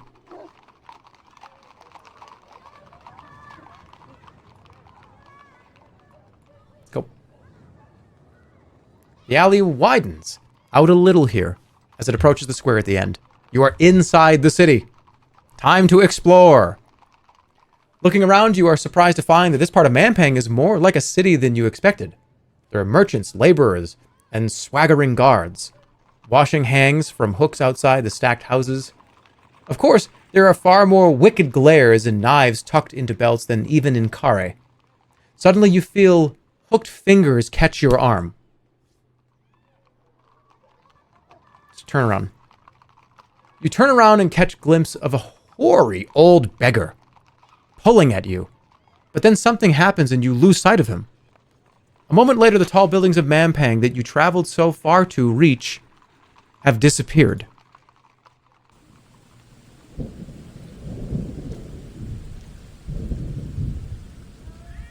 You stand in a humid climate. Tall plants lean down on all sides, and a thin, watery sunlight leaks through some kind of glass ceiling, choked with weeds. Libra? But there is no sign of the goddess. The beggar is still here, however, but no longer holding your arm. He stands taller and seems better fed. That's better. Now we can talk more freely. What have you done? Moved us elsewhere. This is a favorite little spot of mine, a forgotten corner of Kare, the lost gardens of Briar. Even the gardeners who work here can't remember the way in.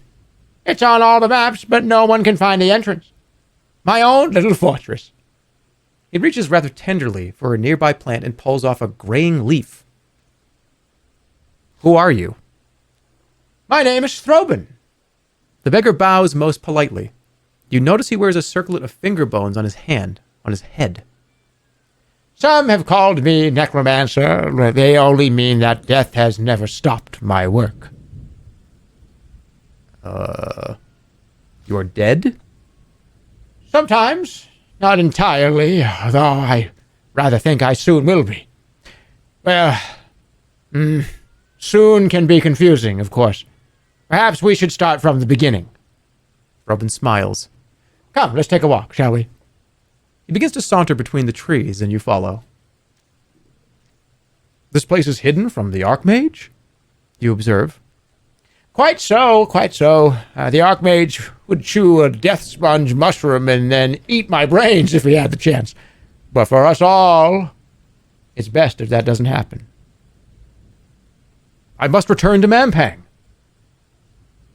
I have a mission. Of great importance, I know. But I must tell you, if you attempt your mission, you will die. I must take that risk. Perhaps you could try to understand it first, He replies with a slight sigh. In Mampang, death can be quite final. The reach of the gods is limited there. There's not always a way out, and you will die. Robin points at a nearby flower. Do you see this one? Purple thornweed. Only grows in one place. The slopes above my home village. It's very nice. It was. I grew up in the same village as the Archmage, you know. Small place called Kariyama. Maybe you've heard of it. He sweeps away, his face hidden from view. This way now. Follow me. Come on. He steps between two plants and disappears. Where is this on the map? Down here in Kari. This is the second game. This is my favorite of the 4 games. I would say if I was to do a tier list of sorcery, this would be at S tier. This is by far some of the most fun I've ever had in a video game. I love Kari. There's so much to do here. There's so many funny characters, so many wacky scenarios. It's just the best. Into the garden. You push your way between the plants and find the beggar waiting. Only now he is no beggar, but a tall, handsome man wearing a long cloak embroidered with runes of power. There you are. I was told to expect you. Where's the old man? Safely in my future. Please excuse any confusion. I use these gardens for conversations quite extensively, but I have to space them out. One cannot have things overlapping. Now then, I believe will be, talking about Mampang and your impending death. I'm not going to die. Oh, you most certainly are. Often, I shouldn't wonder. He points up. The dome is gone, and it is now nighttime. Stars shine overhead. I like these gardens for one reason above all. Can you see what it is? The constellations. Exactly. Look up there. This is one of the only 2 places in Kare where the stars of the Zed spell can be seen. The other is by the north gate, but that spot's rather too busy. What do you know of that spell? The mention of the Zed spell makes you stop short.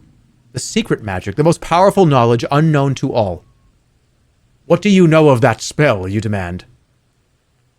Zed is the great discovery of the necromancers. A spell powered by and fascinated by death. Some thought it prevented death, but it does not. Quite the opposite. The stars of Zed cause a death of the most significant, final kind. What kind of death is that? The true death. The absence. But the secret is too powerful to share openly. Please. He gestures at another path leading between trees as wide as bears that have fallen together to form an arch. After you. Through the arch. You slip under the arch and arrive in a field of bright yellow and purple flowers. Terrifically overgrown. Brambles choke the edges of the path the man does not follow. Call out. You call out but hear no response. It seems you are quite alone. High above you, you see 2 harpies flying past, screaming to each other and pointing. But they are not coming for you.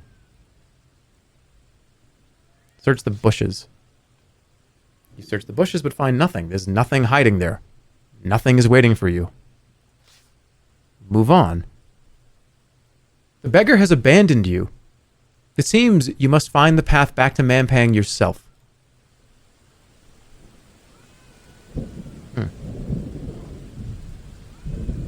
Onwards. You push forwards through the towering flowers into an area of cracked blue paving and fronded shrubs in a glass pots. To your relief, the beggar is here once more. He looks older than ever. Now you understand. Now you see why you have to die. I do not understand you. I'll tell you all you need to know. The Zed spell is difficult to cast, you see, because you can't cast it at once. You have to cast it at 2 separate times.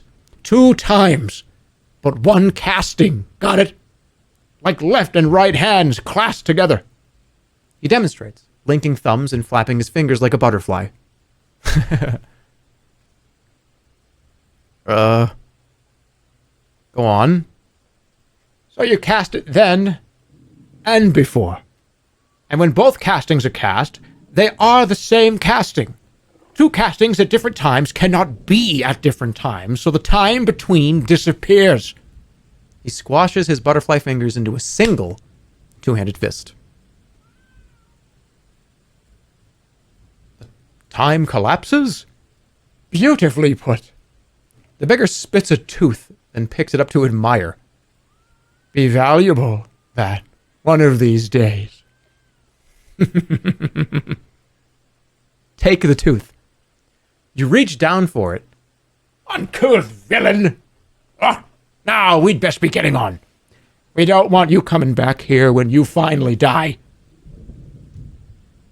When I die. Yes. Throban closes his dirt-smudged eyes and concentrates. And slowly the walls of Mampang return.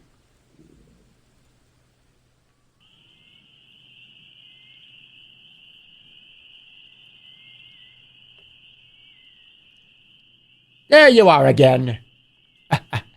Hey, not a word. There are spies everywhere. One last thing to do. Draw your sword. Why? You ask suspiciously. It's the sort of thing people do in Mampang. Draw it. Okay. You obediently draw your blade. Robin beams with glee, and then before you can stop him, he runs himself deep onto the blade. For the ghosts of the Backlands, I curse you with this.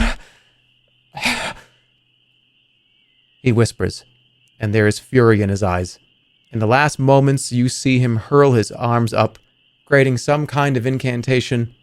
A terrible force builds around his body, but then seems to only half explode. You are caught at the moment of detonation.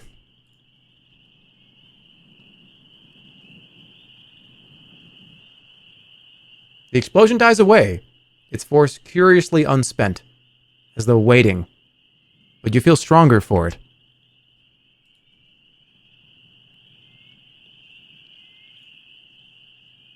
You look around, still disoriented. There's no sign of the beggar. The narrow alley mouth opens onto the square. Darkness closes in. You need to rest, especially on an empty stomach.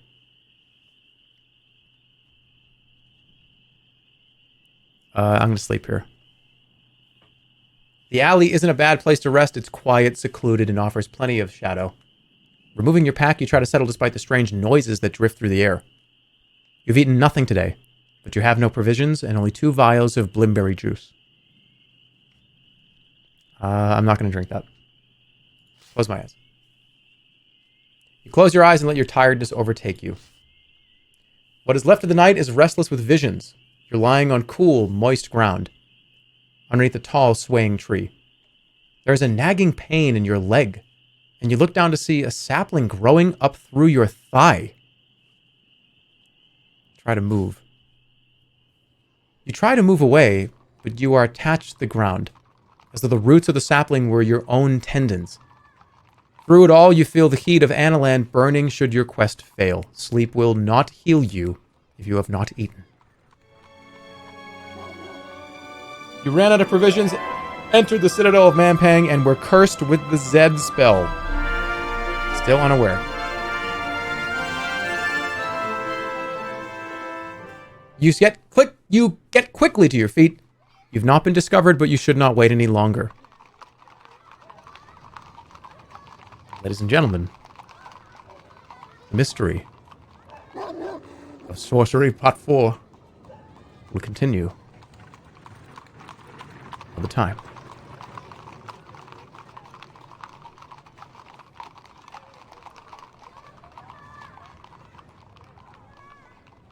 So we made it all the way through here, up to here. There is, yeah, we're getting there. There's still probably another 4 to 6 hours left, at least. It'll probably take another 2 streams, maybe.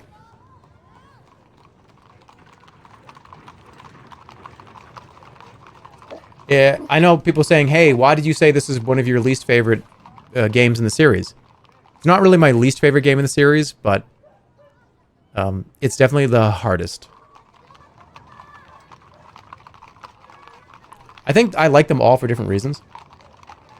But I don't hate this one. It's just, it's a little different, but it's fun. I like it a lot. 4 to 6 hours? Really? Yeah, you probably should add a 1 before both of those numbers. It's probably going to take like 10. What's your least favorite? I mean, technically it's the same story. It's not, I mean, if you want to think of it like that. But I guess they're kind of seasons of a TV show. My favorite season is season 2, right? That's Kare. 3 and 1 are in the same space. 1 is more like a giant tutorial. And then 4 is the cleanup. And 4 obviously gets rid of the rewind, which is kind of, it's like, shit, if I make a mistake, I'm stuck with it. But as you see, as we play through this, it becomes a little different. So. But yeah, that is going to be it for tonight. I will see you. I want to play Viewfinder. So next stream will be Viewfinder. I need to make a tweet for the U2s. What should I tweet? What do you guys think? What's a good tweet? What do you think is a good tweet? How about, like, check it out!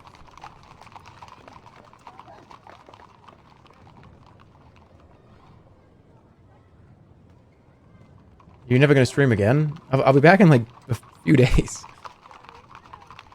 Let's see. Yeah, well, actually, no. Let's shoot for this weekend. That makes sense. Like Saturday, Sunday. Maybe like Friday, Saturday. Just keep an eye on the sus. In the next day or two, I'll come in and change it. Somewhere in the next 3 or 4 days.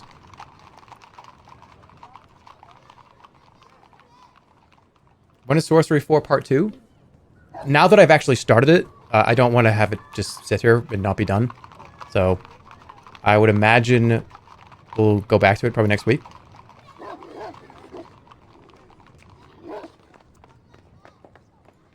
But yeah. The U2s is coming out on August 28th. Grotto Beast, if you weren't here, let me show you this because it is pretty damn cool. Take a look at that. That is the TTS mod. It is almost done. It's almost at a point where people can really play it and get in there and mess around in there.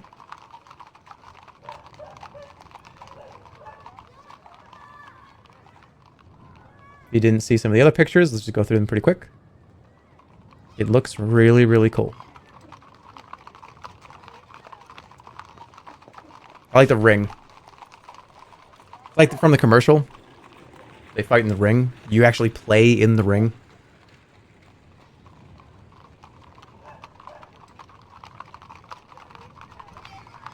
Yeah, it looks great. I love it. There's a lot of horses outside your house, yeah.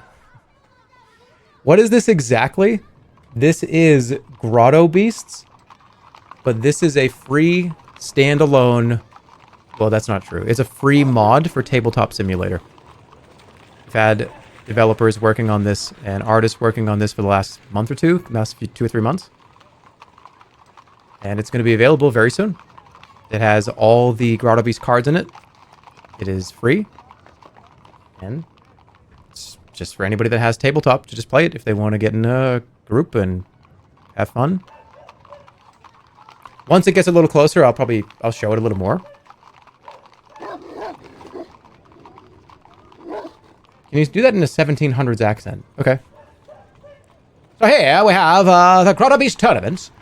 The Grotto Beast wrestling tournament, as you see. If you peer your eyes over to the left side of the screen, you will see a fire. That fire could be... what could be in that fire? Notice behind that, you see the cauldron, and you see next to that, you see the frog launcher. That's 1900s. That's close enough.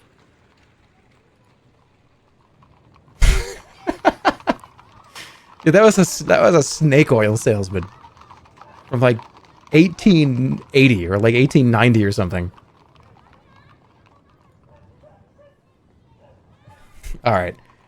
I'm gonna make a tweet for U2s.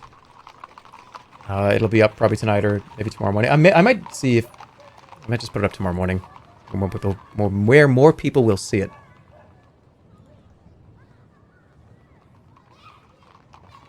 But yeah, take care. See you soon. Thanks for watching. See you guys later this week. Keep an eye on the sus.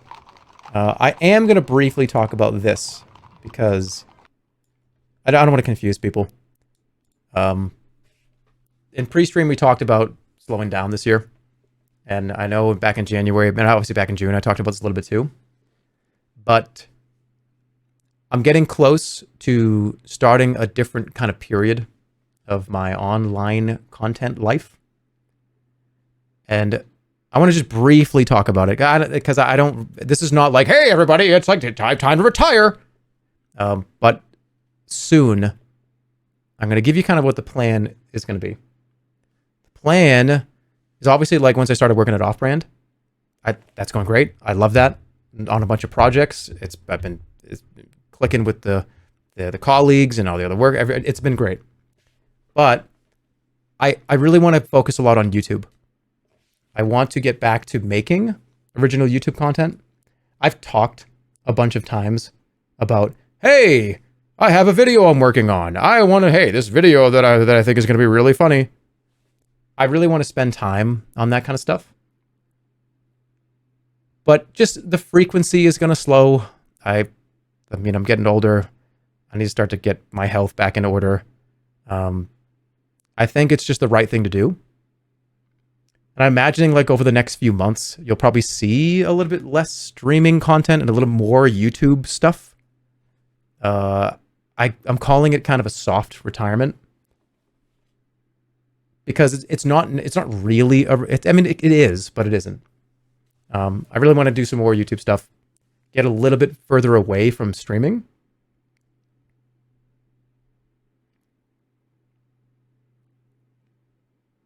And I have said many times that I want to make sure that you guys know when this is happening so you understand like the time frame. Back in January of this year, I mentioned it a few times.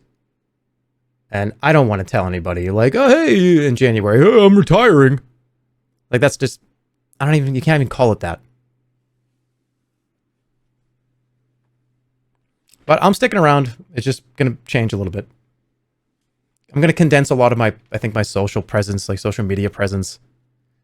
There's obviously, like I barely even use my Twitter. I don't even know what to even do with it anymore. But I'm happy. I'm really happy. And honestly, I think that's the point. The point is to drop maybe a little bit of my own internal pressure I've been putting on myself for the last 3 or 4 years. And just kind of go back to the way it was a long time ago. I used to just make a YouTube video and I just felt like doing it. And that's kind of the way it is. And taking maybe some of the monetary aspect away from it, where I'm not streaming for money. It's more so, I want to do something today. And whatever that is what I'm going to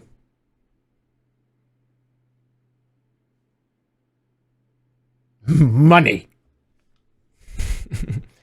Somebody said that's how it should be.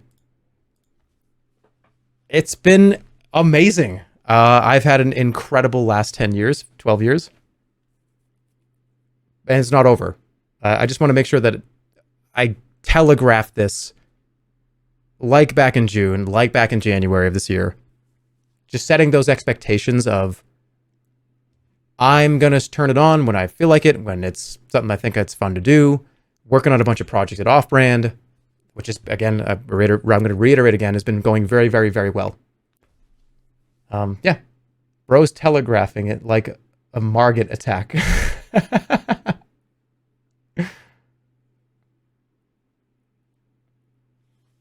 Oh no, he's turning into stone. No, 2024 is kind of when this is all going to go into place, really. So don't expect very many major changes this year, but it's gonna start to be a thing. The sus is gonna just kind of be like, hey, maybe at the end of the week, maybe in a few days from now. And it's kind of interesting because I'll give you a little bit of real talk here. Back before Dollhouse, I was thinking about this before Dollhouse. And then I did Dollhouse. And I was like, holy shit, I want to do like way more of that.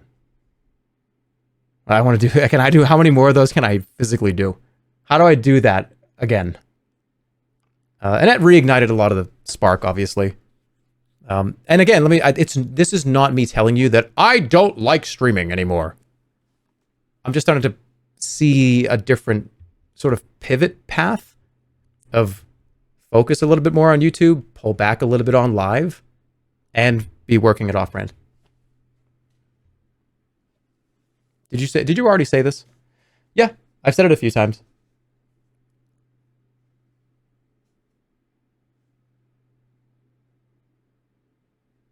I have said this a few times. But something that's important to remember about me kind of repeating myself on this, I want to make sure the most amount of people hear this. And something about doing videos and streaming is I'm talking to you guys right now, but a week from now, there's 9,000 people here. There might be 8,000 different people. So it's kind of, I want to just kind of make sure that people are aware that it's something that's going to be happening over the next 3 to 6 months. He hates us. No, that is not the case.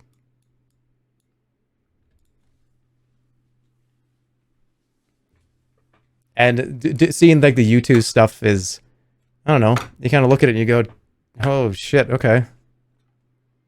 This is that's like, that's Dollhouse. Okay, that's cool. We get it. Somebody said, I get it. You need to live your life. Well, I'm not going to stop streaming. I hope that's what you're getting from this. I'm not stopping. It's just changing and slowing down. What could reignite you again? Already happened. It's already happening. Working on shows, working with other content creators. I mean, look at the Rambo show. That was fucking fun. And I got to be a part of that, and I got to help create concepts for it, and I acted in it, and it was a lot of fun. Don't set him on fire. 3 or 4 years ago, I think even before, maybe right after Dollhouse, I think I said that, man, doing that is fun, and I would love to be a part of like a creative team doing that.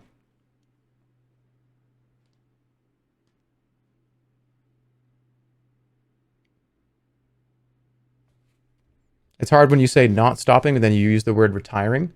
Well, soft retiring. It's because I'm not just going to leave. It's like, okay, guys, that's enough. I'm done streaming. See you later. And then I never turn the stream on ever again. That's not going to happen. Just far less. Semi-retired. What about one last job? One last job, Arthur. How about like 50 last jobs, Arthur?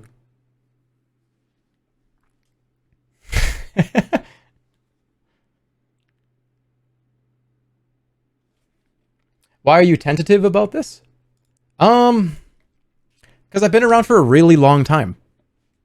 And I want to make sure I get it right. And I want to make sure it's truly what I really want to do. It's been a very long time.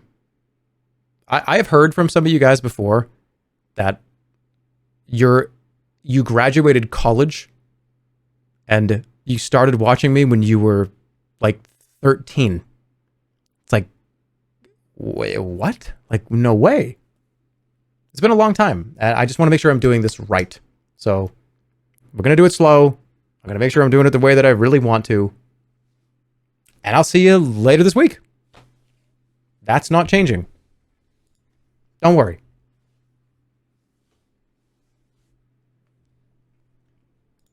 What did I say in pre-stream earlier? I said, well, what did I not do yet? Oh, that's right. The Elden Ring DLC has not come out yet. I can't leave. I cannot leave. Elden Ring DLC is not out.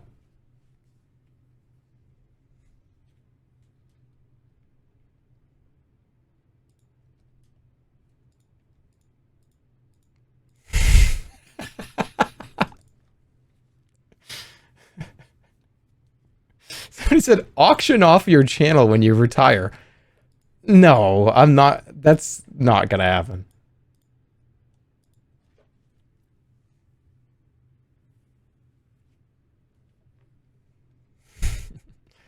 But I don't want to talk in circles about it. But just know that it's something that's floating around in my brain. And YouTube stuff. I want to make some YouTube videos. I want to... Look, I might even go live on YouTube. I might turn the stream on YouTube. I don't know. That's really possible. We'll see. I don't know. Maybe I'll just do it one day. I talked in pre-stream about how, like, just doing stuff for no reason that I thought would be funny for a minute.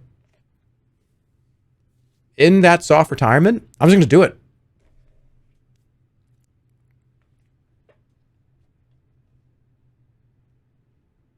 YouTube Live. Bald. Oh, no, you said bad. Okay. I thought you were calling me bald.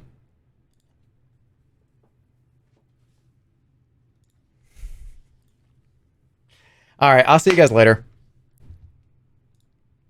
I know every 3 or 4 months I've been like, hey, slowing down and, chilling out with streams and, let's face cam.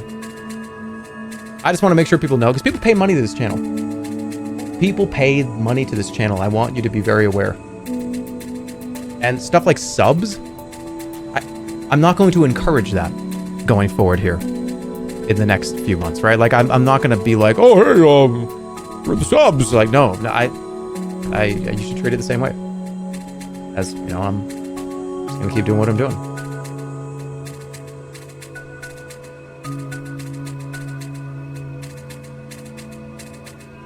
Yeah, even in what I'm describing, even if I didn't have partner, I would still just stream when I felt like it. So don't worry. It's not about the money. It's about streaming. For fun. Batman.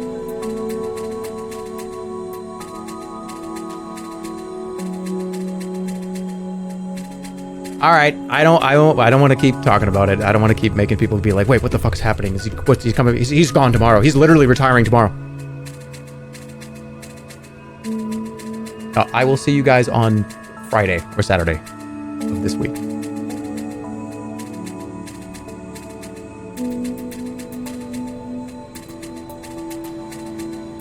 See you soon. See you on Friday or Saturday.